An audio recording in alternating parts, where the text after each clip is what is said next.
ಮೊದಲಿಗೆ ಬ್ರಹ್ಮಶ್ರೀ ಪಿತಾಮಹ ಪತ್ರಿಜಿಯವರಿಗೆ, ಸ್ವರ್ಣಮಾಲಾ ಪತ್ರಿಜಿಯವರಿಗೆ, ತಟವರ್ತಿ ವೀರರಾಘವ, ರಾಜಲಕ್ಷ್ಮಿ ಅಮ್ಮನಿಗೆ ನನ್ನ ಶತಕೋಟಿ ವಂದನೆಗಳು. ಈ Zoom ನಲ್ಲಿ ನೆರೆದಿರುವವರಿಗೆ ಆತ್ಮ ಪ್ರಣಾಮ. ಧ್ಯಾನ ಮಾಡೋಣ. ಎರಡು ಕೈಗಳನ್ನು ಜೋಡಿಸಿ, ಎರಡು ಕಾಲುಗಳನ್ನು ಜೋಡಿಸಿ, ಕಣ್ಣು ಮುಚ್ಚಿಕೊಂಡು ಶ್ವಾಸದ ಮೇಲೆ ಗಮನ ಇಟ್ಟು ಧ್ಯಾನ ಮಾಡೋಣ.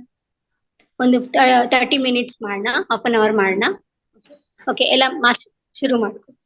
ಶ್ವಾಸದ ಮೇಲೆ ಗಮನ ಇಟ್ಟು. ಹೇಳಿ ಮೇಡಮ್. ನಾನೊಂದು ನಿಮಿಷ ಮಾತಾಡ್ಬಿಡ್ಲಾ? ಹಾ, ಮಾತಾಡಿ. ನಮಸ್ಕಾರ ಎಲ್ಲ ಧ್ಯಾನ ಮಿತ್ರರಿಗೂ. ಮೊದಲನೇದಾಗಿ ನಮ್ಮ ಪತ್ರಿಜಿ ಮಹಾಗುರುಗಳಿಗೂ ಹಾಗೂ ಸ್ವರ್ಣಮಾಲಾ ಅಮ್ಮನವರನ್ನು ಸ್ಮರಿಸುತ್ತಾ ಇಂದಿನ ಧ್ಯಾನ ಕಾರ್ಯಕ್ರಮವನ್ನು ಪ್ರಾರಂಭಿಸೋಣ. ನಮ್ಮ ಕಾರ್ಯಕ್ರಮದಲ್ಲಿ ಮುಖ್ಯ ಆಧ್ಯಾತ್ಮಿಕ ಅತಿಥಿಗಳಾದಂತಹ ಸುನೀತಾ ರಮೇಶ್ ಮೇಡಮ್ ಅವರು ಆಗಮಿಸಿದ್ದಾರೆ. ಅವರಿಗೆ ಇಲ್ಲಿ ಭಾಗವಹಿಸುತ್ತಿರುವಂತಹ ಎಲ್ಲ ಧ್ಯಾನ ಮಿತ್ರರ ಪರವಾಗಿ ಹಾಗೂ ಮಹಾತಾರ್ ಫೌಂಡೇಶನ್ ಪರವಾಗಿ ಹಾಗೂ ಪತ್ರಿಜಿ ಬಾಬಾರವರ ಪರವಾಗಿ ಹಾಗೂ ನನ್ನ ವೈಯಕ್ತಿಕವಾಗಿ ಹಾರ್ದಿಕ ಸುಸ್ವಾಗತಗಳನ್ನು ಕೋರುತ್ತಿದ್ದೇನೆ. ಹಾಗೂ ಇಲ್ಲಿ ಭಾಗವಹಿಸುತ್ತಿರುವಂತಹ ಎಲ್ಲಾ ಧ್ಯಾನ ಮಿತ್ರರಿಗೂ ಸಹ ನನ್ನ ತುಂಬು ಹೃದಯದ ಸ್ವಾಗತ. ಓಕೆ ಮೇಡಮ್, ಕಂಟಿನ್ಯೂ ಮಾಡಿ ಮೇಡಮ್. ಓಕೆ, ಈಗೆಲ್ಲ ಧ್ಯಾನಕ್ಕೆ ಕೂರೋಣ.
ಎಲ್ಲರೂ ಅದ್ಭುತವಾದ ಧ್ಯಾನ ಸ್ಥಿತಿಯನ್ನು ಅನುಭವಿಸಿದ್ದೀರಾ ಎಂದು ಭಾವಿಸುತ್ತೇನೆ.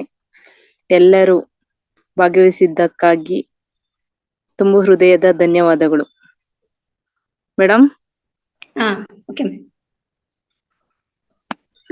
ಮಾತಾಡ್ಬೋದಾ ಮೇಡಮ್ ಈಗ?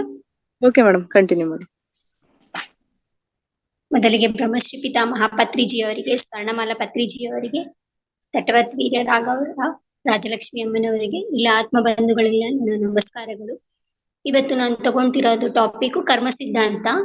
ಕರ್ಮ ಸಿದ್ಧಾಂತ ಈ ಬುದ್ಧ ಭಗವಾನ್ ಅವರು ಹೇಳಿರೋದು ಮಾತನ್ನ ನಾನು ಹೇಳ್ತಾ ಇದ್ದೀನಿ. ಪಾಪ ಕರ್ಮಗಳು ಮಾಡಿದಾಗ ನಮ್ಗೆ ಸುಖ ಭ್ರಾಂತಿ ಇರುತ್ತೆ. ಅಂದ್ರೆ ಇವಾಗ ನಾವು ಯಾರಿಗ ನಾವು ಹಿಂಸೆ ಕೊಟ್ಟೋದಾಗ್ಲಿ ಆತರ ಎಲ್ಲ ಏನಾನ ಮಾಡಿದ್ರೆ ಅವಾಗ ಚೆನ್ನಾಗಿರುತ್ತೆ. ನಾವು ಯಾವಾಗ ಎಷ್ಟು ಚೆನ್ನಾಗಿರುತ್ತೆ ಅಂದ್ರೆ ನಮ್ಗೇನು ಆಗಲ್ಲ, ನಾವು ಒಬ್ರಿಗೆ ಹಿಂಸೆ ಕೊಟ್ರೆ ನಮ್ಗೆ ಏನು ಆಗಲ್ಲ ಅಂತ ಹೇಳ್ಬಿಟ್ಟು ನಾವೇನ್ ಮಾಡ್ತೀವಿ ಅಂದ್ರೆ ಅದನ್ನ ಆನಂದವಾಗಿರ್ತೀವಿ, ಸುಖ ಭ್ರಾಂತಿಯಲ್ಲಿ ಇರ್ತೀವಿ, ಈಗೆಲ್ಲ ಎಂಜಾಯ್ ಮಾಡ್ತಿರ್ತೀವಿ, ನಮ್ಗೆ ಏನು ಆಗಲ್ಲ, ನಾವು ಚೆನ್ನಾಗಿರ್ತೀವಿ ಅಂತ ಹೇಳ್ಬಿಟ್ಟು ಆರಾಮಾಗಿರ್ತೀವಿ. ಯಾವಾಗ ಫಲಿತ ಅನುಭವಿಸ್ಬೇಕು ಅಂತ ತುಂಬಾ ಕಠೋರವಾಗಿರುತ್ತೆ. ಅಂದ್ರೆ ಆ ನೋವು ಹೇಗಿರುತ್ತೆ ಅಂತ ನಮ್ಗೆ ಅದ್ ಅನುಭವಿಸಿದಾಗೆ ನಮ್ಗೆ ಗೊತ್ತಾಗುತ್ತೆ. ನಮ್ಗೆ ಏನು ಆಗಲ್ಲ ಅನ್ಕೊಂಡು ಇರ್ತೀವಿ, ಭವಿಷ್ಯದಲ್ಲಿ ಹಾಗೆ ಇವಾಗ ಹೇಗಿರ್ತೀವೋ ಭವಿಷ್ಯದಲ್ಲೂ ಹಾಗೆ ಇರ್ತೀವಿ ಅನ್ಕೊಂಡಿರ್ತೀವಿ.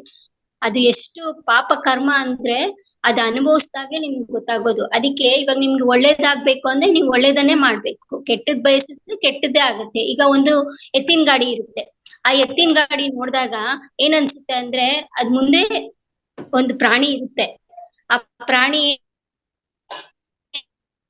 ಏನ್ ಮಾಡುತ್ತೆ, ನಾವು ಹೊಡೆದಾಗ ಅದನ್ನ ಮುಂದಕ್ಕೆ ತಡ್ಕೊಂಡಿರೋ ಚಕ್ರಗಳು ನಾವ್ ಏನ್ ಮಾಡಿರ್ತೀವೋ ಅದು ನಮ್ ಬೆನ್ನ ಹಿಂದೆನೆ ಬರ್ತಾ ಇರುತ್ತಂತೆ. ಇವಾಗ ನಾವು ದುಃಖ ಕೊಟ್ರೆ ನಮ್ಗ್ ದುಃಖನೇ ಬರುತ್ತಂತೆ, ನಾವು ಹಿಂಸೆ ಕೊಟ್ರೆ ಹಿಂಸೆ ಬರುತ್ತಂತೆ. ನಮ್ಗೆ ಇವಾಗ ನಾವು ಚೆನ್ನಾಗಿರ್ಬೇಕು, ನಾವು ಆನಂದವಾಗಿರ್ಬೇಕು ಅಂದ್ರೆ ನಾವ್ ಏನ್ ಮಾಡ್ಬೇಕಂದ್ರೆ ನಾವು ಇತರರಿಗೆ ಯಾವುದೇ ತೊಂದ್ರೆ ಆಗ್ಲಿ ಕೊಡ್ಬಾರ್ದು. ಅಂದ್ರೆ ಇವಾಗ ನಮ್ ಕಷ್ಟಗಳು ಸಮಸ್ಯೆಗಳು ಯಾಕೆ ಬರ್ತಿದೆ ಅಂದ್ರೆ ನಾವು ತೊಂದ್ರೆ ಕೊಟ್ಟಿರೋದಕ್ಕೆ ಇವಾಗ ನಾವು ಅನುಭವಿಸ್ತಾ ಇದೀವಿ. ಯಾಕೆ ನಮ್ಗೆ ಗೊತ್ತಿಲ್ಲ. ಅಂದ್ರೆ ಯಾಕೆ ಬಂದಿದೆ ನನ್ಗೆ ಅಂತ ನಾವು ಕಷ್ಟಗಳ ಬಗ್ಗೆ ನಾವು ಪರಿಹರಿಸ್ಕೊಳ್ತಾ ಇದೀವಿ. ಅಂದ್ರೆ ಆ ಕಷ್ಟ ಹೋಗ್ಲಿ ಅಂತ ಅದಕ್ ಮಾತ್ರ ನೋಡ್ಕೊಳ್ತಾ ಇದೀವಿ, ಅದನ್ನ ಕಮ್ಮಿ ಮಾಡ್ಕೊಳಕ್ ನೋಡ್ತೀವಿ. ಆಗ್ಲಿ ಏನಕ್ಕೆ ಕಾರಣಕ್ಕೆ ನನ್ಗೆ ಕಷ್ಟ ಬಂದಿದೆ ಅಂತ ನಾವ್ ಯೋಚಿಸ್ತಾ ಇದೀವಿ. ಅಂದ್ರೆ ನೀವು ಕೊಟ್ಟಿರೋ ಹಿಂಸೆಗೆ ಇವಾಗ ಅನುಭವಿಸ್ತಿದ್ರೆ ಕಷ್ಟ ರೂಪದಲ್ಲಿ, ದುಃಖದ ರೂಪದಲ್ಲಿ ನಿಮ್ಗೆ ಆರ್ಥಿಕ ಸಮಸ್ಯೆ ಆಗ್ಲಿ, ಆಮೇಲೆ ಮನೇಲಿ ಫೈಟಿಂಗ್ ಆಗುತ್ತಲ್ವಾ, ಅಂದ್ರೆ ಜಗಳ ಆಗುತ್ತಲ್ಲ, ಆ ಜಗಳಕ್ಕೆ ಹೇಗಿರುತ್ತೆ ಅಂತ ನೀವು ಏನಕ್ ಬಂದಿದೆ ಕಷ್ಟ ನಮ್ಗೆ ಗೊತ್ತಾಗ್ತಾ ಇಲ್ಲ. ಅಂದ್ರೆ ಏನಕ್ ಬಂದಿದೆ ಅಂತ ಅದನ್ನ ಪರಿಹರಿಸ್ಕೊಳ್ತೀವಿ ಹೊರತಾಗಿ ಅದು ನನ್ಗೆ ಯಾವ ಕಾರಣದಿಂದ ನನಗ್ ಬಂದಿದೆ ಅಂತ ಅದ್ ನಾವು ಟೆಸ್ಟ್ ಮಾಡಲ್ಲ. ಆ ಕಾರಣ ನಾವು ತಿಳ್ಕೊಬೇಕು, ಏನಕ್ಕೆ ಬರ್ತಾ ಇದೆ ನನಗ್ ಕಷ್ಟ. ನಾವೇನ್ ಮಾಡ್ತೀವಿ, ಆ ಕಷ್ಟ ತಡೆಯಲಾರ್ದೆ ಗುರುಗಳ ಹತ್ರನೂ ಹೋಗೋದಾಗ್ಲಿ, ಆಮೇಲೆ ದೇವಸ್ಥಾನದಲ್ಲಿ ಪೂಜೆಗಳು ಮಾಡೋದಾಗ್ಲಿ, ಚರ್ಚ್ಗಳಾಗ್ಲಿ, ಮಸೀದಿಗಳೆಲ್ಲ ಹೋಗಿ ಮತಗಳನ್ನೇ ಚೇಂಜ್ ಮಾಡ್ತಾ ಇದಾರೆ ಈ ಕಾಲದಲ್ಲಂತೂ. ಆ ದೇವ್ರು ಈ ದೇವ್ರು ನಮ್ಗೆ ಏನು ಫಲ ಕೊಡ್ತಾ ಇಲ್ಲ ಅಂತ ಹೇಳ್ಬಿಟ್ಟು ಮತಗಳನ್ನೇ ಚೇಂಜ್ ಮಾಡ್ತಾ ಇದ್ದಾರೆ. ಅದ್ ತಪ್ಪು. ಮತಗಳಲ್ಲ, ನಾವು ಮಾಡಿರೋದೇ ನಾವು ಅನುಭವಿಸ್ತಾ ಇದೀವಿ. ಅಂದ್ರೆ ಇವಾಗ ನಾವು ಒಬ್ರಿಗೆ ಒಂದು ಪ್ರಾಣಿ ಪಕ್ಷಿಗಳನ್ನ ನಾವು ಹಿಂಸಿಸಿದ್ವಿ ಅಂದ್ರೆ ತಿಂದಿದೀವಿ, ಅದನ್ನ ಗೊತ್ತಿಲ್ಲ ನಮ್ಗೆ, ಧ್ಯಾನ ಮಾರ್ಗಕ್ಕೆ ಬರೋವರೆಗೂ ನಮ್ಗೆ ಗೊತ್ತಿಲ್ಲ ಅದು ಹಿಂಸಿದ್ರೆ ನಾವು ಕಷ್ಟ ಅನುಭವಿಸ್ತೀವಿ ಅಂತ ನಮಗ್ ಗೊತ್ತಿರ್ಲಿಲ್ಲ. ಏನಕ್ಕ ಕಷ್ಟ ಬಂದಿದೆ ಅಂದ್ರೆ ನೀವು ಹಿಂಸೆ ಕೊಟ್ಟಿರೋದಕ್ಕೆ. ಅಂದ್ರೆ ಮೀನಾಗ್ಲಿ, ಮೊಟ್ಟೆ ಆಗ್ಲಿ, ಆಮೇಲೆ ಇದಕ್ಕೂ ಮೇಕೆ, ಅದನ್ನೆಲ್ಲ ನಾವೇನ್ ಮಾಡ್ತೇವೆ, ಅದನ್ನ ಕೊಂದು ಕತ್ತರಿಸ್ಬಿಟ್ಟು ಬೇಯಿಸ್ಬಿಟ್ಟು ಹೊಟ್ಟೆ ಒಳಗ್ ಸೇರ್ಸ್ಕೊಂತಾ ಇದೀವಲ್ಲ, ಹೊಟ್ಟೆ ಒಳಗ್ ಸೇರ್ಕೊಂಡಾಗ ಅದು ಏನಂದ್ರೆ ಸ್ಮಶಾನದ ಊಟ ಅಂತೆ. ಅಂದ್ರೆ ಅದು ಸುಟ್ಟಿರೋ ಹೆಣದ್ದು ನಾವು ತಿಂತಾ ಇದೀವಂತೆ. ಅಂತದ್ ಇವಾಗ ಎಲ್ಲ ಆತ್ಮಸ್ವರೂಪಗಳಲ್ವಾ. ಇವಾಗ ನಾವ್ ಹೇಗ್ ಬಂದಿದೀವೋ ಅದು ಒಂದು ಆತ್ಮಸ್ವರೂಪನೇ. ಅದು ಒಂದು ಅದಕ್ ಕರ್ಮ ಅನುಸಾರವಾಗಿ ಅದು ಜನನ ತಗೊಂಡಿದೆ. ಅದನ್ನ ನಾವೇನ್ ಮಾಡ್ತಾ ಇದೀವಿ ಅಂದ್ರೆ ಅರ್ಧ ಆಯುಷ್ಯದಲ್ಲೇ ಸಾಯಿಸ್ತಾ ಇದೀವಿ. ಆ ಸಾಯಿಸೋದ್ರಿಂದ ಏನಾಗುತ್ತೆ, ಫಸ್ಟ್ ಚೆನ್ನಾಗಿರುತ್ತೆ ನಮ್ಗೆ, ಆಮೇಲೆ ಹೋಗ್ತಾ ಆಮೇಲೆ ನಾವ್ ಇನ್ನ ಜಾಸ್ತಿ ಕಷ್ಟ ಅನುಭವಿಸ್ಬೇಕಾಗತ್ತೆ. ಯಾಕೆ ಹೇಳಿ, ನಮ್ಗೆ ಅದು ಗೊತ್ತಿಲ್ಲ. ಅದನ್ನ ಹಿಂಸೆ ಕೊಟ್ಟಿದ್ದಕ್ ನಾವಿವಾಗ ಹಿಂಸೆ ಪಡ್ತಾ ಇದೀವಲ್ಲ, ಅದು ಗೊತ್ತಿಲ್ಲ ನಮ್ಗೆ. ಯಾವಾಗ ಈ ಧ್ಯಾನ ಮಾರ್ಗಕ್ಕೆ ಪತ್ರಿಜಿ ಅವರು ಎಷ್ಟೋ ಪುಸ್ತಕಗಳನ್ನ ಓದಿ, ಅವರೆಲ್ಲ ಎಷ್ಟೋ ಓದ್ಬಿಟ್ಟು ಅದನ್ನೆಲ್ಲ ಪುರಾಣಗಳು, ಉಪನಿಷತ್ಗಳು, ಭಗವದ್ಗೀತೆ ಎಲ್ಲ ಅದೇ ಸಾರ ಹೇಳೋದು. ಅಂದ್ರೆ ಏನ್ ಹಿಂಸೆ ಕೊಟ್ರೆ, ಯಾವ್ದ್ ಹಿಂಸೆ ಕೊಡ್ತೀವೋ ಆ ಹಿಂಸೆ ನಾವು ಅನುಭವಿಸ್ಬೇಕಾಗುತ್ತೆ. ಈಗ ಒಂದು ಎಕ್ಸಾಂಪಲ್ ಒಬ್ರು ಅಂದ್ರೆ ಒಬ್ನು ಏನ್ ಮಾಡ್ತಾನೆ ಅಂದ್ರೆ ಒಬ್ಬ ಹುಡುಗಿನ ತುಂಬಾ ಪ್ರೀತಿಸ್ತಾ ಇರ್ತಾನೆ. ಆ ಹುಡುಗಿ ನಿರಾಕರಿಸಿದಕ್ಕೆ ಏನ್ ಮಾಡ್ತಾನಂದ್ರೆ ಆ ಹುಡುಗಿ ಮೇಲೆ ಆಸಿಡ್ ಹಾಕ್ಬಿಡ್ತಾನೆ. ರೀಸೆಂಟ್ ಆಗಿ ಮೊನ್ನೆ ಒಂದು ಕೇಸ್ ನಡೀತಲ್ಲ, ತುಂಬಾ ಸೋಷಿಯಲ್ ಮೀಡಿಯಾದಲ್ಲೆಲ್ಲ ಬಂತಲ್ಲ, ಆತರ ಏನಾಯ್ತು, ಎಷ್ಟು ಅವನ ಪ್ರಕರಣ ಮೇಡಮ್. ಹೇಳಿ ಮೇಡಮ್. ನೇಹ ಪ್ರಕರಣ. ಹಾ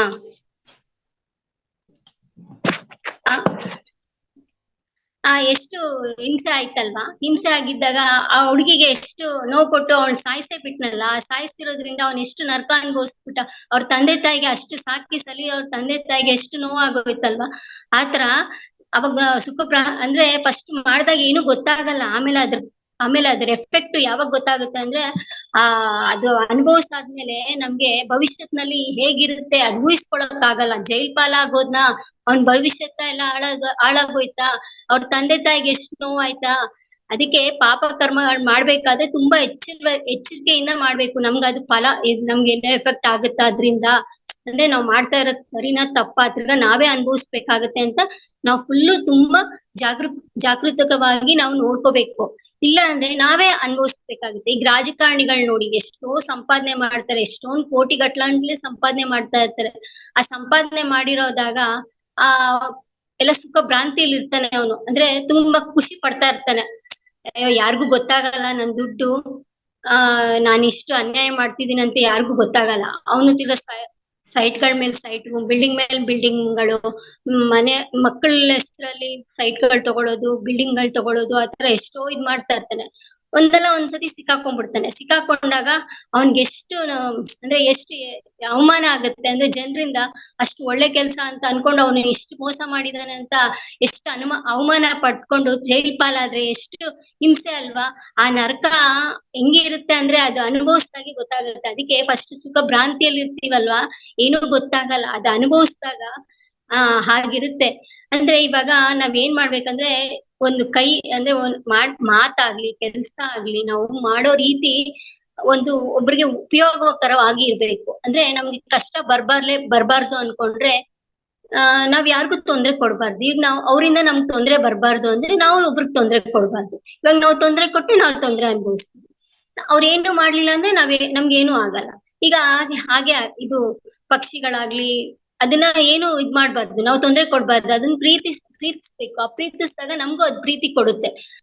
ಯಾರ್ಗೆ ಆಗ್ಲಿ, ಮನೇಲಿರೋರ್ಗಾಗ್ಲಿ ನಾವು ಗೌರವದಿಂದ ಕಾಣ್ಬೇಕು. ಅವ್ರಿಗೆ ಒಂಥರ ನೋವುಂಟು ಮಾಡುವ ಮಾತುಗಳನ್ನ ಆಡ್ಬಾರ್ದು. ತಿರ್ಗಾ ಅದೇ ನಾವು ಅನುಭವಿಸ್ಬೇಕಾಗತ್ತೆ. ನಾವು ಹೇಗ್ ಚೆನ್ನಾಗಿರ್ಬೇಕು ಅನ್ಕೊಂತೀವೋ ಇತರರಿಗೂ ನಾವು ಬೇರೆಯವ್ರಿಗೂ ನಾವು ಅದೇ ರೀತಿ ನಡ್ಕೋಬೇಕು. ಯಾವಾಗ ನಡ್ಕೊಳ್ಳಿಲ್ಲ ಅಂದ್ರೆ ಇವಾಗ ನಾವು ಬೈದ್ ಬಿಟ್ರಿ ಅನ್ಕೊಳ್ಳಿ, ಯಾರ್ಗನ ಬೈದ್ ಬಿಟ್ರಿ ಅನ್ಕೊಳ್ಳಿ, ಆ ಬೈದೋದ್ರಿಂದ ಅವರೇ ಬೈಬೇಕು ಅನ್ನೋದೇನಿಲ್ಲ. ಬೇರೆ ರೂಪದಲ್ಲಿ ನಮ್ಗೆ ಇನ್ನೊಬ್ರು ನಮ್ಗ್ ಬೈತಾರೆ. ಮಾಡಿದ್ದನ್ನು ಮಾರ ಅಂತಾರಲ್ಲ, ನಾವ್ ಏನ್ ಮಾಡ್ತೀವೋ ಅದನ್ನ ಅನುಭವಿಸ್ಲೇಬೇಕಾಗುತ್ತೆ. ಅನುಭವ ಪೂರ್ವಕವಾಗಿ ಮಾಡ್ಬೇಕು. ಇವಾಗ ಏನ್ ಮಾಡ್ತೀವಿ, ಇವಾಗ ಮಾವಿನ ಗಿಡ ಬೆಳೆಸ್ಬೇಕು ಅನ್ಕೊಂತೀವಿ. ಮಾವಿನ ಗಿಡ ಬೇಕು ಅಂದ್ರೆ ಮಾವಿನ ಬೀಜ ಹಾಕಿದ್ರೇನೆ ಅಲ್ವಾಗ ಬೆಳೆಯೋದು. ಅದನ್ ಬಿಟ್ಟು ಮಾವಿನ ಬೀಜ ಹಾಕ್ಬಿಟ್ಟು ಇದು ಬೇರೆದು ಹುಲ್ಗಿಡ ಹಾಕಿದ್ರೆ ಮಾವಿನಕಾಯಿ ಬರುತ್ತಾ? ಆಲೂಗಡ್ಡೆದು ಹಾಕ್ಬಿಟ್ಟು ಮಾವಿನಕಾಯಿ ಬಾ ಅಂದ್ರೆ ಬರುತ್ತಾ? ಇಲ್ಲ ಅಲ್ಲ. ಅದೇ ರೀತಿ ನಮ್ ಜೀವನನೂ ಅಷ್ಟೇ. ಈ ಕೃಷ್ಣ ಪರಮಾತ್ಮನೇ ಭಗವದ್ಗೀತೆಯಲ್ಲಿ ಹೇಳಿದಾರಂತೆ. ಅವ್ರು ಹೇಳಿದ್ಮೇಲೆ ನಾವು ಅದನ್ನ ಭಗವದ್ಗೀತೆಯನ್ನೇ ಮುಟ್ಟಲ್ಲ. ಯಾಕಂದ್ರೆ ಅದು ನಮ್ ನಮ್ಗೆ ಹಿಂದೂಗಳಿಗೆ ಅದು ತುಂಬಾ ಶ್ರೇಷ್ಠವಾದ ಪುಸ್ತಕ. ಅದು ಅಂದ್ರೆ ಆ ಭಗವದ್ಗೀತಾ ಅನ್ನೋದು ಯಾರು ಓದಲ್ಲ. ಯಾಕಂದ್ರೆ ಅದು ಕಷ್ಟ ಇದೆ ಅಂತ ಯಾರು ಓದಲ್ಲ. ಅದ ಅರ್ಥನೂ ನಮ್ಗೆ ಗೊತ್ತಾಗಲ್ಲ ಅಂತ ಹೇಳ್ಬಿಟ್ಟು ನಾವು ಜಾಸ್ತಿ ಅದನ್ನ ಮುಟ್ಟದೇ ಇಲ್ಲ. ಇವಾಗ ಮುಸ್ಲಿಂ ಅವ್ರು ನೋಡಿ ಕುರಾನ್ ಓದ್ತಾರೆ, ಕ್ರಿಶ್ಚಿಯನ್ಸ್ ಬೈಬಲ್ ಓದ್ತಾರೆ. ಅದೇ ನಾವು ಭಗವದ್ಗೀತೆನ ಓದೋದೇ ಇಲ್ಲ. ಯಾಕಂದ್ರೆ ಅದು ನಮ್ಗೆ ಅಷ್ಟು ಗೊತ್ತಿರ್ಲಿಲ್ಲ. ಈಗ ಪತ್ರಿಜಿ ಅವ್ರು ಬಂದಾಗ ಒಂದೊಂದು ಯೋಗೀಶ್ವರಲ್ವಾ, ಆ ಯೋಗಿಗಳಿಗೆ ಅದು ಅರ್ಥ ಆಗುತ್ತಂತೆ. ಅಂದ್ರೆ ತುಂಬಾ ಧ್ಯಾನ ಮಾಡ್ತಾರಲ್ಲ, ಆ ಧ್ಯಾನ ಮಾಡಿದವ್ರಿಗೆ ಆ ಭಗವದ್ಗೀತೆದನು ಅದು ಎಲ್ಲ ಒಂದೊಂದು ಅರ್ಥ ಆಗುತ್ತಂತೆ. ಕೃಷ್ಣ ಪರಮಾತ್ಮ ಏನ್ ಹೇಳಿದಾನೆ ಅಂದ್ರೆ, ನೀನ್ ಏನ್ ಮಾಡ್ತೀಯ ನೀನ್ ಅನುಭವಿಸ್ಬೇಕು. ನೀನ್ ಏನ್ ಯಾರಿಗೇನ ತೊಂದ್ರೆ ಕೊಟ್ರೆ ನೀನ್ ತೊಂದ್ರೆ ಅನುಭವಿಸ್ತೀಯ. ಸುಖ ಭ್ರಾಂತಿ ಬೇಕು ಅಂದ್ರೆ ಎಲ್ಲಾರು ಒಂದೇ ರೀತಿಯಲ್ಲಿ ನೋಡ್ಕೋ. ಎಲ್ಲಾ ಆತ್ಮಸ್ವರೂಪಗಳೇ, ನೀನ್ ಬೇರೆ ಅಲ್ಲ, ನಾನ್ ಬೇರೆ ಅಲ್ಲ, ಎಲ್ಲಾ ಆತ್ಮಗಳೇ. ಅಂದ್ರೆ ಇವಾಗ ನಾವು ಒಬ್ರು ಅಜ್ಞಾನದಲ್ಲಿ ಇರ್ತಾರಲ್ವಾ, ನಾವು ಜ್ಞಾನವಂತರಾಗಿರ್ತೀವಿ ಅನ್ಕೊಳ್ಳಿ. ಅವರು ಪ್ರವರ್ತನೆ ಸರಿ ಇಲ್ಲ ಅಂತ ನಾವು ಬೈಕೊಂತಾ ಇರ್ತೀವಿ. ಅಂದ್ರೆ ಅವ್ರು ಏನ್ ಮಾಡ್ತಾರೆ ಅಂದ್ರೆ ಅವ್ರಿಗೆ ಗೊತ್ತಿರಲ್ಲ ಏನ್ ಮಾಡ್ಬೇಕು, ಹೆಂಗಿರ್ಬೇಕು ಅಂತ ಗೊತ್ತಿಲ್ಲ. ನಾವ್ ಅದೇ ರೀತಿಲಿ ನಾವ್ ಹೇಳ್ಬೇಕು, ಈ ತರ ಹಾಗಲ್ಲ, ಈ ತರ ಹೇಳ್ಬೇಕು ನಾವು. ನೀನ್ ಗೊತ್ತಿಲ್ಲ ಹಂಗೆ ಹಿಂಗೆ ಅಂದ್ರೆ ಬೈಯೋದಾಗ್ಲಿ, ಹಿಂಸೆ ಮಾಡೋದಾಗ್ಲಿ ಈ ತರ ಮಾಡಿದ್ರೆ ನಮ್ಗೆ ತಿರ್ಗಾ ಅನುಭವ ಇದಾಗುತ್ತೆ.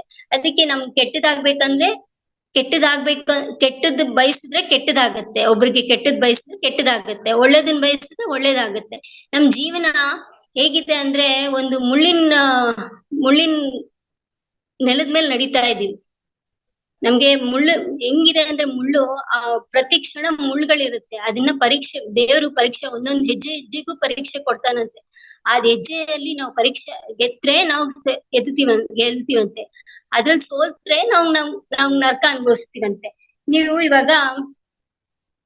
ಈಗ ಒಂದು ಚಿಕ್ಕ ಮಗು ಇರುತ್ತೆ. ಆ ಮಗು ಏನ್ ಮಾಡುತ್ತೆ, ಕೆಂಡದ ಹತ್ರ ಹೋಗ್ಬೇಡ ಅಂತ ಹೇಳ್ತಾ ಇರ್ತೀವಿ. ಅದು ಚಿಕ್ಕ ಪಾಪು ಅಲ್ವಾ, ಅದಕ್ಕೆ ಗೊತ್ತಾಗಲ್ಲ. ಅದು ಹೋಗಿ ಮುಟ್ಬಿಡುತ್ತೆ. ಅದು ಒಂದ್ ದಿವಸ ಇಲ್ದೇ ಇರೋ ಟೈಮಲ್ಲಿ ಮುಟ್ಬಿಡುತ್ತೆ. ಎಷ್ಟು ಮುಟ್ಬೇಡ ಅಂದ್ರೆ ಎತ್ತಾಕಿದ್ರು ಅದು ಕೆಂಡ ಮುಟ್ಟಕ್ಕೆ ಹೋಗುತ್ತೆ. ಒಂದ್ಸತಿ ಏನ್ ಮಾಡಿ ಮುಟ್ಬಿಡುತ್ತೆ. ಮುಟ್ಟಿದ ತಕ್ಷಣ ಏನಾಗುತ್ತೆ, ಅದು ಸುಟ್ಕೊಂಡ್ಬಿಡುತ್ತಲ್ಲ, ತಿರ್ಗಾ ಹೋಗು ಅಂದ್ರೆ ಇನ್ನೊಂದ್ಸತಿ ಹೋಗಲ್ಲ. ಈಗ ತಕ್ಷಣ ಪ್ರತಿಫಲ ನಮ್ಗೆ ಸಿಗ್ಬೇಕಂದ್ರೆ ಅಂದ್ರೆ ಪಾಪಕರ್ಮಗಳು ಮಾಡಿದಾಗ ಏನಾಗುತ್ತೆ, ನಾವು ಸಡನ್ ಆಗಿ ನಮ್ಗೆ ಎಫೆಕ್ಟ್ ಗೊತ್ತಾಗಲ್ಲ. ಅದ್ರ ಎಫೆಕ್ಟ್ ಯಾವಾಗ ಎಫೆಕ್ಟ್ ಗೊತ್ತಾಗಲ್ವೋ ಆಗ ನಮ್ಗೆ ಏನಾಗಲ್ಲ ಬಿಡು, ನಮ್ ಚೆನ್ನಾಗೇ ಇದೀವಿ ಅಂತ ಅನ್ಕೊಂತೀವಿ. ತಕ್ಷಣ ಗೊತ್ತಾಗ್ಬಿಟ್ರೆ ನಾವು ತಪ್ಪುಗಳನ್ನ ಮಾಡಲ್ಲ. ಪಾಪಕರ್ಮ ಮಾಡಿದ ತಕ್ಷಣ ನಮ್ಗೆ ಪ್ರತಿಫಲ ಸಿಗುತ್ತಲ್ಲ. ಹಿರಿಯರು ದೊಡ್ಡವರು ಎಲ್ಲ ಹೇಳ್ತಾ ಇರ್ತಾರೆ, ನೀನ್ ಮಾಡ್ತಾ ಇರೋದ್ ತಪ್ಪಪ್ಪ, ನೀನು ಒಳ್ಳೇದ್ ಕೆಲ್ಸ ಮಾಡ್ಬೇಕು, ಕೆಟ್ಟ ಕೆಲ್ಸ ಮಾಡ್ತಿದ್ಯಾ ಅಂತ ಹೇಳಿದ್ರು ಅವ್ರು ನಮ್ಮಲ್ಲ. ಅವರು ಎಕ್ಸ್ಪೀರಿಯನ್ಸ್ ಆದಾಗೆ ಅಲ್ವಾ ಅವ್ರಿಗೆ ಗೊತ್ತಾಗೋದು ಈ ತರ ಆಗುತ್ತೆ ಅಂತ. ಅಲ್ಲಿವರೆಗೂ ನಮ್ಗೆ ಗೊತ್ತಾಗಲ್ಲ, ಹೇಳ್ತಾನೆ ಇರ್ತೀವಿ. ದೊಡ್ಡವರೆಲ್ಲ ಹೇಳ್ತಾ ಇರ್ತಾರೆ, ಭವಿಷ್ಯತ್ನಲ್ಲಿ ಸ್ವಲ್ಪ ಪ್ರಾಬ್ಲಮ್ಸ್ ಆಗುತ್ತಪ್ಪ, ಬೇಡ ಅಂತ ಹೇಳಿದ್ರೆ ಅವರು ಅದನ್ನ ಮೀರ್ಬಿಟ್ಟು ಹೋಗ್ತಾರೆ. ಆಗೇನಾಗ್ತಾ ಎಡುದಾಗ ಕಷ್ಟ ಆಗ ಅನುಭವ ಆಗುತ್ತೆ. ಅಯ್ಯೋ, ನಾನು ದೊಡ್ಡವ್ರು ಹೇಳಿದ ಮಾತು ಕೇಳಿದ್ರೆ ಚೆನ್ನಾಗಿರ್ತಾ ಇತ್ತು, ಇವಾಗ ನಾನು ಅನುಭವ ಪೂರ್ವಕ ಪಡಿತಾರೆ. ಆತರ ಆ ಚಿಕ್ಕ ಮಗು ನೋಡಿ, ಅದು ತಕ್ಷಣ ಫಲ ಸಿಕ್ಬಿಡ್ತು, ಅದಕ್ಕೆ ಪ್ರತಿಫಲ ಸಿಕ್ಬಿಡ್ತು. ಆದ್ರೆ ಭಗವಂತ ನಮ್ಗ ಆತರ ಕೊಡಲ್ಲ ಪ್ರತೀಕ್ಷೆ. ಇವಾಗ ನಾನ್ ವೆಜ್ ತಿಂತಾರಲ್ಲ, ನಾನ್ ವೆಜ್ ತಿಂದಾಗ ಸುಖ ಭ್ರಾಂತಿಯಲ್ಲಿ ಇರ್ತಾರೆ. ಎಷ್ಟೊಂದ್ ವೆರೈಟೀಸ್ ಫುಡ್ ಎಲ್ಲ ಮಾಡ್ತಾರೆ, ಅಂದ್ರೆ ಭಕ್ಷ್ಯ ಭೋಜ್ಯಾನ್ಯಗಳನ್ನೆಲ್ಲ ಮಾಡ್ತಾ ಇರ್ತಾರೆ. ಮಾಡಿದ ತಕ್ಷಣ ಏನ್ ಮಾಡ್ತಾರ ಅವರು ಎಲ್ಲ ಈ ಸಂಪಾದನೆ ಏನಕ್ ಮಾಡ್ಬೇಕು, ತಿನ್ನೋದಕ್ಕೆ ಅಲ್ವಾ. ಒಬ್ಬೊಬ್ರು 3 ಹೊತ್ತು ತಿಂತಾರೆ, 4 ಹೊತ್ತು ತಿಂತಾರೆ, 5 ಹೊತ್ತು ತಿಂತಾರೆ. ಯಾಕಂದ್ರೆ ದುಡಿಯೋದಕ್ಕೆಲ್ಲ ತಿನ್ನೋದಕ್ಕೆ ಅಲ್ವಾ ಬಾಳ್ತಾ ಇರೋದು, ತಿನ್ನೋದಕ್ಕೆ ಅಲ್ಲ. ತಿನ್ಲಿಲ್ಲ ಅಂದ್ರೆ ಹೆಂಗಿರುತ್ತೆ ನಮ್ ಲೈಫ್ ಅಂತ ಹೇಳ್ಬಿಟ್ಟು ಎಂಜಾಯ್ಮೆಂಟ್ಗೋಸ್ಕರ ಜಾಸ್ತಿ ಟೈಮ್ ಸ್ಪೆಂಡ್ ಮಾಡ್ತಾ ಇರ್ತಾರೆ. ಈ ಆಧ್ಯಾತ್ಮಿಕ ವಿಚಾರ ಒಂದ್ ಸ್ವಲ್ಪನೂ ಇದ್ ಮಾಡ್ಕೊಳ್ಳೋದೇ ಇಲ್ಲ. ಆಮೇಲೆ ಕಷ್ಟ ಬಂದಾಗ ಅದು ನಾನ್ ವೆಜ್ ತಿಂತಾರಲ್ವಾ. ನಾನ್ ವೆಜ್ ಅಂದ್ರೆ ಪ್ರಾಣಿ ಪಕ್ಷಿಗಳದ್ದು ಎಲ್ಲ ತಿನ್ಬಿಟ್ಟು ಅದನ್ನ ಸಾಯಿಸ್ಬಿಟ್ಟು ಅದನ್ನ ಅಡ್ಗೆ ಮಾಡ್ಕೊಂಡು ತಿಂತಾರಲ್ಲ. ತಿಂದಾಗ ಏನಾಗುತ್ತೆ, ಅವಾಗ ಸುಖ ಭ್ರಾಂತಿ ಎಂಜಾಯ್ ಮಾಡ್ಕೊಂಡು ತಿಂತಾ ಇರ್ತಾರೆ. ಎಂಜಾಯ್ ಮಾಡ್ಕೊಂಡು ತಿಂತಾದಾಗ ತಕ್ಷಣ ಅವ್ರಿಗೆ ಗೊತ್ತಾಗಲ್ಲ ಭವಿಷ್ಯತ್ನಲ್ಲಿ ಎಷ್ಟು ಕಷ್ಟ ಅನುಭವಿಸ್ತಾರೆ ಅಂದ್ರೆ ಆರ್ಥಿಕ ಸಮಸ್ಯೆ, ಆಮೇಲೆ ಅನಾರೋಗ್ಯ ಸಮಸ್ಯೆ, ಆಮೇಲೆ ಈ ತರ ಎಲ್ಲ ರೋಗಗಳು ಬರುತ್ತೆ. ICU ಅಲ್ಲಿ ಹೋಗ್ಬಿಟ್ಟು ನರಳಾಡ್ತಾರೆ, ವಿಲವಿಲ ಅಂತ ಒದ್ದಾಡ್ತಾರೆ. ಯಾಕೆಂದ್ರೆ ಅವ್ರು ಏನಕ್ಕೆ ಆತರ ರೋಗಗಳು ಬಂದಿದೆ ಅಂದ್ರೆ ಗೊತ್ತಿಲ್ಲ. ಯಾಕೆ ಅಂದ್ರೆ ಅವ್ರ ಹಿಂಸೆ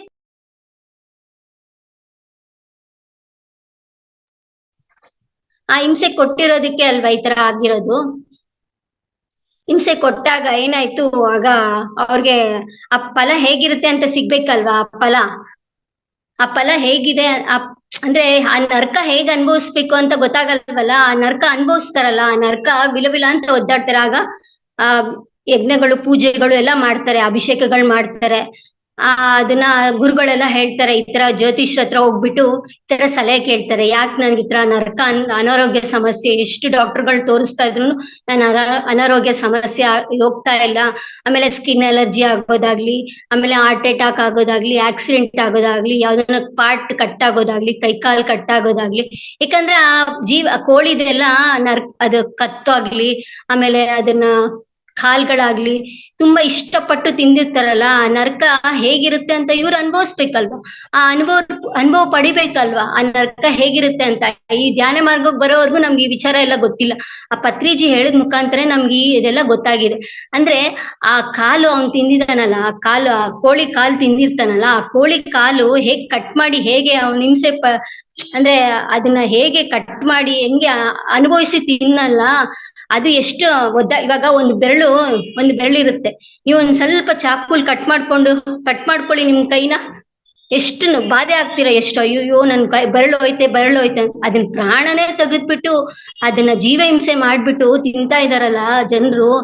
ಇನ್ನೇನ್ ಹೇಳದ, ಆ ನರ್ಕ ಹೇಗಿರುತ್ತೆ, ಅದು ಹೇಗೆ ನೋವು ಅನುಭವಿಸ್ತಿರುತ್ತಲ್ಲ, ಆ ನೋವು ನಿಮ್ಗೆ ಅನುಭವ ಬೇಕಲ್ಲ. ಅದಕ್ಕೆ ನಾನ್ ವೆಜಿಟೇರಿಯನ್ ಅಂದ್ರೆ ಶುದ್ಧ ಸಾತ್ವಿಕ ಆಹಾರ ತಗೊಳ್ಬೇಕು. ಯಾವ್ದೇ ಕಾರಣಕ್ಕೂ ಮಾಂಸಾಹಾರ ಸೇವಿಸಬಾರ್ದು. ಆ ಮಾಂಸಾಹಾರ ಸೇವಿಸೋದ್ರಿಂದ ನಮ್ಗೆ ಇಷ್ಟೆಲ್ಲ ಕಷ್ಟ, ನೋವು, ನಲಿವು ಎಲ್ಲ ಯಾವ್ಯಾವ ಸಮಸ್ಯೆ ಬೇಕೋ ಆ ಸಮಸ್ಯೆಗಳೆಲ್ಲ ಬರುತ್ತೆ. ಆಮೇಲೆ ಆ ಸಾಯಿಸಿರ್ತೀವಲ್ಲ, ಆ ಕೋಳಿ ಮೇಲೆ ಆತ್ಮವಾಗಿ ತಿರುಗ್ತಾ ಇರುತ್ತಲ್ಲ, ನಿಮ್ಗೆ ಹಂಗೆ ಆಗ್ಬೇಕು, ನನ್ನನ್ನು ಎಷ್ಟು ಹಿಂಸೆ ಕೊಟ್ಟಿದ್ದೀರಾ, ಆ ಹಿಂಸೆ ನೀವು ಅನುಭವಿಸಿ, ಹಿಂಸೆ ನಿಮ್ಗೆ ಅನುಭವಿಸ್ಬೇಕಲ್ವಾ, ನನಗೆ ಹೆಂಗ್ ಹಿಂಸೆ ಕೊಟ್ಟಿದ್ದೀರಲ್ಲ ಆ ರೀತಿನೇ ನೀವು ಅನುಭವಿಸಿ. ಯಾಕಂದ್ರೆ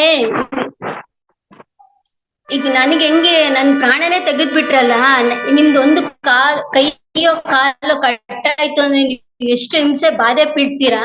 ನನ್ ಪ್ರಾಣನೇ ತೆಗೆದ್ಬಿಟ್ರಲ್ಲ, ನನ್ ಮರಿ ಮಕ್ಕಳನ್ನೆಲ್ಲ ಮೊಟ್ಟೆ ಅದಕ್ಕೆ ಶಾಖ ಕೊಟ್ರೇನೆ, ಈಗ ಕೋಳಿಗೆ ಮೊಟ್ಟೆ ಇರುತ್ತಲ್ಲ, ಆ ಮೊಟ್ಟೆಗೆ ಶಾಖ ಕೊಟ್ರೇನೆ ಅಲ್ವಾ ಅದು ಇದಾಗೋದು, ಅಂದ್ರೆ ಮರಿಗಳಾಗೋದು.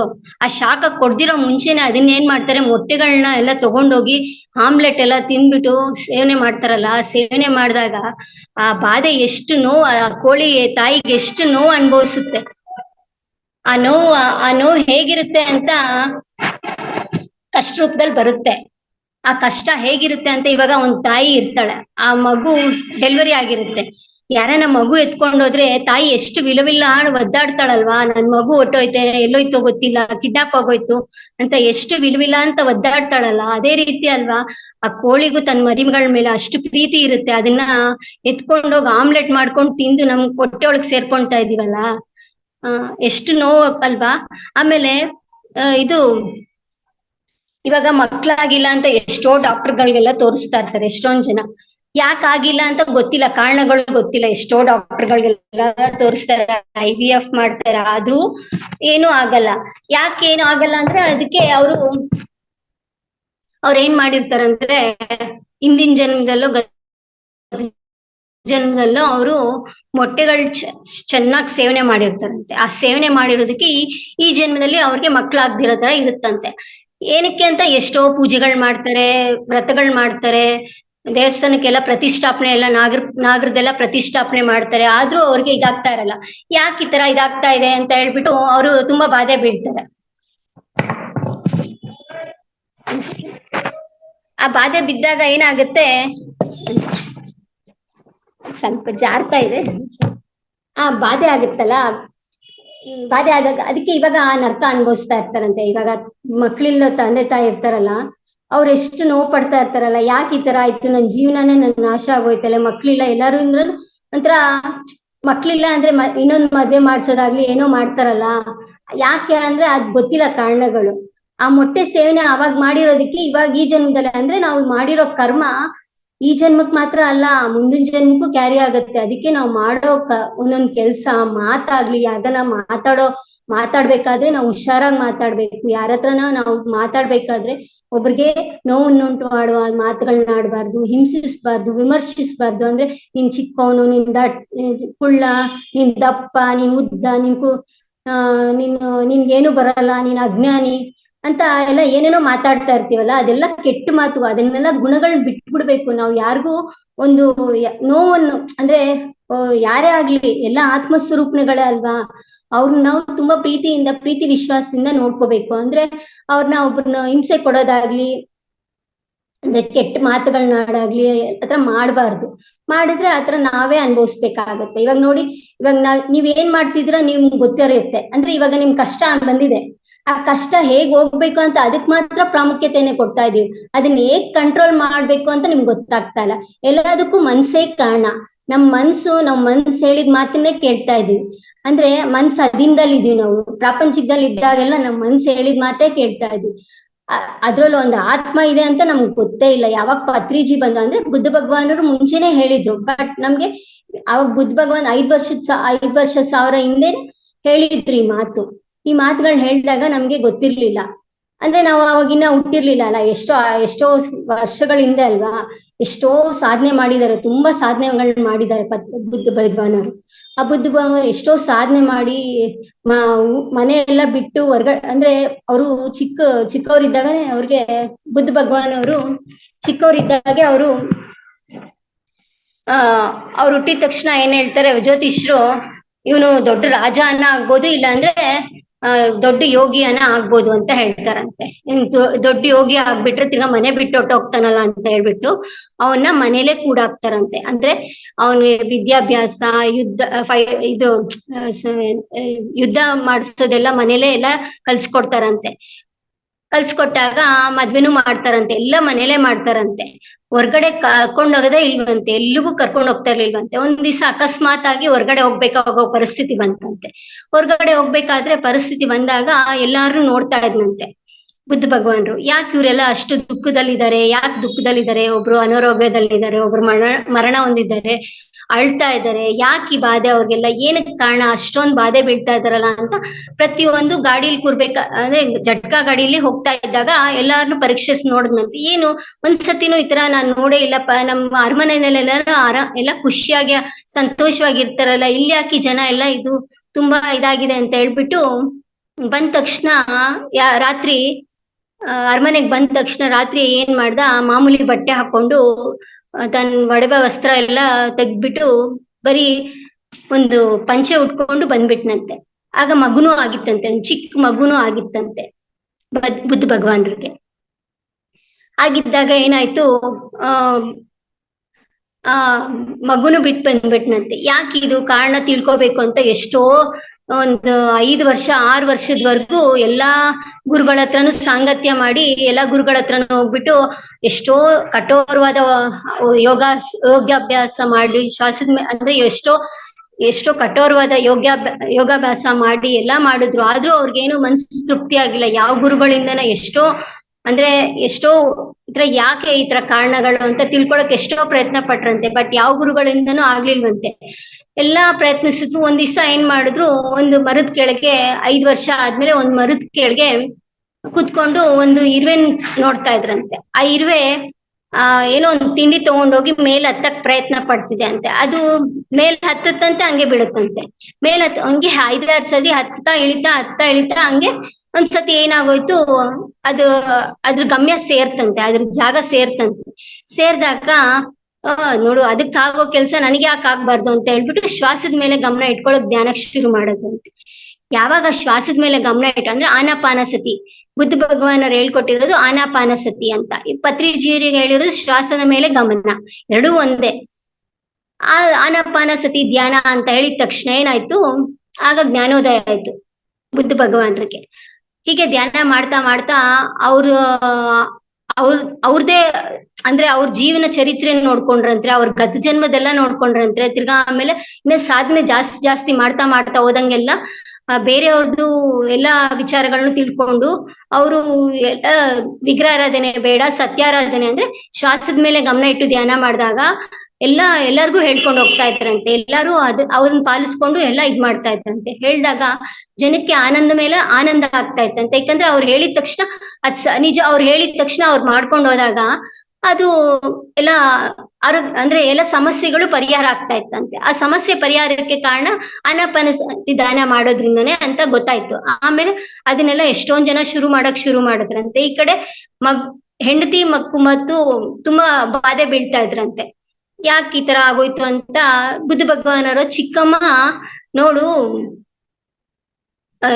ಇವಾಗ ನಿನ್ ಬಾಧೆ ಪಡೋದಲ್ಲ, ನಿನ್ ಪಕ್ಕದಲ್ಲಿ ಇರೋನ್ ಬಾಧೆ ಪಡ್ತಾ ಇದಾರಲ್ಲ, ಅವ್ರು ನೋಡೋಣ. ಇವಾಗೆಲ್ಲ ರಾಜಭಟ್ರನ್ನೆಲ್ಲ ಕಳ್ಸ್ಬಿಟ್ಟು ಅಲ್ಲೆಲ್ಲ ನೋಡ್ಕೊಂಡ್ ಬನ್ನಿ, ಬುದ್ಧ ಭಗವಾನ್ರು ಏನ್ ಮಾಡ್ತಾ ಇದಾರೆ ಏನು ಅಂತ ಎಲ್ಲ ಅವ್ರು ವಿಚಾರ ಮಾಡ್ಕೊಂಡು ಇವ್ರು ಹೆಂಡತಿಗೆಲ್ಲ ವಿಚಾರ ಹೇಳ್ತಾ ಇದ್ರಂತೆ. ಇವ್ರು ಅದೇ ತರ ಇಲ್ಲೇ ಅರಮನೆಯಲ್ಲೇ ಇಟ್ಕೊಂಡು ಎಲ್ಲಾರ್ಗೂ ಎಲ್ಲ ಸಮಸ್ಯೆಗಳು ತಿಳ್ಕೊಂತಾ ಅವ್ರು ಹೇಳಿರೋ ಎಲ್ಲ ಹೇಳ್ತಾ ಇದ್ರಲ್ಲ ರಾಜಭಟ್ರು ಇವ್ರಿಗೆಲ್ಲ, ಅದು ಇವರು ಹಾಗೆ ಮಾಡ್ತಾ ಮಾಡ್ತಾ ಅದನ್ನ ತಿಳ್ಕೊಂತಾ ಹೋದಂಗೆಲ್ಲ ಏನಾಯ್ತು, ಅವ್ರಿಗೂ ಚೆನ್ನಾಗಾಯ್ತು. ಅಂದ್ರೆ ನನ್ ಬಾಧೆ ಅಷ್ಟೊಂದಿಲ್ಲ, ಬೇರೆಯವ್ರನ್ನ ನೆನ್ಸ್ಕೊಂತಾ ಇದ್ರೆ ಇನ್ನ ಅವ್ರದೇ ಬಾಧೆ ಜಾಸ್ತಿ ಇದೆ. ಅಂದ್ರೆ ಕಷ್ಟ ನಮ್ದೇ ಜಾಸ್ತಿ ಅನ್ಕೊಂತೀವಿ, ನಮ್ಗಿನ್ನ ಬೇರೆಯವ್ರದ್ದು ಇನ್ನ ಜಾಸ್ತಿ ಇರುತ್ತಲ್ಲ. ಅದನ್ನ ಇದ್ ಮಾಡ್ಕೊಂಡು ಅವ್ರ ಹೆಂಡತಿ ಸುಮ್ನೆ ಆಗೋಗ್ಬಿಟ್ಲಂತೆ. ತಿರ್ಗಾ ಅವ್ರು ಬರೋವರ್ಗು ಅಂದ್ರೆ ಅದಕ್ಕೆ ಅಷ್ಟೊಂದು ಜಾಸ್ತಿ ಇದ್ ಮಾಡ್ತಿರ್ಲಿಲ್ಲಂತೆ. ನಂದು ಬುದ್ಧ ಭಗವಾನರ ಹೆಂಡತಿದು ಅಷ್ಟೊಂದು ದುಃಖ ಇರ್ಲಿಲ್ಲ. ಬುದ್ಧ ಭಗವಾನರು ಹೋಗಿದಾರಂತ ಅಷ್ಟೇ ಬಾಧೆ ಹೊರತು ಇನ್ನೇನು ಸಮಸ್ಯೆ ಇರ್ಲಿಲ್ಲ. ಆದ್ರೆ ಬೇರೆಯವ್ರ ಸಮಸ್ಯೆಗಳು ನೋಡಿದಾಗ ನನ್ ಸಮಸ್ಯೆ ಏನು ಇಲ್ಲ ಅನ್ಕೊಂಡು ಎಷ್ಟು ಆನಂದ ಪಟ್ಟಿದ್ದಾರಂದ್ರೆ, ಆಮೇಲೆ ಈ ಆನಾಪಾನಸತಿ ಹೇಳ್ಕೊಟ್ಟಾಗ ಅವ್ರಿಗೂ ಆನಂದ ಆಯ್ತು. ಅಂದ್ರೆ ಅವರು ದುಃಖದಿಂದ ಹೊರಗಡೆ ಬಂದ್ಬಿಟ್ರು. ಅದಕ್ಕೆ ನಾವು ಯಾವಾಗ ಈ ಆನಾಪಾನಸತಿ ಧ್ಯಾನ ಮಾಡ್ತೀವೋ, ಶ್ವಾಸದ ಮೇಲೆ ಗಮನ ಧ್ಯಾನ ಮಾಡ್ತೀವೋ, ನಮ್ ಮನ್ಸು ಶುದ್ಧಿ ಆಗತ್ತೆ. ಎಲ್ಲದಕ್ಕೂ ನಮ್ ಕೆಟ್ಟದನ ಮಾಡೋದಕ್ಕೂ ಒಳ್ಳೆತನ ಮಾಡೋದಕ್ಕೂ ಮನ್ಸೇ ಕಾರಣ. ಆ ಮನ್ಸನ್ನ ಶುದ್ಧಿ ಮಾಡ್ಕೊಳ್ಳೋದೇ ಶ್ವಾಸದ ಮೇಲೆ ಗಮನ ಇಟ್ಟು ಧ್ಯಾನ ಮಾಡಿದಾಗ. ಗುಣಗಳು, ನಮ್ ಗುಣ ನೆನೆ ಹೇಳಿದ್ನಲ್ಲ ನಿಮ್ಗೆ, ತಮೋ ಗುಣ, ರಜೋ ಗುಣ, ಇವೆರಡು ಕೆಟ್ಟ ಗುಣ. ನಮ್ಗೆ ಇದನ್ನ ತೊಲಗಿಸ್ಕೋಬೇಕು ಅಂದ್ರೆ ಶ್ವಾಸದ ಮೇಲೆ ಗಮನ ಇಟ್ಟು ಧ್ಯಾನ ಮಾಡಿದಾಗ ಇವೆರಡು ತೊಲಗಿಸ್ಕೊಂತೀವಿ. ಅಂದ್ರೆ ಶುದ್ಧ ಸಾತ್ವಿಕ ಆಹಾರ ತಗೋಬೇಕು. ನಾವೇನು ನಾನ್ ವೆಜಿಟೇರಿಯನ್ ಮುಟ್ಬಾರ್ದು, ಮಾಂಸಾಹಾರನ ಸೇವಿಸಬಾರ್ದು, ಯಾವ ಜೀವ ಹಿಂಸೆಗೂ ಕೊಡ್ಬಾರ್ದು, ಯಾರಿಗೇ ಆಗ್ಲಿ ನೋವುಂಟು ಮಾಡುವ ಮಾತುಗಳನ್ನಾಗ್ಲಿ, ಅಸೂಯೆ ಪಡಬಾರ್ದು, ಯಾರ ಮೇಲೂ ಅಹಂಕಾರ ಪಡಬಾರ್ದು, ತುಂಬಾ ಮಮಕಾರ ತೋರಿಸ್ಬಾರ್ದು. ಅದನ್ನೆಲ್ಲ ದುಃಖಕ್ಕೆ ಕಾರಣ ಆಗುತ್ತೆ. ಯಾರ ಮೇಲೆಲ್ಲ ತುಂಬಾ ಇಷ್ಟ ಇರುತ್ತೆ ನೋಡಿ, ಅವ್ರ ಮೇಲೆ ಅವ್ರು ಬಿಟ್ಟೋಗಿದ ತಕ್ಷಣ ನಮ್ಗೆ ಎಷ್ಟು ಬಾಧೆ ಆಗುತ್ತಲ್ಲ. ಅದಕ್ಕೆ ಎಷ್ಟು ಬೇಕೋ ಅಷ್ಟು ಪ್ರೀತಿ ತೋರಿಸ್ಬೇಕು, ತುಂಬಾ ಮಮಕಾರ ಇಟ್ಕೋಬಾರ್ದು. ಈಗ ಯಾರು ಶಾಶ್ವತವಲ್ಲ, ಈ ಜನ್ಮಕ್ ಮಾತ್ರನೇ ಅವ್ರು ಸೀಮಿತವಾಗಿರೋರು. ಆಮೇಲೆ ಈ ಮುಂದಿನ ಜನ್ಮದಲ್ಲಿ ಅವ್ರು ಇರ್ತಾರೋ, ನಮ್ಮ ಮಕ್ಳು ಅಲ್ಲ, ಯಾರೋ ಆಗ್ತಾರೆ. ಅವ್ರ್ಯಾರೋ ನಾವ್ಯಾರೋ, ಈ ಜನ್ಮಕ್ ಸೀಮಿತ ಮಾತ್ರ. ಅದಕ್ಕೆ ನಾವು ಅವ್ರ ಮೇಲೆ ತುಂಬಾ ಮಮಕಾರ ಬೆಳೆಸ್ಕೊಳ್ಳೋದಾಗ್ಲಿ, ಅವ್ರ ಮೇಲೆ ತುಂಬಾ ಹೆಚ್ಕೊಳ್ಳೋದಾಗ್ಲಿ ಮಾಡಿದಾಗ, ಅವರು ಬಿಟ್ಟು ಹೋದಾಗ ಎಷ್ಟು ಬಾಧೆ ಬೀಳ್ತೀವಲ್ವಾ. ಅದಕ್ಕೆ ನಾವು ಎಷ್ಟು ಅಂದ್ರೆ ಶ್ವಾಸದ ಮೇಲೆ ಗಮನ ಇಟ್ಟಾಗ ಮನ್ಸು ಶುದ್ಧಿ ಆಗುತ್ತೆ. ಮನ್ಸಿನ ಮೇಲೆ ಜಾಸ್ತಿ, ನನ್ಗೆ ಯಾಕಪ್ಪ ಈ ತರ ಕಷ್ಟ ಬಂದಿದೆ, ಅಯ್ಯೋ ನನ್ಗೆ ಆಗ್ಬೇಕಾಗಿತ್ತಾ, ನನಗೆ ಇದೆ ದುಃಖ ಬರ್ಬೇಕಾಗಿತ್ತಾ, ಈ ಸಮಸ್ಯೆ ನನ್ಗೆ ಬರ್ಬೇಕಾಗಿತ್ತಾ, ಯಾಕಿನೋ ನನ್ಗೆ ಭಗವಂತ ಈ ತರ ಕೊಟ್ಟಿದ್ದಾನೆ ಅಂತ ಇದ್ ಮಾಡ್ಕೊಂತೀವಲ್ಲ, ಬಾಧೆ ಬೀಳ್ತೀವಲ್ಲ.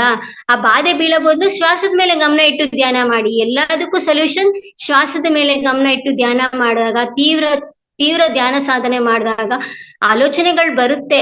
ಆಲೋಚನೆಗಳು ಕಟ್ ಮಾಡ್ತಾ ತೀವ್ರ ಧ್ಯಾನ ಸಾಧನೆ ಮಾಡಿ. ಅದು ಬೆಳಗ್ಗೆ ಬ್ರಾಹ್ಮಿ ಮುಹೂರ್ತದಲ್ಲಿ ಆದಷ್ಟು ಟ್ರೈ ಮಾಡಿ. ಬ್ರಾಹ್ಮಿ ಮುಹೂರ್ತದಲ್ಲಿ ಧ್ಯಾನ ಮಾಡಿದಾಗ ಆ ವಿಶ್ವಶಕ್ತಿ ಅನ್ನೋದು ನಮ್ಮಲ್ಲಿ ಪ್ರವರ್ತಿಸುತ್ತೆ. ಆಗ ಒಂದೊಂದು ಪಾರ್ಟ್ಗೂ ಅದು ಇದಾಗತ್ತಂತೆ. ನಾವು ಜೀವ ಇರೋವರೆಗೂ ಈ ಶ್ವಾಸದ ಮೇಲೆ ಗಮನ ಇಟ್ಟು ಮಾಡಿದಾಗ ನಮ್ಗೆ ನಮ್ ನಾಡಿ ಮಂಡಲ ಎಲ್ಲ ಶುದ್ಧಿ ಆಗುತ್ತೆ. ಈ ಜನ್ಮಕ್ಕೂ ಚೆನ್ನಾಗಿರ್ತೀವಿ, ಇವಾಗ್ಲೂ ಚೆನ್ನಾಗಿರ್ತೀವಿ, ಭವಿಷ್ಯತ್ತಲ್ಲೂ ಚೆನ್ನಾಗಿರ್ತೀವಿ. ಅಂದ್ರೆ ನಮ್ ಗುಣ ಚೇಂಜ್ ಆಗುತ್ತಲ್ಲ. ತಿರ್ಗಾ ನಾವು ತಪ್ಪು ಮಾಡು ಅಂದ್ರೂ ನಾವು ಮಾಡಲ್ಲ. ಯಾಕಂದ್ರೆ ಆ ಕರ್ಮ ಸಿದ್ಧಾಂತ ಅನ್ನೋದು ನಾವು ಮಾಡಿದ್ದನ್ನು ಅನುಭವಿಸ್ಲೇಬೇಕಾಗತ್ತೆ. ನಮ್ ಬೆನ್ನಿಂದನೇ ಇರುತ್ತೆ ಅದು ಫಸ್ಟ್ ಗೊತ್ತಾಗಲ್ಲ. ಈಗ ಕೃಷ್ಣನ್ ಪರಮಾತ್ಮ ಶಿಶುಪಾಲ ಇರ್ತಾರೆ. ಆ ಶಿಶುಪಾಲನ್ಗೆ ಎಷ್ಟು 10 ತಪ್ಪುಗಳು ಮಾಡಿದಾಗ ಪಾಪಕರ್ಮಗಳು ಮಾಡ್ತಾನೆ, ಅವನ್ಗೆ ಏನು ತೊಂದ್ರೆ ಆಗಲ್ಲ. 50 ತೊಂದರೆಗಳು ಮಾಡ್ತಾನೆ, ಆದ್ರೂ ಏನು ಆಗಲ್ಲ. ಆದ್ರೆ 100 ಬಂದಾಗ್ಲೂ ಏನು ಆಗಲ್ಲ. 101 ಆದಾಗ ಅವನ್ಗೆ ಪಾಪಕರ್ಮಗಳು ಕೊಳ ತುಂಬಿದೆ. ಆ ಕೊಳ ತುಂಬುವವರೆಗೂ ಕಷ್ಟ ಏನು ಗೊತ್ತಾಗಲ್ಲ. ಯಾಕೆ ಸಡನ್ ಆಗಿ ನಮ್ಗೆ ಏನು ಗೊತ್ತಾಗಲ್ಲ ಅಂದ್ರೆ, ನಾವು ಮಾಂಸಾಹಾರ ಎಲ್ಲ ಸೇವಿಸ್ತಾ ಇರ್ತೀವಲ್ಲ, ಸೇವಿಸಿದಾಗ ನಮ್ಗೆ ಸುಖ ಭ್ರಾಂತಿ ಇರುತ್ತಲ್ಲ. ಸುಖ ಹೇಗಿರುತ್ತೆ ಅಂತ ಅನುಭವ ಪೂರ್ವಕ ಪಡಿಬೇಕಲ್ಲ. ತಕ್ಷಣ ಗೊತ್ತಾಗ್ಬಿಟ್ರೆ ಅವ್ನ್ ಮುಟ್ಟಲ್ಲ ಅದು ಮಾಂಸಾಹಾರ. ಅದೇ ಭಗವಂತನ ಸೃಷ್ಟಿ ನೋಡಿ ಹೇಗಿದೆ. ಆ ಭಗವಂತ ಕೊಳ ತುಂಬುವವರೆಗೂ ಕೊಡ್ತಾನೆ ಇರ್ತಾನೆ, ಅಂದ್ರೆ ಸುಖ ಕೊಡ್ತಾನೆ ಇರ್ತಾನೆ. ಅದು ಕೊಳ ತುಂಬಿದ ತಕ್ಷಣ ಏನಾಗುತ್ತೆ, ಕಷ್ಟಗಳ ರೂಪದಲ್ಲಿ ಬರುತ್ತೆ. ಆ ಕಷ್ಟ ಹೇಗಿರುತ್ತೆ ಅಂದ್ರೆ ಅದು ಅನುಭವಿಸ್ದಾಗೆ. ಅದಕ್ಕೆ ನಾವ್ ಏನ್ ಮಾಡ್ತೀವೋ ನಾವು ಅನುಭವಿಸ್ಬೇಕಾಗತ್ತೆ. ನಮ್ ಹಿಂದೆನೆ ಇರುತ್ತೆ. ಎತ್ತಿನ ಗಾಡಿ ಇರಲ್ವಾ, ಎತ್ತಿನ ಗಾಡಿ ಮುಂದೆ ಹೋಗ್ಬೇಕಂದ್ರೆ ಚಕ್ರಗಳು ಹಿಂದೆನೆ ಬರುತ್ತಲ್ಲ. ಆ ಚಕ್ರಗಳು ಹಿಂದೆ ಅಂದ್ರೆ ನಮ್ ದುಃಖ ಆಗ್ಲಿ ಸಮಸ್ಯೆಗಳಾಗ್ಲಿ ನಮ್ ಹಿಂದೆನೆ ಬರುತ್ತಂತೆ. ನಮ್ಗೆ ಇವಾಗ ಒಳ್ಳೇದನ್ನ ಮಾಡಿದ್ರೆ ನಮ್ಗೆ ಸುಖನೇ ಬರುತ್ತಂತೆ, ನಾವು ಕೆಟ್ಟದ್ ಮಾಡಿದ್ರೆ ನಮ್ಗೆ ಕೆಟ್ಟದೇ ಆಗುತ್ತಂತೆ, ನಾವ್ ಏನ್ ಮಾಡ್ತೀವೋ ಅದನ್ನೇ ಅನುಭವಿಸ್ತೀವಂತೆ. ಅದಕ್ಕೆ ಸುಖ ಭ್ರಾಂತಿಲಿ ಇರಬಾರ್ದಂತೆ. ಅದನ್ನ ಮಾಡ್ಬೇಕಾದ್ರೆ ಕೆಲ್ಸ, ಯಾವ್ದೇನೇ ಕೆಲಸ ಮಾಡ್ಬೇಕಾದ್ರೆ ಅದ್ ನಮಗೆ ತೊಂದ್ರೆ ಆಗತ್ತಾ ಇಲ್ಲ ನಮ್ಗೆ ಒಳ್ಳೇದಾಗತ್ತಾ ಅಂತ ಯೋಚನೆ ಮಾಡ್ಬಿಟ್ಟು ಮಾತಾಡ್ಬೇಕು. ನಮ್ ಮಾತು ಕರ್ಮನೇ ಆಗತ್ತಂತೆ. ಮಾಡೋ ಕೆಲ್ಸ ಆಗ್ಲಿ, ನಮ್ ಮಾತಾಗ್ಲಿ ಎಷ್ಟು ಜಾಗ್ರತೆಯಿಂದ ನಾವು ಒಂದೊಂದ್ ಪದಗಳನ್ನ ಮಾತಾಡ್ಬೇಕಾದ್ರೆ ಒಬ್ರಿಗೆ ತೊಂದ್ರೆ ಆಗ್ದಿರ ಮಾಡ್ಬೇಕಂತೆ. ಅಥವಾ ಇವಾಗ ಯಾರಿಗೋ ನಷ್ಟ ಕೊಟ್ಟಿರ್ತೀರಾ, ಆ ನಷ್ಟ ನೀವ್ ಅನುಭವಿಸ್ಬೇಕಲ್ಲ, ಆ ನಷ್ಟ ರೂಪದಲ್ಲೇ ಬರುತ್ತೆ. ಕಷ್ಟ ಕೊಟ್ಟಾಗ ಕಷ್ಟ ರೂಪದಲ್ಲೇ ಬರುತ್ತೆ. ನಾವ್ ಏನ್ ಮಾಡ್ತೀವೋ ಅದನ್ನ ನೀವ್ ಅನುಭವಿಸ್ಲೇಬೇಕಾಗತ್ತೆ. ಅದಕ್ಕೆ ಎದುರ್ಬಾರ್ದು. ಅದ್ ನೀವ್ ಮಾಡಿರೋ ಕರ್ಮೆ ಅವ್ರಿಂದಾನೇ ನನಗೆ ಈ ಕಷ್ಟ ಬಂದಿದೆ, ಇವರಿಂದಾನೇ ನಮಗ್ ಕಷ್ಟ ಬಂದಿದೆ, ನಮ್ಮ ಅತ್ತೆಯಿಂದ, ನಮ್ಮ ಮಾವನಿಂದ, ನಮ್ ಗಂಡನಿಂದಾನೇ ಕಷ್ಟ ಬಂದಿದೆ ಅಂತ ಹೇಳ್ತೀವಲ್ವಾ. ಕಷ್ಟ ಅವರಿಂದ ಅಲ್ಲ, ನಮ್ಮಿಂದಾನೇ. ಅಂದ್ರೆ ನಾವು ಗತ ಜನ್ಮದಲ್ಲೋ ಈ ಜನ್ಮದಲ್ಲೋ ತೊಂದ್ರೆ ಕೊಟ್ಟಿದೀವಲ್ಲ, ಆ ತೊಂದ್ರೆ ಹೇಗಿದೆ ಅಂತ ಅನ್ಭವಿಸ್ಬೇಕಲ್ವಾ. ಆ ತೊಂದ್ರೆ ಅವ್ರ ರೂಪದಲ್ಲಿ ನಮಗ್ ಬರ್ತಾ ಇದೆ. ಆ ತೊಂದ್ರೆ ಅನುಭವಿಸಿದಾಗ ನಮ್ಗೆ ಅದ್ರ ಅರಿವಾಗತ್ತೆ. ಓ, ನಾನ್ ಮಾಡಿರೋ ಕರ್ಮ ಸಿದ್ಧಾಂತ ಅದಕ್ಕೆ ಅನ್ನೋದು. ನಾವೇನ್ ಮಾಡ್ತೀವೋ ಅದ್ ಅನುಭವಿಸ್ತೀವಿ. ಅದಕ್ಕೆ ಮಾಡ್ಬೇಕಾದ್ರೆ ನಾವು ಹುಷಾರಾಗಿ ಜಾಗೃತವಾಗಿ ಮಾಡ್ಬೇಕು. ಆ ಕಷ್ಟ ಸಮಸ್ಯೆಗೆ ನಾನೇ ಕಾರಣ, ಬೇರೆ ಯಾರು ಅಲ್ಲ ಅನ್ನೋ ಕರ್ಮ ಸಿದ್ಧಾಂತ ಬಗ್ಗೆ ತಿಳ್ಕೊಂಡ್ಮೇಲೆ ನಾವು ಆ ತಪ್ಪುಗಳು ಮಾಡು ಅಂದ್ರೂ ಮಾಡಲ್ಲ. ಅದಕ್ಕೆ ಜ್ಞಾನ ಬೆಳೆಸ್ಕೊಳ್ಳಿ, ಸ್ವಾಧ್ಯಾಯ ಮಾಡಿ. ಆ ಸ್ವಾಧ್ಯಾಯದಿಂದ ಅಂದ್ರೆ ಪುಸ್ತಕಗಳನ್ನ ಜಾಸ್ತಿ ಓದಿದಾಗ ಏನಾಗುತ್ತೆ, ಆ ಪುಸ್ತಕಗಳು ನಾವು ಫ್ರೆಂಡ್ ಆಗ್ಬೇಕು ನಮ್ಗೆ. ಆ ಪುಸ್ತಕಗಳು ಅಂದ್ರೆ ನಾವು ಬೇರೆಯವ್ರು ಯಾರು ಹೇಳಿದ್ರು ನಾವು ಕೇಳಲ್ಲ. ಆ ಪುಸ್ತಕ ನಮ್ಗೆ ಏನ್ ಹೇಳಿದ್ರು ನಾವು ಕರೆಕ್ಟ್ ಅಂತ ಒಪ್ಕೊಂತೀವಿ. ಆ ಪುಸ್ತಕಗಳೆಲ್ಲ ನಮ್ಗೆ ಗೊತ್ತಿಲ್ದಿರೋ ಇನ್ಫಾರ್ಮೇಶನ್ ಎಲ್ಲ ಎಷ್ಟೋ ಇರುತ್ತೆ. ಆ ಸ್ಪಿರಿಚುವಲ್ ಬುಕ್, ಆ ಪ್ರಾಪಂಚಿಕ ಬುಕ್ಸ್ ಓದೋಕ್ಕಿಂತ ಆ ಮ್ಯಾಗಝಿನ್ಸ್ ಅಂತೆ ಅದೆಲ್ಲ ಪ್ರಾಪಂಚಿಕ, ಅದೇನು ಯೂಸ್ ಇಲ್ಲ, ಎಲ್ಲ ಬಿಟ್ಟು ಹೋಗೋದೆ. ಅದಕ್ಕೆ ಜಾಸ್ತಿ ಪ್ರಾಮುಖ್ಯತೆ ಕೊಡ್ತಾ ಇದ್ದಾರೆ. ಅದ್ರ ಬದಲು ಆತ್ಮಜ್ಞಾನದ ಪುಸ್ತಕಗಳು ಓದಿ. ಆ ಪುಸ್ತಕಗಳು ಓದಿದಾಗ ನಿಮ್ಮಲ್ಲಿ ಜ್ಞಾನೋದಯ ಆಗುತ್ತೆ. ಆ ಜ್ಞಾನೋದಯ ಆದಾಗ ಗುಣಗಳು ಚೇಂಜ್ ಆಗುತ್ತೆ. ಗುಣ ಚೇಂಜ್ ಮಾಡ್ಕೋಬೇಕು. ನಮ್ ಗುಣ ಚೇಂಜ್ ಆದ್ರೆ ಬೇರೆಯವರು ನಮ್ಮನ್ನ ನೋಡ್ಬಿ ಅವರು ಕಲಿತಾರೆ. ಅಯ್ಯೋ, ಇಷ್ಟು ಹೀಗಿದ್ದವಳು ಹೀಗಾದ್ಲಾ, ಎಷ್ಟು ಚೇಂಜಸ್ ಆಗಿದೆ ಅಂತ ನಮ್ಗೆ ಮನ್ಸಿಗೆ ನಮ್ಗೆ ಚೇಂಜ್ ಆಗುತ್ತೆ. ಒಂದು 41 days ಧ್ಯಾನ ತೀವ್ರ 41 days ಆಗಿದ ತಕ್ಷಣನು ನೀವು ಕಂಟಿನ್ಯೂಸ್ ಆಗಿ ನಿಮ್ಗೆ ಎಷ್ಟಾಗುತ್ತೋ ಟೈಮ್ ಸಿಕ್ದಾಗೆಲ್ಲ ಒಂದ್ 10 ನಿಮಿಷ ಆ ಜ್ಞಾನವಂತ ಪುಸ್ತಕಗಳನ್ನ ಓದಿದಾಗ ಅದನ್ನ ಮನನ ಮಾಡ್ಕೊಳ್ಳಿ. ಆ ಮನನ ಮಾಡ್ಕೊಂಡು ಅದನ್ನ ಓದ್ದಾಗ ನಮ್ ಗುಣಗಳು ಚೇಂಜ್ ಆಗುತ್ತೆ. ಆ ಗುಣಗಳು ಚೇಂಜ್ ಆದಾಗ ನಾವ್ ಏನ್ ತಪ್ಪು ಮಾಡು ಅಂದ್ರೂ ನಾವು ಆ ತಪ್ಪು ಮಾಡಕ್ ಹೋಗಲ್ಲ. ಆ ತಪ್ಪು ಮಾಡಿದ್ರೆ ನಾವೇ ತಿರ್ಗಾ ಅನುಭವಿಸ್ಬೇಕಾಗತ್ತೆ. ಅನುಭವ ಪೂರ್ವಕವಾಗಿ ಕೃಷ್ಣ ಪರಮಾತ್ಮನೇ ಹೇಳಿದಾನೆ ಭಗವದ್ಗೀತೆಯಲ್ಲಿ, ನೀವೇನ್ ಮಾಡ್ತೀರೋ ನೀವ್ ಅನುಭವಿಸ್ತೀರಾ, ನೀವ್ ಯಾವ್ದ್ ಬಿತ್ತನೆ ಮಾಡಿರ್ತೀರೋ ಅದನ್ನೇ ಬಿತ್ತನೆ ಹೊಂದುತ್ತೀರಾ. ಅಂದ್ರೆ ನೀವು ಇವಾಗ ರಾಮಕೃಷ್ಣ ಪರಮಾತ್ಮ ಏನ್ ಹೇಳ್ತಾರಂದ್ರೆ, ನೀವು ಖಾರ ಆಗ್ಬೇಕು ಅಂದ್ರೆ ಉರಿ ಆಗತ್ತೆ. ಅದೇ ತರ ನಿಮ್ ಖಾರ ಅಂದ್ರೆ ಉರಿ ಆಗತ್ತೆ. ಸಿಹಿ ಬೇಕು ಅಂದ್ರೆ ಸಿಹಿನೇ ಬರುತ್ತೆ. ನಿಮ್ ಖಾರ ಬೇಕಾ ಹುಳಿ ಬೇಕಾ ಅಂದ್ರೆ ಖಾರ ಬೇಕಾ ಸಿಹಿ ಬೇಕಾ? ನಿಮ್ಗೆ ಸಿಹಿ ಬೇಕು ಅಂದ್ರೆ ನೀವು ಒಳ್ಳೇದನ್ನೇ ಮಾಡಿ. ಒಳ್ಳೇದನ್ನ ಮಾಡಿದ್ರೆ ನಿಮ್ಗೆ ಸಿಹಿಯಾಗಿ ಆಗುತ್ತೆ.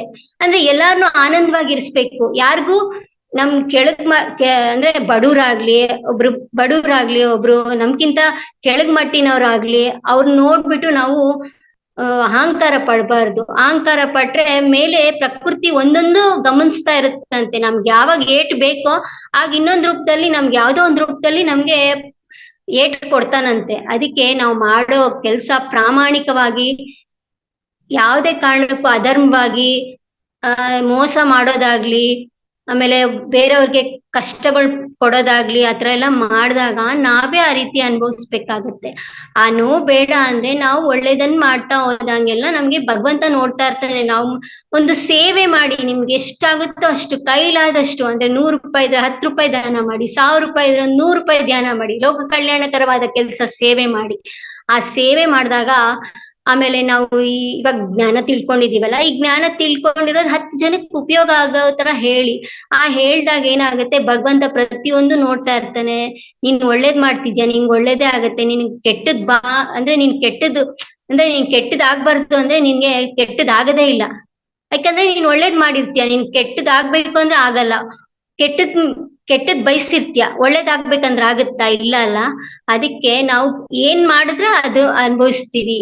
ಅದಕ್ಕೆ ನಾವು ಯಾರಿಗೇ ಆಗ್ಲಿ ಈಗ ಸದ್ಗುರುಗಳು ಹೇಳಿರೋದು, ಪತ್ರಿಜಿ ಸರು ಎಷ್ಟೋ ಲಕ್ಷಾಂತರ ಪುಸ್ತಕಗಳು ಓದಿದಾರಲ್ಲ, ಆ ಓದಿರೋದನ್ನ ಒಂದೊಂದು ನಾವು ಅವಗಾಹನೆ ಮಾಡ್ಕೊಂಡಾಗ ನಾವು ಅದನ್ನ ಓದ್ಬಿಟ್ಟು ನಮ್ಮಲ್ಲಿ ಚೇಂಜಸ್ ಮಾಡ್ಕೊಂಡು ನಾವ್ ಇತರರಿಗೆ ಏನೇ ಆಗ್ಲಿ ನಮ್ ಕೈಲಾದಷ್ಟು ಸಹಾಯ ಮಾಡೋಣ. ಅಂದ್ರೆ ಟೈಮ್ ಸ್ಪೆಂಡ್ ಮಾಡಿ ಜ್ಞಾನ ಹೇಳ್ಕೊಡೋದಾಗ್ಲಿ, ತಿಳ್ಕೊಂಡಿರೋ ಜ್ಞಾನ ಒಂದ್ 10 ಜನಕ್ಕೆ ಹಂಚಿದಾಗ ಆಮೇಲೆ ನಿಮ್ಗೆ ಎಷ್ಟೋ ಆನಂದ ಆಗತ್ತೆ. ಇವಾಗ ಒಂದು ಕ್ಲಾಸ್ ಮಾಡಿ, ಇವಾಗ ನಾನ್ ಮಾಡ್ತಿದ್ದೀನಲ್ಲ, ಆ ಕ್ಲಾಸ್ ಮಾಡಿ ಆಮೇಲೆ ನೀವು ಕ್ಲಾಸ್ ಮಾಡಿದ ತಕ್ಷಣ ಎಷ್ಟು ಆನಂದ ಆಗತ್ತೆ ಗೊತ್ತಾ. ಒಬ್ಬೊಬ್ರು ಕ್ವಶನ್ಗೆ ನಾವು ಆನ್ಸರ್ ಮಾಡಿದೀವಲ್ಲ, ಆಗ ನೀವ್ ಎಷ್ಟು ಉನ್ನತಿ ಆಗಿದ್ದೀರಾ. ನನ್ಗೆ 5 ಗಂಟೆ ಅಂತ ಹೇಳಿದ್ರಲ್ಲ, ಆಕ್ಚುಲಿ 4:10 ಇತ್ತು ಕ್ಲಾಸು ಅಂತ ಹೇಳಿದ್ರು. 5 ಗಂಟೆವರೆಗೂ ಸೆಷನ್ ನಡೀತು ಅಂದ್ರೆ ಆ ಜ್ಞಾನ ಒಬ್ಬೊಬ್ರು ಕ್ವಶನ್ಸ್ ಕೇಳ್ತಾ ಇದಾರೆ, ಆ ಕ್ವಶನ್ಸ್ ನನ್ಗೆ ಗೊತ್ತಿರೋದಕ್ಕೆ ಅದಕ್ಕೆ ನಾನು ಹೇಳ್ಕೊಂಡು ಹೋದೆ. ಆಗ ನನ್ಗೆ ಎಷ್ಟು ಆನಂದ ಆಯ್ತು ಗೊತ್ತಾ. ಒಬ್ರಿಗೆ 10 ಜನಕ್ಕೆ ಹಂಚಿದ್ದೀನಲ್ಲಪ್ಪ ನನ್ ಜ್ಞಾನ, ನಾನು ಅಷ್ಟು ಟೈಮ್ ಸ್ಪೆಂಡ್ ಮಾಡಿದ್ದೀನಲ್ಲಪ್ಪ, ಒಂದು ಆನಂದ ನನ್ಗೆ ಎಷ್ಟು ಚೆನ್ನಾಗಿ ಆಯ್ತು ಅಂದ್ರೆ ಒಂಥರ ಅವರು ತುಂಬಾ ಆನಂದ ಪಟ್ರಲ್ಲ. ಆನಂದ ಪಟ್ಟಾಗ ಅವರು ಪ್ರಾಬ್ಲಮ್ ಸೊಲ್ಯೂಷನ್ ಸಿಕ್ತಲ್ಲ, ಆಗ ಅವ್ರಿಗೆ ಎಷ್ಟು ಆನಂದ ಪಡ್ತಾರೆ. ಇವಾಗ ನಾನ್ ಇವಾಗ ಆನಂದ ಪಟ್ಟಿದ್ದೀನಿ ಅಂದ್ರೆ ನಿಮ್ಗೂ ಆನಂದ ಬೇಕಲ್ವಾ. ಅದಕ್ಕೆ ಈ ಜ್ಞಾನ ಹಂಚಿ, ಆ ಜ್ಞಾನ ಬೇರೆಯವ್ರಿಗೂ ಮಾದರಿ ಆಗತ್ತೆ. ಅಂದ್ರೆ ಯಾರು ದುಃಖದಿಂದ ಇರ್ತಾರೋ ಅವ್ರಿಗೆ ನಾವು ಈ ಜ್ಞಾನ ಹೇಳ್ಕೊಟ್ಟಾಗ ಏನಾಗತ್ತೆ, ಅವರು ಆನಂದ ಪಡ್ತಾರೆ, ನೀವು ಆನಂದ ಪಡ್ತಾನೆ. ಭಗವಂತ ನೋಡ್ತಾ ಇರ್ತಾನೆ, ಪ್ರತಿಯೊಂದು ನೋಡ್ತಾ ಇರ್ತಾನೆ. ನಮ್ಗೆ ಯಾವ ಬೇಕೋ, ಏನ್ ಟೈಮ್ ಬೇಕೋ ಭಗವಂತನ್ ಗೊತ್ತಿಲ್ವಾ. ನಾವು ಸಂಕಲ್ಪ ಮಾಡ್ಕೊಂಡು ಧ್ಯಾನ ಮಾಡ್ಬೇಕಾ, ಭಗವಂತ ನನಗೆ ಈ ಕಷ್ಟ, ನನ್ಗೆ ಮಗನ್ ಮದ್ವೆ ಮಾಡ್ಬೇಕು, ಮಗಳ್ ಮದ್ವೆ ಮಾಡ್ಬೇಕು, ಮಗನ್ಗೆ ಉದ್ಯೋಗ ಸಿಗ್ಬೇಕು, ಯಾಕೆ ಕೇಳ್ಕೊಂತೀರಾ? ಬೇಡ, ನಿಮ್ಗೆ ಅದೆಲ್ಲ ಅವ್ರ ಪ್ರಣಾಳಿಕೆನೇ ಬೇರೆ. ಅಂದ್ರೆ ಅವ್ರು ಬಂದಿರೋ ಜೀವನನೇ ಬೇರೆ, ನೀವು ಬಂದಿರೋ ಜೀವನನೇ ಬೇರೆ. ನಿಮ್ಗೋಸ್ಕರ ನಿಮ್ ಡ್ಯೂಟಿ ನೀವು ಮಾಡಿ. ಪ್ರಾಪಂಚಿಕದನ್ನು ಸ್ಪೆಂಡ್ ಮಾಡ್ಬೇಕು. ಅದಕ್ಕೆ ಸ್ವಲ್ಪ ಟೈಮ್ ಇಟ್ಕೊಳ್ಳಿ. ಬೆಳಿಗ್ಗೆ ಬ್ರಾಹ್ಮಿ ಮುಹೂರ್ತದಲ್ಲಿ ಡಿಸ್ಟರ್ಬೆನ್ಸ್ ಇರಲ್ಲ ಅಲ್ಲ, ಆಗ ಅಂದ್ರೆ ಧ್ಯಾನ ಮಾಡಿದಾಗ ನಿಮ್ಗೆ ಯಾವ್ದೋ ಒಂದು ರೂಪದಲ್ಲಿ ನಿಮ್ಗೆ ಈ ತರ ಜ್ಞಾನವಂತ ಸಂದೇಶಗಳು ಸಿಗ್ತಾ ಹೋಗುತ್ತೆ. ಆ ಸಂದೇಶಗಳನ್ನ ಇಟ್ಕೊಂಡು ನಾವು ಅದನ್ನ ನಮ್ಮ ಆಚರಣೆಯಲ್ಲಿ ಅನುಭವಿಸಿ ಆಚರಣೆಯಲ್ಲಿ ಇಟ್ಕೊಂಡಾಗ ಬೇರೆಯವ್ರಿಗೆ ನಾವು ಮಾದರಿ ಆಗ್ತೀವಿ. ಮಾದರಿ ಆದಾಗ ನಮ್ಗೆ ಆತ್ಮೋನ್ನತಿ ಆಗತ್ತೆ. ಆತ್ಮ ಉನ್ನತಿಗೆ ಇವಾಗ ನಾವು ಬಂದಿರೋದೆಲ್ಲ ಆತ್ಮ ಉನ್ನತಿಗೆ. ಈ ಜನ್ಮ ಒಂದೇ ಅಲ್ಲ, ನಮ್ಗೆ 84 ಜೀವರಾಶಿಗಳು ದಾಟಿ ಮಾನವ ಜನ್ಮಕ್ ಬಂದಿದೀವಿ. ಆ ಮಾನವ ಜನ್ಮ ಎಷ್ಟು ಶ್ರೇಷ್ಠವಾದದ್ದು ಅಂದ್ರೆ ಅದನ್ನ ಹಾಳು ಮಾಡ್ಕೋಬೇಡಿ. ಆ ಮಾನವ ಜನ್ಮ ಎಷ್ಟೋ ಅಲ್ಲಿ ಕ್ಯೂ ಸಿಸ್ಟಮ್ ಇರುತ್ತಂತೆ, ಎಷ್ಟೋ ಕ್ಯೂ ಅಲ್ಲಿ ಇರ್ತೀವಂತೆ, ಕಾಯ್ಕೊಂಡಿರ್ಬೇಕಂತೆ. ನಾವು ಅಲ್ಲಿ ಬರ್ಬೇಕಂದ್ರೆ ಈ ಮಾನವ ಜನ್ಮ ಇವಾಗ 84 ಜೀವರಾಶಿ ಅಂದ್ರೆ ಸಿಂಹ, ಹುಲಿ, ಮೇಕೆ, ಆತರ ಎಲ್ಲಾ ಪ್ರಾಣಿಗಳು ದಾಟಿ ಜೀವರಾಶಿಗಳು, ಆಮೇಲೆ ಖನಿಜ ಅಂದ್ರೆ ಕಲ್ಲುಗಳ ರೂಪದಲ್ಲಿ ಎಲ್ಲ ನಾವು ಎಲ್ಲ ದಾಟಿ ಬಂದಿದ್ದೀವಂತೆ. ಈಗ ಮಾನವ ಜನ್ಮನ್ಗೆ ಒಂದೇ ಆಲೋಚನೆ ಶಕ್ತಿ, ಮಾತಾಡೋ ಶಕ್ತಿ, ಬುದ್ಧಿ ಶಕ್ತಿ ಎಲ್ಲ ಇರೋದು ಮಾನವನಿಗೇನಂತೆ. ಈ ಮಾನವ ಅಷ್ಟು ಅಲ್ಲಿ ಕ್ಯೂ ಸಿಸ್ಟಮ್ ಇರುತ್ತಂತೆ. ನಾನು ಇವ್ರು ಹೊಟ್ಟೆಲಿ ಉಡ್ತೀವಿ ಅಂತ ಕೇಳ್ಕೊಂತೀವಂತೆ. ನನ್ಗೆ ಅಲ್ಲಿ ನನ್ಗೆ ತಡ್ಕೊಳಕ್ ಆಗ್ತಾ ಇಲ್ಲ, ನೋವು ಇದಾಗ್ತಾ ಇಲ್ಲ, ನಿನ್ಗೆ ಯಾವ್ದೋ ಒಂದು ಮಾಡಿ ಅಂತ ಹೇಳ್ಬಿಟ್ಟು, ಅಂದ್ರೆ ಒಂದು ಗರ್ಭ ಕೊಡಿ ಅಂತ ಕೇಳ್ಕೊಂತೀವಂತೆ. ಅಲ್ಲಿ ಅಷ್ಟು ಬೇಗ ಸಿಗಲ್ವಂತೆ. ನಮ್ ಕರ್ಮಗಳು ಸವಿಯೋವರೆಗೂ ಇದಾಗಲ್ವಂತೆ. ನಾವು ಅಲ್ಲಿ ಆತ್ಮವಾಗೇ ಇರ್ಬೇಕು, ಅಲ್ಲಿ ಇರಕ್ಕಾಗಲ್ಲ. ಅದಕ್ಕೆ ತಿರ್ಗಾ ನಾವ್ ಯಾವ್ದೋ ಒಂದು ಆಗ್ಲಿ ಅಂತ ಹೇಳ್ಬಿಟ್ಟು ಯಾವ್ದೋ ಒಂದು ಹೊಟ್ಟೆ ಅಂದ್ರೆ ಯಾವ್ದೋ ಒಂದು ಗರ್ಭದಲ್ಲಿ ಸೇರ್ಕೊಂತೀವಂತೆ. ಆ ಸೇರ್ಕೊಂಡಾಗ ನಮ್ಗೆ ಯಾಕೆ ಈ ತರ ನಮ್ಗೆ ಕಷ್ಟ, ನೋವು ಅಂತ ಅಂದ್ರೆ ನಾವು ಗತ ಜನ್ಮದಲ್ಲಿ ಅರ್ಹತೆ ಸಂಪಾದನೆ ಮಾಡಿರ್ಬೇಕು. ಒಂದು ಅರ್ಹತೆ ಬೇಕು. ಇವಾಗ ನಿಮ್ಗೆ ಹಣ ಬೇಕು ಅಂದ್ರೆ ಹಣ ದಾನ ಮಾಡಿ. ಹಣ ದಾನ ಮಾಡ್ಲಿಲ್ಲ ಅಂದ್ರೆ ನಿಮ್ಗೆ ಹಣ ಹೇಗ್ ಬರುತ್ತೆ ಅಲ್ವಾ, ಧನ. ಅದಕ್ಕೆ ನಿಮ್ ಏನ್ ಬೇಕೋ, ನಿಮ್ ಜ್ಞಾನ ಬೇಕು ಅಂದ್ರೆ ಜ್ಞಾನ ಹಂಚಿ, ನಿಮ್ಗೆ ಇನ್ನ ಹೆಚ್ಚುತ್ತೆ. ಹೆಚ್ಚಿದಷ್ಟು ಹೆಚ್ಚುತ್ತೆ. ಯಾರಿಗಾನ ಕೊಡ್ಬೇಕು ಅಂದ್ರೆ ಕೊಟ್ಬಿಡಿ, ಕೊಟ್ಟಾಗ ನಿಮ್ಗೆ ಹೆಚ್ಚುತ್ತೆ, ಅದೇನ್ ಕಮ್ಮಿ ಆಗಲ್ಲ. ಈಗ ನಮ್ಗೆ ಬೇಕು, ನಮ್ ಫ್ಯಾಮಿಲಿಗೆ ಬೇಕು, ನಮ್ಮವ್ರಿಗೆ ಬೇಕು ಅಂತ ಎತ್ತಿಟ್ಕೊಂಡಾಗ ನಿಮ್ಗೆ ಏನಾಗುತ್ತೆ, ನಿಮ್ಗೆ ಏನು ಬರಲ್ಲ. ಬಚ್ಚಿಟ್ಕೊಂಡ್ರೆ ಯಾರನ್ನ ದೋಚ್ಕೊಂಡ್ಬಿಡ್ತಾರೆ, ಅಂದ್ರೆ ಯಾರನ್ನ ಕಳುವಾಗುತ್ತೆ. ಆದ್ರೆ ನಾವು ಹಂಚ್ತಾ ಹೋದಂಗ ನಮ್ ದುಡ್ಡಾಗ್ಲಿ, ನಮ್ ಜ್ಞಾನ ಆಗ್ಲಿ ಹಂಚ್ತಾ ಹೋದಂಗೆಲ್ಲ ನಮ್ ಜ್ಞಾನ ಬೆಳೆಯುತ್ತೆ. ಆ ಜ್ಞಾನ ಅಷ್ಟು ಶ್ರೇಷ್ಠವಾದದ್ದು. ನಾವ್ ಇವಾಗ ಜ್ಞಾನ ಬೆಳೆಸ್ಕೊಂತಿದೀವಲ್ಲ, ಈ ಜ್ಞಾನ ನಮ್ ಹಿಂದೆನೆ ಬರುತ್ತೆ. ಅಂದ್ರೆ ನಾವ್ ಆತ್ಮವಾಗಿರ್ತೀವಲ್ಲ, ಇವಾಗ ನಾವ್ ಆತ್ಮ ಸ್ವರೂಪ ಅಲ್ಲ, ನಾವು ದೇಹ ಅಲ್ಲ, ನಾವು ಆತ್ಮ ಅಂತಾನೆ ಹೇಳ್ಬೇಕು. ನಾವು ದೇಹ ಅಶಾಶ್ವತವಾದದ್ದು, ಆತ್ಮ ಒಂದೇ ಶಾಶ್ವತವಾದ್ದು. ಯಾವಾಗ್ಲೂ ನಮ್ಗೆ ಎಷ್ಟೋ ಆದಿನೂ ಇಲ್ಲ, ಅಂತ್ಯನೂ ಇಲ್ಲ, ಮಧ್ಯಾಂತರನೂ ಇಲ್ಲ. ಈ ಆತ್ಮಕ್ಕೆ ಸಾವನ್ನೋದೇ ಇಲ್ಲ. ಆತ್ಮಕ್ಕೆ ಈ ದೇಹ ಮಾತ್ರ ಸಾವಿರುತ್ತೆ. ಸಾವಾದಾಗ ಏನಾಗುತ್ತೆ, ಈ ದೇಹ ಸುಟ್ಟು ಬಿಡ್ತಾರೆ. ಬಟ್ ಆತ್ಮ ಅನ್ನೋದಿರುತ್ತಲ್ಲ, ಆತ್ಮಕ್ ಸಾವ್ ಅನ್ನೋದಿರಲ್ಲ. ಈ ಆತ್ಮ ಮೇಲ್ ಹೋಗುತ್ತೆ. ಮೇಲ್ ಹೋದಾಗ ತಿರ್ಗಾ ಆಮೇಲೆ ಯಾವ್ದೋ ಒಂದ್ ಶರೀರದಲ್ಲಿ ಧಾರಣೆ ಮಾರಿ ಬರುತ್ತೆ. ಹಾಗೆಲ್ಲ ಮರ್ತೋಗ್ಬಿಡಿರುತ್ತೆ. ಆಗ ನಾವ್ ಇವಾಗೆಲ್ಲ ಈ ಜನ್ಮದಲ್ಲಿ ನಾವು ಜ್ಞಾನ ತಿಳ್ಕೊಂಡಿರ್ತೀವಲ್ಲ, ಈ ಜ್ಞಾನ ತಿಳ್ಕೊಂಡಾಗ ನಮ್ಗೆ ಏನಾಗುತ್ತೆ, ಅದು ಅಲ್ಲೇ ಪಾಸ್ ಆಗಿರುತ್ತೆ. ಅದು ಆತ್ಮದೊಳಗೆ ನಿಕ್ಷಿಪ್ತವಾಗಿರುತ್ತೆ. ಆ ನಿಕ್ಷಿಪ್ತವಾಗಿರೋದು ಏನ್ ಮಾಡ್ತೀವಿ ನಾವು ಧ್ಯಾನ ಮುಖಾಂತರ ನಮ್ಗೆಲ್ಲ ಅದು ಹೊರಗಡೆ ಬರುತ್ತಂತೆ. ಗತ ಜನ್ಮದಲ್ಲಿರೋದೆಲ್ಲ ನಮ್ಗೆ ಹೊರಗಡೆ ಬರ್ತಾ ಹೋಗ್ತಾ ಇರುತ್ತಂತೆ, ಅಂದ್ರೆ ಬಂದ್ಬಿಡುತ್ತಂತೆ ಅದು. ನಾವ್ ಇವಾಗ ಶ್ವಾಸದ ಮೇಲೆ ಗಮನ ಇಟ್ಟು ಮಾಡಿದಾಗ ನಮ್ಗೆ ಒಳಗಿಂದನೇ ಎಲ್ಲ ನಮ್ಗೆ ಹೊರಗಡೆ ಬಂದ್ಬಿಡುತ್ತಂತೆ. ಆ ಜ್ಞಾನ ಅಷ್ಟು ಶ್ರೇಷ್ಠವಾದದ್ದು. ಅದಕ್ಕೆ ಶ್ವಾಸದ ಮೇಲೆ ಗಮನ ಇಟ್ಕೊಂಡು ಧ್ಯಾನ ಮಾಡ್ಬೇಕು.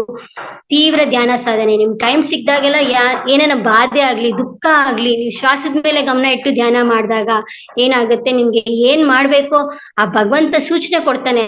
ಯಾವ್ದೋ ಒಂದ್ ರೂಪದಲ್ಲಿ ಸೂಚನೆ ಕೊಡ್ತಾನೆ. ಕಷ್ಟ ಬಂದಿದೆ ಅಂತ ಎದುರ್ಕೋಬೇಡಿ, ಎದುರಿಸಿ ಅದ್ರಲ್ಲಿ ಏನೋ ಒಂದ್ ಪಾಠ ಕಲಿಯೋದಿದೆ. ದುಃಖ ನನಗೆ ಬಂದಿದೆ ಅನ್ಕೋಬೇಡಿ, ನೀವು ಮಾಡಿರೋ ಕರ್ಮಕ್ಕೆ ಅಲ್ವಾ ನೀವು ಅನುಭವಿಸ್ತಾ ಇರೋದು. ಅದಕ್ಕೆ ಯಾಕೆ ಬಾಧೆ ಬೀಳ್ತೀರಾ? ಎದುರಿಸಿ ಮೇಲ್ ನಿಲ್ಲಿ.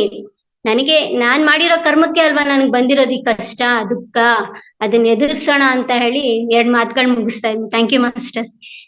ಇಷ್ಟೊತ್ತು ನನ್ನ ಮಾತುಗಳು ಕೇಳಿ ನಂಗೆ ಅವಕಾಶ ಕೊಟ್ಟಿದ್ದೀರಾ. Thank you masters. Thank you madam.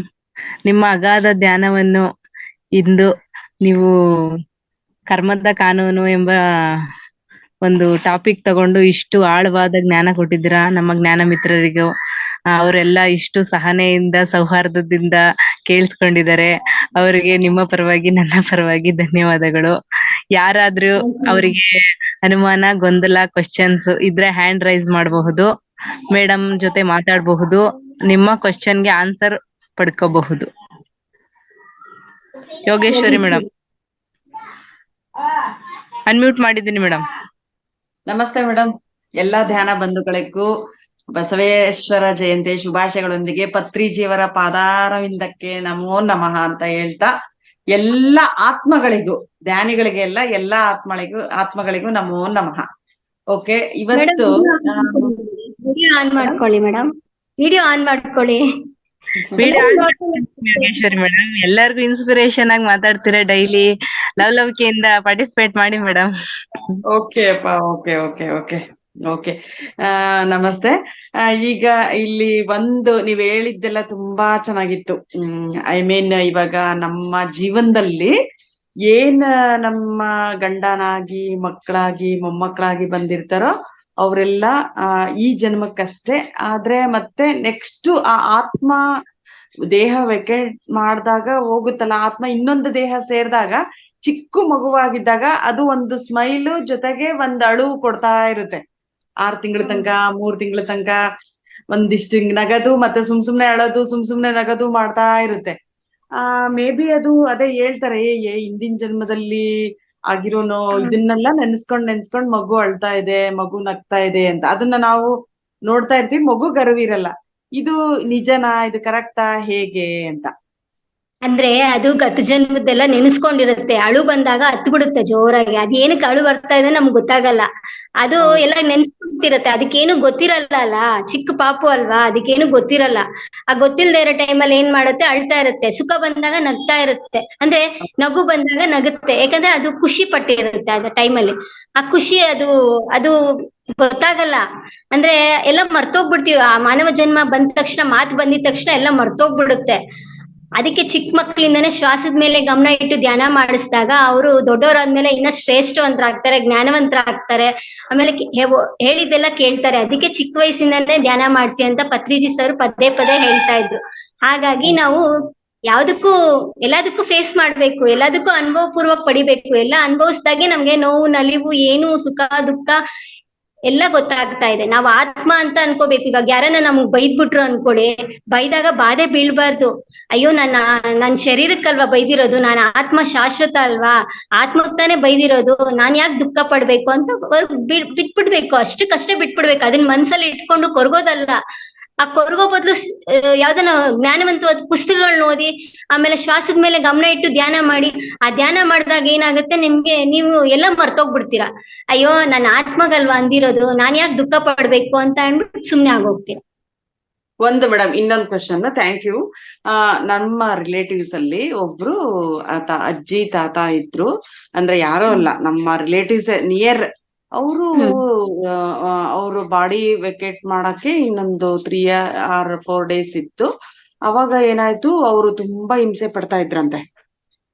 ಅವಾಗ ಅವ್ರ ಮಗ ಒಬ್ರು, ಅವ್ರು ಓಶೋ ಅಂತ ಒಬ್ರು ಇದ್ದಾರಲ್ಲ, ಅವ್ರದ್ದು ಧ್ಯಾನ, ಅವ್ರದ್ದು ಬುಕ್ಸ್ ಗಳನ್ನ ಓದ್ತಾ ಇದ್ರಂತ ಅವರು.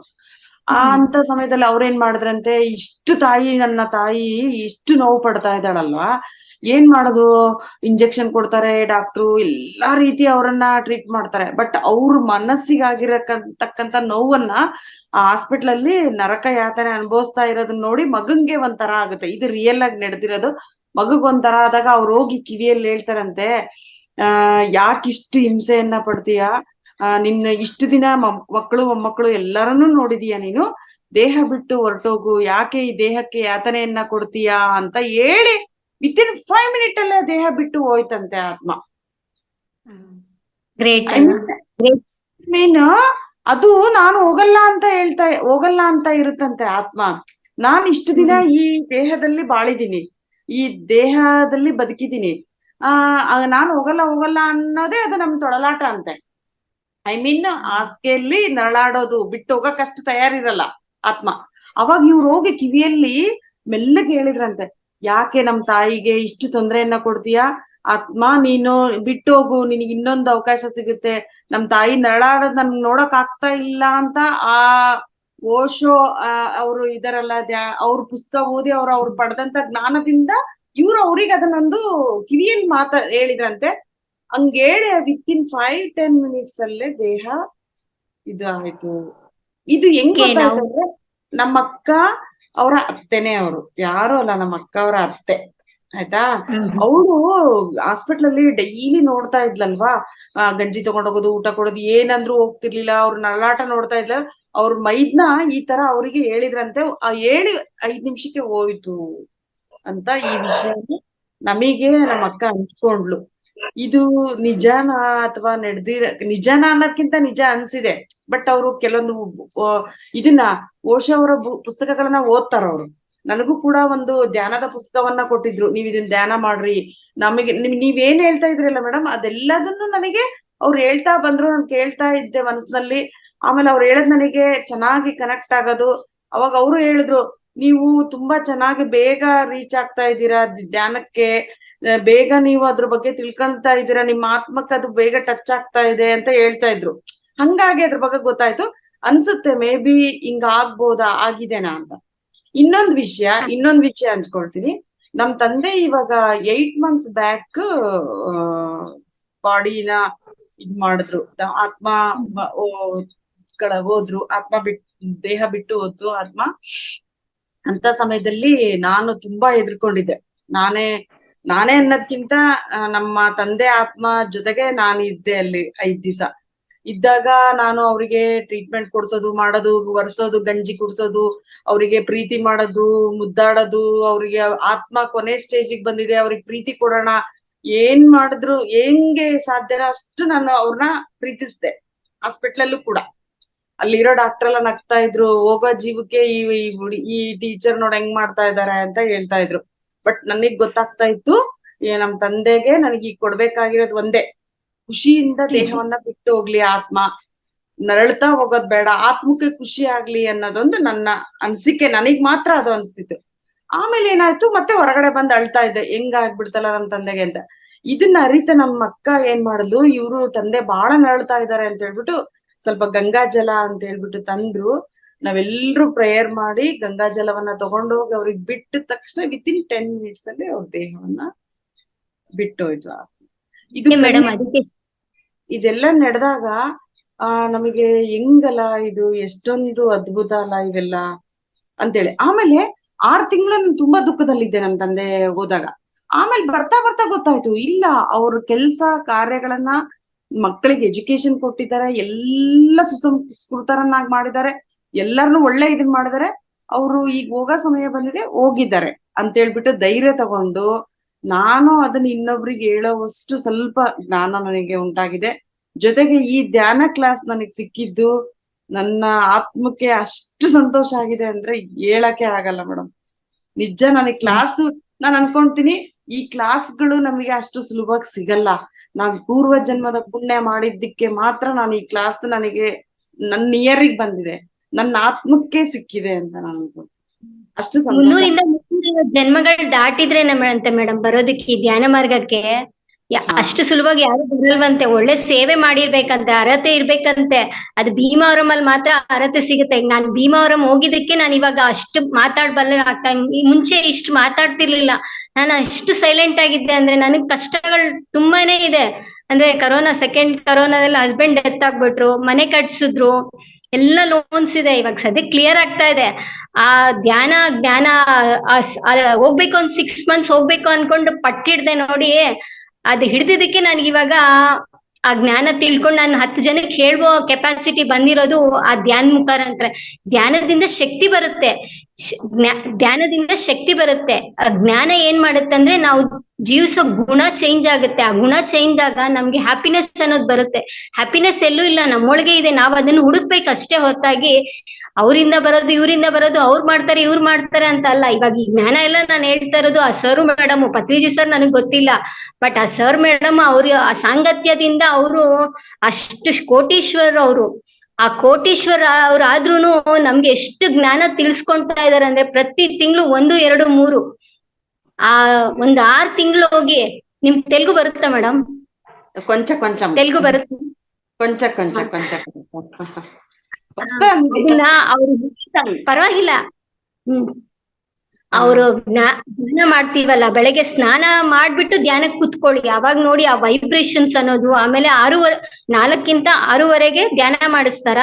ಧ್ಯಾನ ಮಾಡಿದ ತಕ್ಷಣ 6:30 7:15 7:30 ಜ್ಞಾನ ಕೊಡ್ತಾರೆ. ಆಮೇಲೆ ಫೀಡ್ಬ್ಯಾಕ್ಸ್ ಗಳು ಕೇಳ್ತಾರೆ. ನಿಮ್ಗೆ ಏನ್ ಅರ್ಥ ಆಗಿದೆ, ನೀವ್ ಏನ್ ಚೇಂಜ್ ಆಗ್ಬೇಕು, ಅದನ್ನ ತಿಳ್ಕೊಂಡ್ರೆ ನಮ್ ಜೀವನಗಳು ಧನ್ಯ ಮೇಡಮ್. ನಿಜವಾಗ್ಲೂ ನಾನು ಹೇಳ್ತಾ ಇದ್ದೀನಿ. ಈಗ ಅಂದ್ರೆ ನಾನ್ ಪಡ್ಕೊಂಡಿರೋ ಜ್ಞಾನದಿಂದಾನೇ ನಾನು ಇವಾಗ ಮಾತಾಡಬಲ್ಲ ಶಕ್ತಿ ಬಂದಿದೆ. ಅಂದ್ರೆ ದುಃಖ ಬಂದ್ರುನು ಅದ್ ನಾನ್ ಮಾಡಿರೋ ಕರ್ಮ ಫಲದಿಂದಾನೇ ತಾನೇ ಅನುಭವಿಸ್ತಾ ಇರೋದು. ಇವಾಗ ನಮ್ ಗಂಡ ಹೊಟ್ಟೋದ್ರು, ಅದನ್ನೇ ಬಾಧೆ ಪಡ್ತಾ ಇದ್ರೆ ಇವಾಗ ಜ್ಞಾನ ತಿಳ್ಕೊಂಡಿಲ್ಲ ಅಂದ್ರೆ ಇನ್ನ ನಾನು ಎಷ್ಟು ಕುಗ್ಗೋಗ್ತಾ ಇದ್ನೋ ಗೊತ್ತಿಲ್ಲ. ಆ ಜ್ಞಾನ ತಿಳ್ಕೊಂಡಿದ್ದಕ್ಕೆ ಇವಾಗ ಜ್ಞಾನ ಹಂಚ್ತಾ ಇರೋದ್ರಿಂದ ನನ್ಗೆ ಶಕ್ತಿ ಬಂದಿದೆ. ಎಲ್ಲೂ ಇಲ್ಲ ಮೇಡಮ್, ಶಕ್ತಿ ನಮ್ಮೊಳಗೆ ಇದೆ. ತೀವ್ರವಾದ ಧ್ಯಾನ ಸಾಧನೆ ಮಾಡಿದಾಗ ನಮ್ಗೆ ಎಲ್ಲ ಅರಿವಾಗುತ್ತೆ. ಯಾವ್ದಕ್ಕೂ ಭಯ ಪಡಲ್ಲ, ಎದುರಿಸೋ ಅಷ್ಟು ಕೆಪಾಸಿಟಿ ಬರುತ್ತೆ. ಅದೇ ಮೇಡಮ್, ಅದು ಹೇಳಿದ್ನಲ್ಲ ಅದು ನಿಜಾನಾ? ಈ ಬಾಡಿ ಬಿಟ್ಟು ಹೊರಟೋಗು ಅಂತ ಹೇಳಿದ್ರು ಅವರು. ಹೇಳಿದ ತಕ್ಷಣ 5 minutes ಅಲ್ಲಿ ಹೋಯ್ತದು ಅಂತ. ಮೇಡಮ್ ಅವ್ರದ್ದು ಅಂತ ಇಲ್ಲ. ಇವಾಗ ಹಳೆ ಶರ್ಟ್ ಆಗಿದ ತಕ್ಷಣ ಏನ್ ಮಾಡ್ತೀವಿ ನಾವು, ಬಿಸಾಕ್ತಿವಿ. ಹಳೆ ಶರ್ಟ್ ಆಗಿದ ತಕ್ಷಣ ಬಿಸಾಕ್ಬಿಟ್ಟು ಹೊಸ ಶರ್ಟ್ ಹಾಕ್ತಿವಲ್ಲ, ಅದೇ ತರ ಅವ್ರ ದೇಹ ಬಿಟ್ಟೋಗಿದ್ದಾರೆ ಅಂದ್ರೆ ಅದೇನೋ ಆತ್ಮಕ್ಕೇನೋ ಟಚ್ ಆಗಿರ್ಬೋದೋ ಏನೋ ಹೇಳಕ್ ಆಗಲ್ಲ. ಅದು ಒಂದು ಇದಾಗಿರುತ್ತೆ. ಹೇಳ್ದವ್ರು ಇದಾರಲ್ಲ, ಅವರು ಒಬ್ಬ ಧ್ಯಾನಿ, ಅವರು ಒಂದು ಧ್ಯಾನದ ಆತ್ಮ ಅದು. ಹಂಗಾಗಿ ಅವ್ರಿಗೆ ಮೇ ಬಿ ನಾನ್ ಅನ್ಕೊಂತೀನಿ, ಯಾರ ಧ್ಯಾನ ಮಾಡೋರ್ ಸಾಂಗತ್ಯ ಬೆಳೆದ್ರೆ ನಿಜವಾಗ್ಲೂ ಅದು ನಮ್ಮ ಒಂದು ಒಳ್ಳೆಯ ಸ್ನೇಹ, ಒಳ್ಳೆಯ ಒಂದು ಆತ್ಮಗಳ ಒಂದು ಸಮ್ಮಿಲನ ಅಂತ ಹೇಳ್ಬೋದು. ಹಂಗಾಗಿ ಧ್ಯಾನ ಮಾಡೋರ್ ಮಾತುಗಳಿಗೆ ಇನ್ನೊಂದು ಆತ್ಮ ಕೇಳುತ್ತೆ.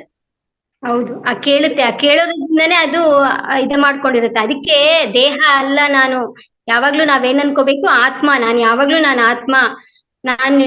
ದೇಹ ಶಾಶ್ವತ ಅಲ್ಲ, ಆತ್ಮನೇ ಶಾಶ್ವತ.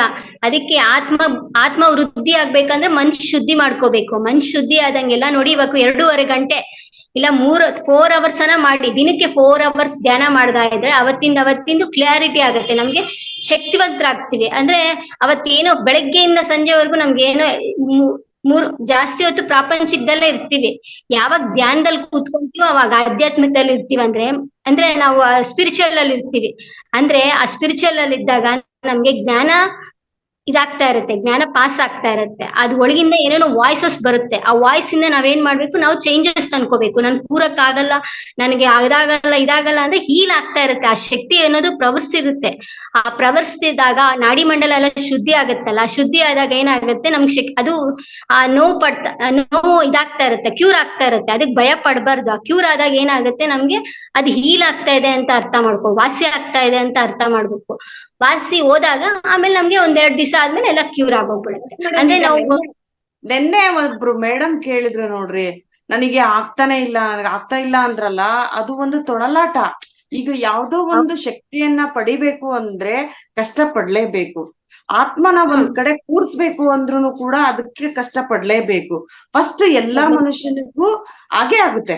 ಬರ್ತಾ ಬರ್ತಾ ಬರ್ತಾ ಬರ್ತಾ ಬರ್ತಾ ನಿಜವಾಗ್ಲೂ ಅದು ಕುತೆ ಕೂರುತ್ತೆ. ಹಂಗಾಗಿ ನಿನ್ನೆ ಮೇಡಮ್ ಬಹಳ ತಳ್ಳಾಟ ತೋರ್ಸಿದ್ರು. ಇಲ್ಲ ನನಗೆ ಆಗ್ತಾ ಇಲ್ಲ, ನಾನು ಏನ್ ಮಾಡ್ಲಿ ಅಂತ.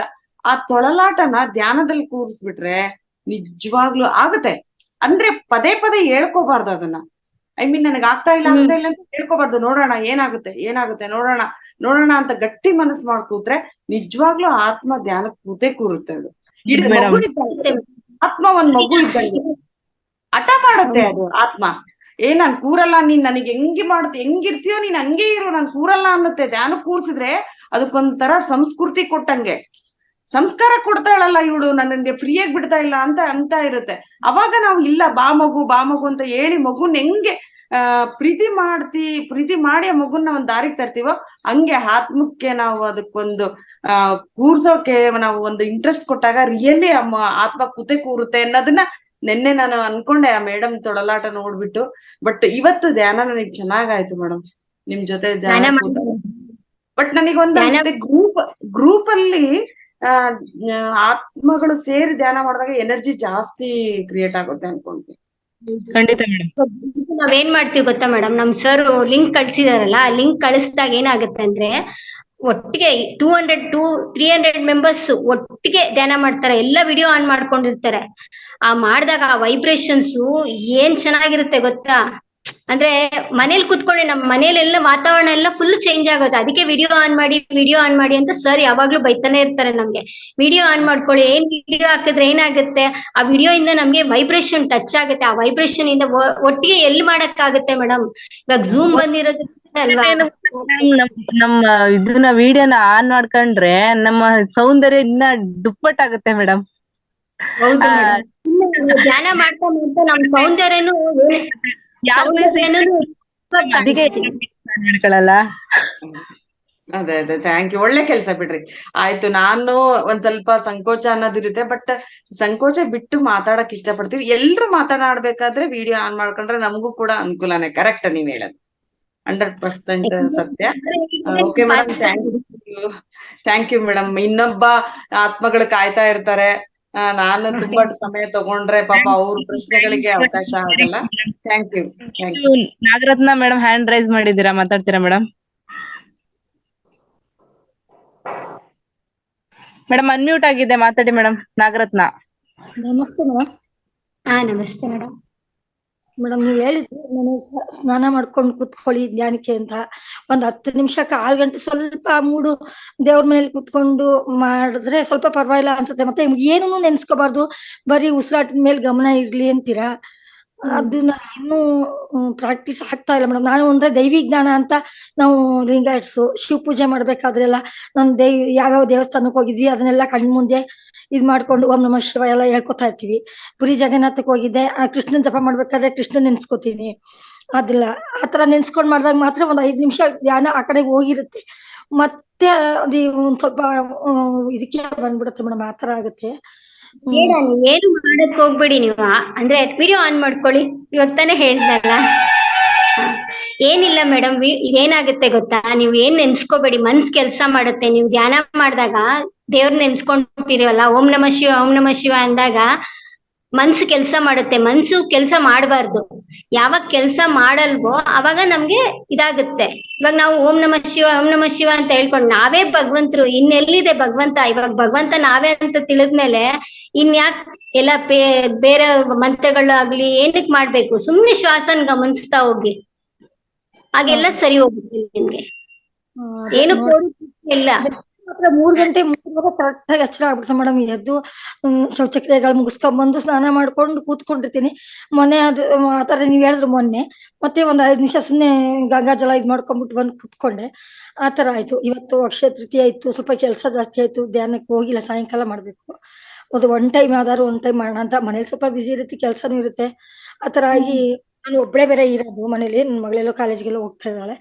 ಆತರ ಆಗ್ಬಿಟ್ಟು ನನ್ಗೆ ಕೆಲ್ಸಾನು ಇದೆ. ಧ್ಯಾನಕ್ಕೆಲ್ಲ ಟೈಮ್ ಅಷ್ಟೊಂದ್ ಇರಲ್ಲ. ನಾನು ರಾತ್ರಿ ಟೈಮೇನೆ ಧ್ಯಾನ ಮಾಡ್ಬೇಕಾದ್ರೆ ಆತರ ಆಗಿದೆ. ಮತ್ತೆ ನಿಮ್ಗೊಂದು question. ನಿದ್ದೆ ಬರ್ಲಿಲ್ಲ ಅಂದ್ರೆ ಧ್ಯಾನಕ್ಕೆ ಕುತ್ಕೊಳ್ಳಿ, ಓದಿ, ಪುಸ್ತಕ ಓದಿ. ಈಗ ರಾತ್ರಿ ನಿದ್ದೆ ಬರ್ಲಿಲ್ಲ ಅಂದ್ರೆ ಅಷ್ಟೊತ್ತರ ಸ್ನಾನ ಮಾಡಕ್ಕಾಗುತ್ತಾ ಮೇಡಮ್? ಹಾ, ಪುಸ್ತಕ ಓದಿ. ಬೆಳಗ್ಗೆ ಸ್ನಾನ ಮಾಡಿರ್ತೀರಲ್ಲ, ಇನ್ನೇನಕ್ಕೆ ಬೇಡ, ಸುಮ್ಮನೆ ಧ್ಯಾನ ಕುತ್ಕೊಳ್ಳಿ ಅಷ್ಟೇ. ಬೆಳಗ್ಗೆ ಮಾಡ್ಬೇಕು ಅಂತ ಹೇಳ್ತೀವಿ ಅಷ್ಟೇ ಹೊರತಾಗಿ ಪ್ರತಿ ಸಲಿನೂ ಸ್ನಾನ ಮಾಡಿ ಅಂತ ಏನ್ ಹೇಳಲ್ಲ. ಡೈಲಿ ನಾವು ದಿನ ಸ್ನಾನ ಮಾಡೇ ಪೂಜೆ ಮಾಡೋದು. 10 ಗಂಟೆ 10:30 ಆಗುತ್ತೆ. ನನ್ ಕಾಫಿ ತಿಂಡಿ ಏನಾದ್ರು ಮಾಡ್ಬೇಕಾದ್ರೆ 10:30 ಆಗುತ್ತೆ. ನಾವು ಆರಾಧ್ಯರು ಅಂತ ಲಿಂಗ ಎಲ್ಲ ಕಟ್ಕೊಂಡಿರ್ತೀವಿ ಮೇಡಮ್. ಅದೇ ಆತ್ಮಲಿಂಗ ಪೂಜೆ ಮಾಡೇನೆ ಮಾಡೋದು. ನಾವು ಏನೇ ತಗೋಬೇಕಾದ್ರು ಈ ತರ ಲಿಂಗ ಎಲ್ಲ ಧಾರಣೆ ಮಾಡ್ಕೊಂಡಿರ್ತೀವಿ. ಇದನ್ನೆಲ್ಲ ಮಾಡಿಸ್ಲೇ 10:30 ಆಗತ್ತೆ ಮೇಡಮ್ ನಮ್ಗೆ ತಿಂಡಿ. ಅದೇ ಆಮೇಲೆ ಅಂದ್ರೆ ಬೇರೆ ಸ್ವಲ್ಪ ಆಯಾಸ ಆಗಿರುತ್ತೆ. ನನಗೆ ಸೈಟಿಕ್ ಆಗಿತ್ತು ಅಂತ ಹೇಳಿದ್ನಲ್ಲ, ಆ ತರ ಆಗಿ ಅದು ಹೊರ್ಕೊಂಡ್ ಕುತ್ಕೊಳಕ್ಕೆಲ್ಲ ನೀವು ಐಡಿಯಾ ಕೊಟ್ಟಿದ್ದೀರಾ. ನೆಕ್ಸ್ಟ್ ಮಾಡೋದಕ್ಕೆ ಟ್ರೈ ಮಾಡ್ತೀನಿ ಮೇಡಮ್. ಮತ್ತೆ ನಂದು ಅಂದ್ರೆ ಸ್ವಲ್ಪ ಚಂಚಲ ಮನಸ್ಸು, ಚಂಚಲ ಮೇಡಮ್. ಏನೋ ಮಾಡ್ತಾ ಇದ್ರು. ಒಂದೇ ಒಂದ್ ಸಜೆಷನ್ ಹೇಳ, ನಾನು ಇನ್ನ ಧ್ಯಾನದಲ್ಲಿ ಬಂದು ತುಂಬಾ ಜಾಸ್ತಿ ದಿನಗಳಾಗಿಲ್ಲ ಮೇಡಮ್. ಅಷ್ಟು ನಾನು ದೊಡ್ಡ ಹಿರಿಯ ಪಿರಮಿಡ್ ಮಾಸ್ಟರ್ ಅಲ್ಲ. ಬಟ್ ನಾನ್ ಕೇಳಿರೋ ಪ್ರಕಾರ ಯದ್ಭಾವ ತದ್ಭವತಿ ಅಂತ ನಾವ್ ಏನ್ ಅನ್ಕೋತಾ ಇರ್ತೀವಿ ಮೇಡಮ್, ಅದು ನಮ್ಗೆ ಅನಿಸ್ತಾ ಇರುತ್ತೆ. ಇವಾಗ ನನ್ಗೆ ಆಗಲ್ಲ ಅಂತ ನಾನು ಒತ್ತಿ ಹೇಳ್ತಾ ಇದ್ರೆ ಅದೇನಾಗುತ್ತೆ, ನನ್ಗೆ ಆಗದೇ ಇಲ್ಲ. ಇದ್ ನನ್ಗೆ ಆಗುತ್ತೆ ಅಂತ ಅಂದ್ರೆ ನನ್ಗೆ ಆಗುತ್ತೆ. ಆ ತರನೇ ನೀವು ಧ್ಯಾನನ ಪ್ರೀತಿ ಮಾಡಿ ಫಸ್ಟ್. ನನ್ಗೆ ಆಗುತ್ತೆ, ಇವತ್ತು ನನ್ಗೆ ಒಳ್ಳೆ ಧ್ಯಾನ ಆಗುತ್ತೆ, ಇವತ್ತು ನನ್ಗೆ ಇವತ್ತು ಯಾವುದೇ ಒಂದ್ ಡಿಸ್ಟರ್ಬೆನ್ಸ್ ಬರಲ್ಲ, ನನ್ಗೆ ಇವತ್ತು ಯಾವುದೇ ಅಡೆಚಣೆಗಳಿರಲ್ಲ. ಆ ತರ ನೀವು ಒಂದು ಕಡೆ ನೀವ್ ಯಾವ ದಿನ ಎಲ್ಲಿ ಕೂರ್ತೀರಾ ನೀವು ಧ್ಯಾನಕ್ಕೆ, ಆ ಕಡೆ ನೀವು ಕೂತು ನಿಮ್ಮ ಕಣ್ಣು ಮುಚ್ಚಿದಾಗ ನೀವು ಯಾವುದೇ ದೇವ್ರದ್ದು ನಾಮಸ್ಮರಣೆ ಆಗ್ಲಿ, ಚಿತ್ರಪಟ ಆಗ್ಲಿ, ಯಾವ್ದನ್ನೇ ನೀವು ಕಲ್ಪನೆ ಮಾಡ್ಕೋಬೇಡಿ ಮೇಡಮ್. ಬರೀ ನಿಮ್ದು ಉಸಿರಾಟದ ಕ್ರಿಯೆ, ಶ್ವಾಸ ಇಲ್ಲಿ ಮೂಗಿಂದ ಹೋಗಿ ನಿಮ್ಮ ನಾಭಿನ ಎಷ್ಟು ತನಕ ಮುಟ್ತಾ ಇದೆ, ಮತ್ತೆ ಅದು ಅಲ್ಲಿಂದ ಬಂದು ಮೂಗಿಂದ ಎಷ್ಟು ಆಳವಾಗಿ ಹೋಗ್ತಾ ಇದೆ ಅನ್ನೋದನ್ನ ಮಾತ್ರ ಗಮನಿಸಿ. ನಿಮ್ಗೆ ಯಾವುದೇ ಒಂದು ಯೋಚನೆ ಬರ್ತೈತೆ ಅಂತ ಅನ್ಸಿದ್ರು ನಿಮ್ಗೆ, ನನ್ಗ ಆ ಯೋಚನೆಗಳು ಏನೋ ನನಗ್ ತಲೆಗೆ ತಲುಪ್ತಿಲ್ಲ, ನನಗೆ ನನ್ನ ಮನ್ಸಿಗೆ ಟಚ್ ಆಗ್ತಾ ಇಲ್ಲ ಅಂತ ನೀವ್ ಅಂತ ಅನ್ಕೊಂಡು ಕೂತ್ಕೊಂಡ್ರೆ ಮೇಡಮ್, ಸಂಕಲ್ಪ ಅಂತ ಹೇಳ್ತಾರೆ ಇದಕ್ಕೆ. ನಾವು ಯಾವಾಗ್ಲಾದ್ರೂ ನಾವು ಧ್ಯಾನ ಕುತ್ಕೊಂಡಾಗ ನನಗೆ ಇವತ್ತು ಯಾವುದೇ ಅಡೆಚಣೆ ಬರಲ್ಲ ಅಂತ ಹೇಳಿ ನೀವು ಸಂಕಲ್ಪ ಮಾಡಿ ಯಾವತ್ತಾದ್ರೂ ನಾಳೆಯಿಂದ ಮಾಡಿ ಅದನ್ನ. ಆತರ ಮಾಡಿ ಕುತ್ಕೊಂಡಾಗ ನಿಜವಾಗ್ಲೂ ಧ್ಯಾನ ತುಂಬಾ ಚೆನ್ನಾಗಾಗುತ್ತೆ ಮೇಡಮ್. ನಾವು ನೆಗೆಟಿವ್ ನ ಎನರ್ಜಿ ಪಾಸ್ ಮಾಡ್ತಾ ಇರ್ತೀವಿ, ನಮ್ ಯೂನಿವರ್ಸ್ ಅದನ್ನೇ ಅಬ್ಸರ್ವ್ ಮಾಡ್ತಾ ಇರ್ತದೆ. ನಮ್ ಯೂನಿವರ್ಸ್ಗೆ ನಾವು ಪಾಸಿಟಿವ್ ಕೊಡ್ತಾ ಇದ್ರೆ ಪಾಸಿಟಿವ್ ಕೊಡ್ತಾ ಇರ್ತದೆ. ಹಂಗೆ ನೀವು ನಕಾರಾತ್ಮಕ ಚಿಂತನೆಗಳನ್ನ ಜಾಸ್ತಿ ಹೊರಗಾಗ್ತಾ ಇದ್ದೀರಾ, ನನ್ಗೆ ಆಗ್ತಾ ಇಲ್ಲ ಅಂತ ಕಳವಳ ವ್ಯಕ್ತಪಡಿಸ್ತಾ ಇದ್ದೀರಾ. ಅದನ್ನ ಮಾಡ್ಬೇಡಿ, ನನ್ಗೆ ಆಗುತ್ತೆ. ಧ್ಯಾನನ ನಾನು ತುಂಬಾ ಪ್ರೀತಿ ಮಾಡ್ತೀನಿ, ಪತ್ರಿಜಿ ಸರ್ ಆಶೀರ್ವಾದ ನಮ್ಗಿದೆ ಅಂತ ಹೇಳಿ ಸಂಕಲ್ಪ ಮಾಡಿ ಕುತ್ಕೊಳ್ಳಿ ಮೇಡಮ್, ಖಂಡಿತ ಆಗುತ್ತೆ ಮೇಡಮ್. ಇದು ನನ್ನ ಸಣ್ಣ ಸಜೆಷನ್. ಸಾರಿ ಮೇಡಮ್, ಮಧ್ಯೆ ಮಾತಾಡಿದ್ರಿ. ನೀವೆಲ್ಲ ಹೇಳ್ಬೇಕಾದ್ರೆಲ್ಲ ನನಗೆ ಭಜನೆಗಳು, ಹಾಡು, ಇದೆಲ್ಲ ಕಥೆ ಪುಸ್ತಕ ಇದೆಲ್ಲ ಓದಕ್ಕೆಲ್ಲ ತುಂಬಾ ಇಷ್ಟ. ನಾನು ಭಗವದ್ಗೀತೆ 2 ಸಾರಿ ಓದಿದೀನಿ, ಚಿಕ್ಕ ಪುಸ್ತಕ. ಮತ್ತೆ 3ನೇ ಸಾರಿ ಈಗ ಮಧ್ಯ ಕೇಳಿಸ್ಕೊತಾ ಇದ್ದೀನಿ. ಇಸ್ಕಾನ್ ಗ್ರೂಪ್ ಅಲ್ಲಿ ಇರ್ತೀನಿ ಬೆಳಗ್ಗೆ 6ರಿಂದ 7 ತನಕ. ಆದ್ರೂ ಏನೋ ಧ್ಯಾನದ ಬಗ್ಗೆ ಮಾತ್ರ ತುಂಬಾನೇ ಪ್ರಾಬ್ಲಮ್ ಆಗ್ತದೆ ಮೇಡಮ್. ನಾಳೆಯಿಂದ ಟ್ರೈ ಮಾಡ್ತೀನಿ. ಐಡಿಯಾ ನಾಳೆಯಿಂದ ಚೆನ್ನಾಗಿ ಧ್ಯಾನ ಮಾಡ್ತೀನಿ ಅಂತ ಹೇಳಿ ಇವತ್ತಿಂದಾನೆ, ಅವಾಗ ನಿಮ್ಗೆ ಪಾಸಿಟಿವ್ನೆಸ್ ಸ್ಟಾರ್ಟ್ ಆಗುತ್ತೆ. ಏನಿಲ್ಲ ಮೇಡಮ್, ಎಷ್ಟೋ ಸತಿ ಪಾಪಕರ್ಮಗಳೆಲ್ಲ ಏನೇನೋ ಮಾಡಿರ್ತೀರಲ್ಲ, ಗೊತ್ತಿಲ್ಲ ನಿಮ್ಗೆ ಅದ್ ತಪ್ಪೋ ಸರಿನೋ ಏನೋ ಮಾಡಿರ್ತೀರಾ. ಅದು ಸ್ವಲ್ಪ ಶುದ್ಧಿ ಆಗ್ಬೇಕಲ್ವಾ? ಅದ್ ಶುದ್ಧಿ ಮಾಡ್ಬೇಕಂದ್ರೆ ಈ ಧ್ಯಾನದ ರೂಪಲ್ಲೇ ನಿಮ್ಗೆ ಶುದ್ಧಿ ಆಗುತ್ತೆ. ಒಂದ್ ಸ್ವಲ್ಪ ಕಂಟಿನ್ಯೂಸ್ ಆಗಿ ಮಾಡ್ತಾ ಹೋಗಿ, ಆಮೇಲೆಲ್ಲ ನಿಮ್ಗೆ ಅನುಕೂಲ ಸ್ಥಿತಿ ಬರುತ್ತೆ. ಟೈಮ್ ಸಿಕ್ತಾಗೆಲ್ಲ ಮಾಡ್ಕೊಂಡು ಕೆಲಸ ಮುಗಿದ್ಮೇಲೆ ಕುತ್ಕೊಳ್ಳಿ. ಇಟ್ಕೊಳ್ಳಿ ಮೇಡಮ್,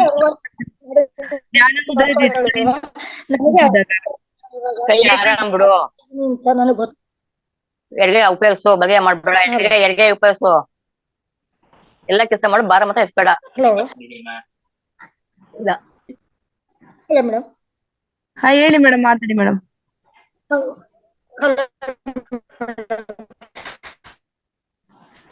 ಮತ್ತೆ ನಾನು ಈ ಒಂದು ನಮ್ಮ ಅವ್ರ ಕಡೆಯವರೇ ಹತ್ತಿರ ಸಂಬಂಧಿಗಳು ಯಾರಾದ್ರೂ ಆತ್ಮತ್ಯಾಗ ಮಾಡಿದ್ರೆ ಅವರ ಈ ಮಗು ಹುಟ್ಟುತ್ತಲ್ಲ, ಅದು ಅವ್ರ ಆತ್ಮಕ್ಕೆ ಸೇರ್ಕೊಳ್ಳುತ್ತೆ ಅಂತ ಏನೋ ಎಲ್ಲ ಹೇಳ್ತಿರ್ತಾರಲ್ಲ, ಅದು ಅವ್ರ ಬಗ್ಗೆ.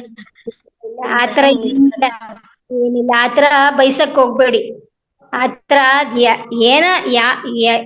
ಅದು ಗೊತ್ತಿಲ್ಲ ನಮ್ಗೆ, ಸೃಷ್ಟಿಕರ್ತನ ಬಗ್ಗೆ ನಮ್ಗೆ ಅದ್ ಗೊತ್ತಿಲ್ಲ.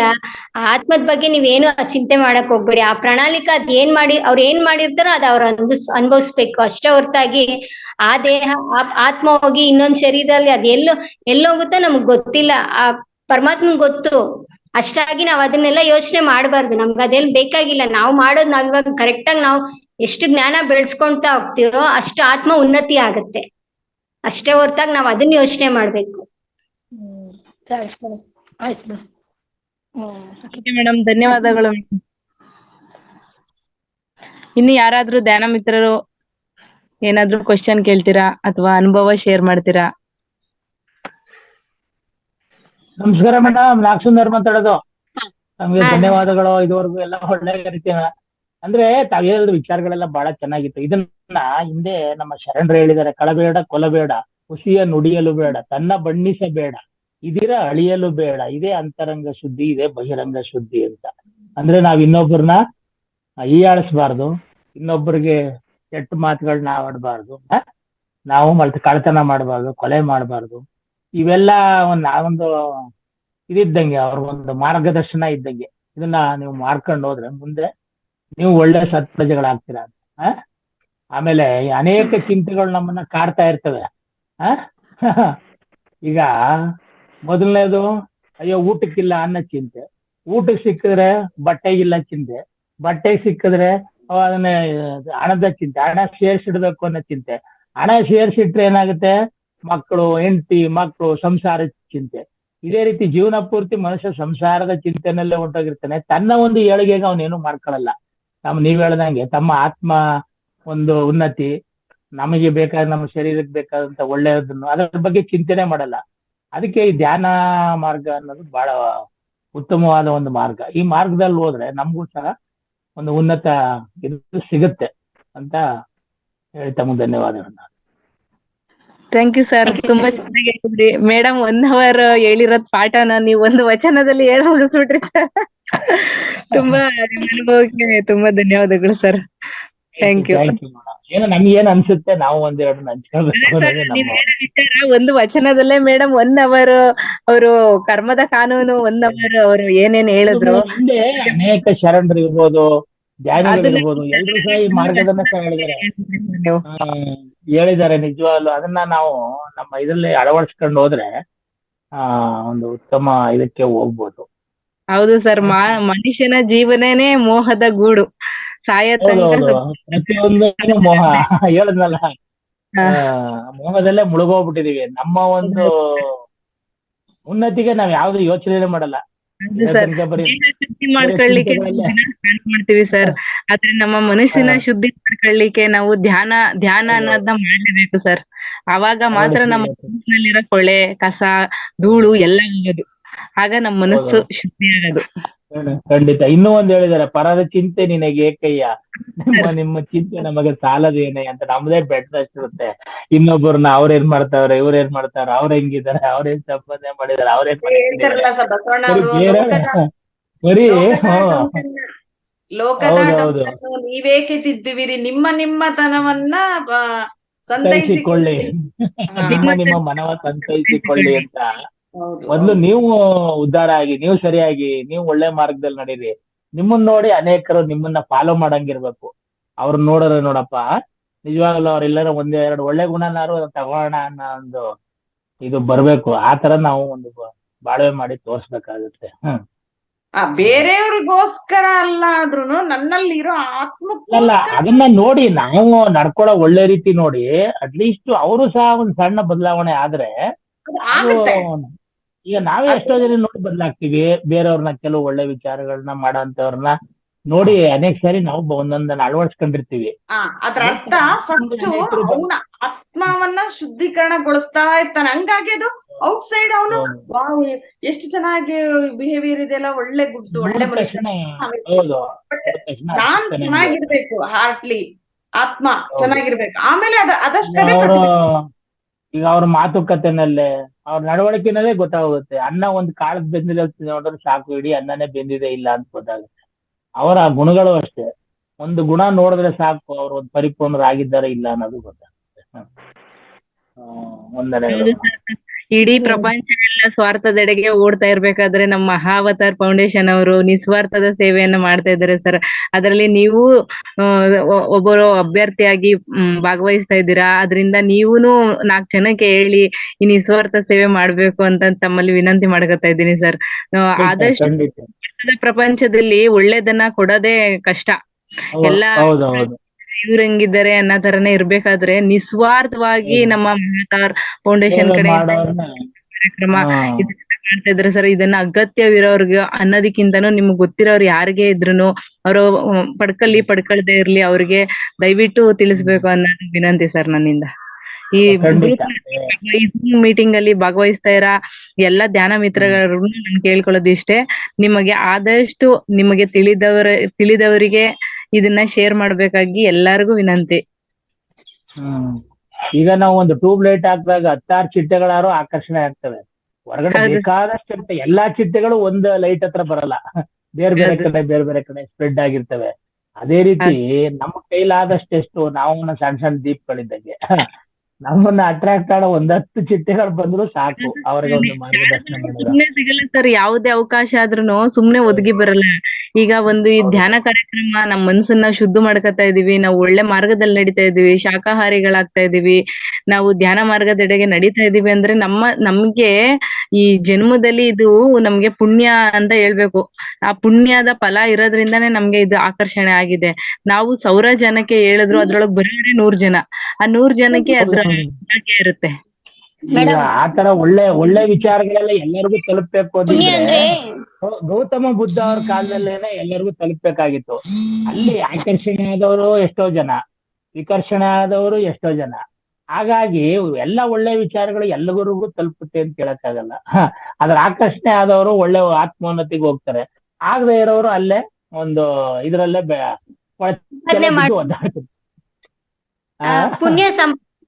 ಪುಣ್ಯ ಅಂತೀವಲ್ಲ, ಪುಣ್ಯ ಇದೊಂದೇ ಅಲ್ಲ. ಪುಣ್ಯ ಅಂದ್ರೆ ಈ ಜನ್ಮ ಮಾತ್ರ ನಾವು ಇವಾಗ ಪುಣ್ಯ ಮಾಡಿರ್ತೀವಿ ಅನ್ಕೊಳ್ಳಿ, ನೆಕ್ಸ್ಟ್ ಜನ್ಮ ತಗೊಂಡ್ತೀವಿ. ಇವಾಗ ಪುಣ್ಯ ಮಾಡಿದ್ರೆ ಒಳ್ಳೆ ಕೆಲಸ ಮಾಡಿರ್ತೀವಿ ಅನ್ಕೊಳ್ಳಿ, ತಿರ್ಗಾ ಮರೋ ಜನ್ಮದಲ್ಲಿ ಪುಣ್ಯದ ಭೋಗವಂತ ಕುಟುಂಬದಲ್ಲಿ ಅಷ್ಟಕ್ಕೆ. ಇವಾಗ ನಾವ್ ಏನ್ ಮಾಡ್ಬೇಕಂದ್ರೆ ಮೋಕ್ಷ ಪಡಿಬೇಕಂದ್ರೆ ಇವಾಗ ಯಾವಾಗ್ಲೂ ನಮ್ಗೆ ಶಾಶ್ವತವಾಗಿರ್ಬೇಕು ಅಂದ್ರೆ ಧ್ಯಾನ ಮಾಡಿದ್ರೇನೆ ನಮ್ಗೆ ಶಾಶ್ವತವಾಗಿರುತ್ತೆ. ಇವಾಗ ಪುಣ್ಯ ಪಾಪ ಮಾಡಿದ್ರೆ ಪಾಪ ಕರ್ಮಗಳು ಅನುಭವಿಸ್ಬೇಕಾಗತ್ತೆ ಬರೋ ಜನ್ಮದಲ್ಲಿ, ಪುಣ್ಯ ಮಾಡಿದ್ರೆ ಪುಣ್ಯ ಕರ್ಮ ಜನ್ಮದಲ್ಲಿ ಅನುಭವಿಸ್ಬೇಕಾಗತ್ತೆ ಅಷ್ಟೇ ಹೊರತಾಗಿ ತಿರ್ಗಾ ಫುಲ್ ಅದು ಇದಾಗೋಗ್ಬಿಡುತ್ತೆ. ನೆಕ್ಸ್ಟ್ ಜನ್ಮ ತಿರ್ಗಾ ಅನುಭವಿಸ್ಬೇಕಾಗತ್ತೆ. ಅದ್ರ ಬದಲು ನಮ್ಗೆ ಯಾವ್ದು ಬೇಕಾಗಿಲ್ಲ.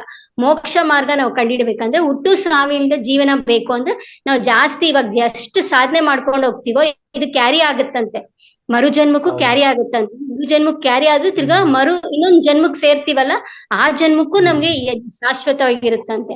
ಅದಕ್ಕೆ ಎಷ್ಟ ಸಾಧ್ಯ ಆಗುತ್ತೋ ಅಷ್ಟು ತೀವ್ರ ಧ್ಯಾನ ಸಾಧನೆ ಮಾಡಿದಾಗ ನಿಮ್ಗೆ ಆತ್ಮ ಉನ್ನತಿ ಆಗತ್ತೆ. ಆತ್ಮ ಉನ್ನತಿ ಆದಾಗ ನಮ್ಗೆ ಇವಾಗ ನೋಡ್ತಿರಲ್ಲ ಎಕ್ಸಾಂಪಲ್, ಚಿಕ್ಕ ಮಕ್ಳು ಎಷ್ಟು ಕಾರ್ ಡ್ರೈವಿಂಗ್ ಎಲ್ಲ ಮಾಡ್ತಾರೆ, ಯಾಕೆ ಅವರು ಗತ ಜನ್ಮದಲ್ಲಿ ಅಷ್ಟು ಎಕ್ಸ್ಪರ್ಟ್ ಇರ್ತಾರೆ, ಆ ಕ್ಯಾರಿ ಆಗಿರುತ್ತೆ. ಅದಕ್ಕೆ ಇವಾಗ ಕ್ಯಾರಿ ಆಗ್ಬೇಕು ಅಂದ್ರೆ ಜಾಸ್ತಿ ತೀವ್ರ ಧ್ಯಾನ ಸಾಧನೆ ಮಾಡಿದಾಗ್ಲೇ ನಮ್ಗೆ ಅದು ಕ್ಯಾರಿ ಆಗತ್ತೆ. ಇನ್ನೊಂದ್ ಜನ್ಮಕ್ಕೂ ಮರು ಜನ್ಮಕ್ಕೂ ಕ್ಯಾರಿ ಡೌನ್ ಆಗತ್ತೆ.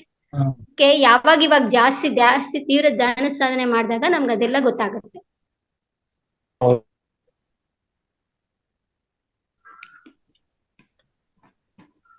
ಧ್ಯಾನ ಮಿತ್ರರೇ, ಇನ್ಯಾರಿಗಾದ್ರೂ ಏನಾದ್ರೂ ಕ್ವಶನ್ಸ್ ಅಥವಾ ಗೊಂದಲ ಅಥವಾ ಮೇಡಮ್ ಜೊತೆ ಮಾತಾಡ್ಬೇಕು ಅನ್ನೋ ತರ ಇದ್ರೆ ಅನ್ಮ್ಯೂಟ್ ಮಾಡಿ ಮಾತಾಡ್ಬೋದು, ಇಲ್ಲ ಹ್ಯಾಂಡ್ ರೈಸ್ ಮಾಡ್ಬೋದು.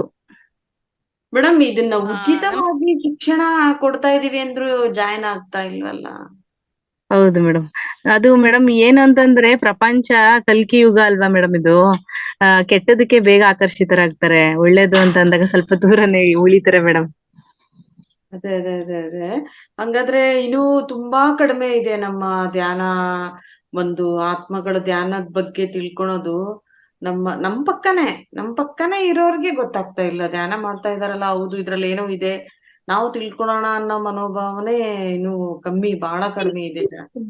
ಹೇಳ್ಬೇಕು, ಒಂದ್ಸತಿ ಹೇಳ್ಬೇಕು ಅಂದ್ರೆ ಅವ್ರು ಬಂದ್ರೆ ಅವ್ರ ಅದೃಷ್ಟವಂತರು, ಬರ್ಲಿಲ್ಲ ಅಂದ್ರೆ ದುರಾದೃಷ್ಟವಂತರು. ಅವ್ರಿಗೆ ಇನ್ನ ಜನ್ಮಗಳು ಬೇಕಾಗತ್ತೆ. ಇವಾಗ ನಿಮ್ ಜನ್ಮಗಳು ಕಮ್ಮಿ ಆಗ್ಬೇಕಾ ಜಾಸ್ತಿ ಆಗ್ಬೇಕಾ? ಅಯ್ಯೋ ಸಾಕಪ್ಪ. ಅಲ್ಲ ಅಂದ್ರೆ ಧ್ಯಾನ ಮಾಡ್ತಾ ಈ ಜನ್ಮದಲ್ಲಿ ನನಗೆ ಈ ಅವಕಾಶ ಸಿಕ್ಕಿದೆ, ನಾನು ಅದೃಷ್ಟ ಮಾಡಿದೀನಿ ಅಂತ ನಾನು ಅನ್ಕೊಂತೀನಿ. ಬಟ್ ಇದ್ರ ಒಂದು ಸಾಂಗತ್ಯ ಅವ್ರಿಗೂ ಬೆಳಿಬೇಕು ನಮ್ ಸುತ್ತ ಅಂತ ಅನ್ಕೊಳ್ತೀವಿ. ಬಟ್ ಇನ್ನು ಉಚಿತವಾಗಿ ಕೊಟ್ಟಿದ್ದು ಯಾವ್ದು ಅವ್ರಿಗೆ ಇದಾಗಲ್ಲ. ಅಂದ್ರೆ ಗತ ಜನ್ಮದಲ್ಲಿ ಅರ್ಹತೆ ಬೇಕು ಮೇಡಮ್. ಏನೇನ ಆಗ್ಲಿ ಈ ಧ್ಯಾನ ಮಾರ್ಗಕ್ಕೆ ಬಂದಿದೀವಿ ಅಂದ್ರೆ ನೀವೇನೋ ಗತ ಜನ್ಮದಲ್ಲಿ ಏನೋ ಒಳ್ಳೆ ಕೆಲಸ ಮಾಡಿದೀರಾ, ಏನೋ ಕಷ್ಟ ಅನುಭವಿಸಿ ಈ ಜನ್ಮದಲ್ಲಿ ಆ ಕಷ್ಟ ಪರಿಹಾರ ಮಾಡ್ಕೊಡಕ್ಕೆ ಈ ಭಗವಂತನ ಸ್ವರೂಪ ಪತ್ರಿಜಿ ರೂಪದಲ್ಲಿ ಬಂದಿದ್ದಾರೆ. ಅದಕ್ಕೆ ನೀವು ತಿಳ್ಕೊಂಡಿದ್ದೀರಾ ಈ ಧ್ಯಾನ ಮಾರ್ಗ. ಹೇಳೋಷ್ಟು ಹೇಳಿ, ಬರ್ಲಿಲ್ಲ ಅಂದ್ರೆ ಬಿಟ್ಬಿಡಿ. ಅವ್ರಿನ್ನ 50 ಜನ್ಮಗಳು ಬೇಕಾಗುತ್ತೆ. ಇವಾಗ 100 ಜನ್ಮದಲ್ಲಿ ಮಾಡೋಕೆ 100 ಜನ್ಮದಲ್ಲಿ ಕಷ್ಟ ಅನುಭವಿಸ್ಬೇಕ ಅಂತ ಇದ್ರೆ ಅವ್ರು ಮಾಡ್ತಾರೆ. ಇವಾಗ ನಿಮ್ಗೆ ಕಮ್ಮಿ ಆಗ್ಬೇಕು ಅನ್ಕೊಂಡ್ರೆ ನಿಮ್ಗೆ ಎಷ್ಟೋ ಇವಾಗ ಈ ಧ್ಯಾನ ಸಾಧನೆ ಮಾಡಿದಾಗ ನಮ್ ಜನ್ಮಗಳು ಕಳೀತಂತೆ, ಕಮ್ಮಿ ಆಗುತ್ತಂತೆ. ಧ್ಯಾನ ಮಾಡಿದಾಗ ಜ್ಞಾನ ಬೆಳೆಯುತ್ತಲ್ಲ, ಜ್ಞಾನ ನಿಕ್ಷಿಪ್ತವಾಗಿರುತ್ತಲ್ಲ ಆತ್ಮದಲ್ಲಿ.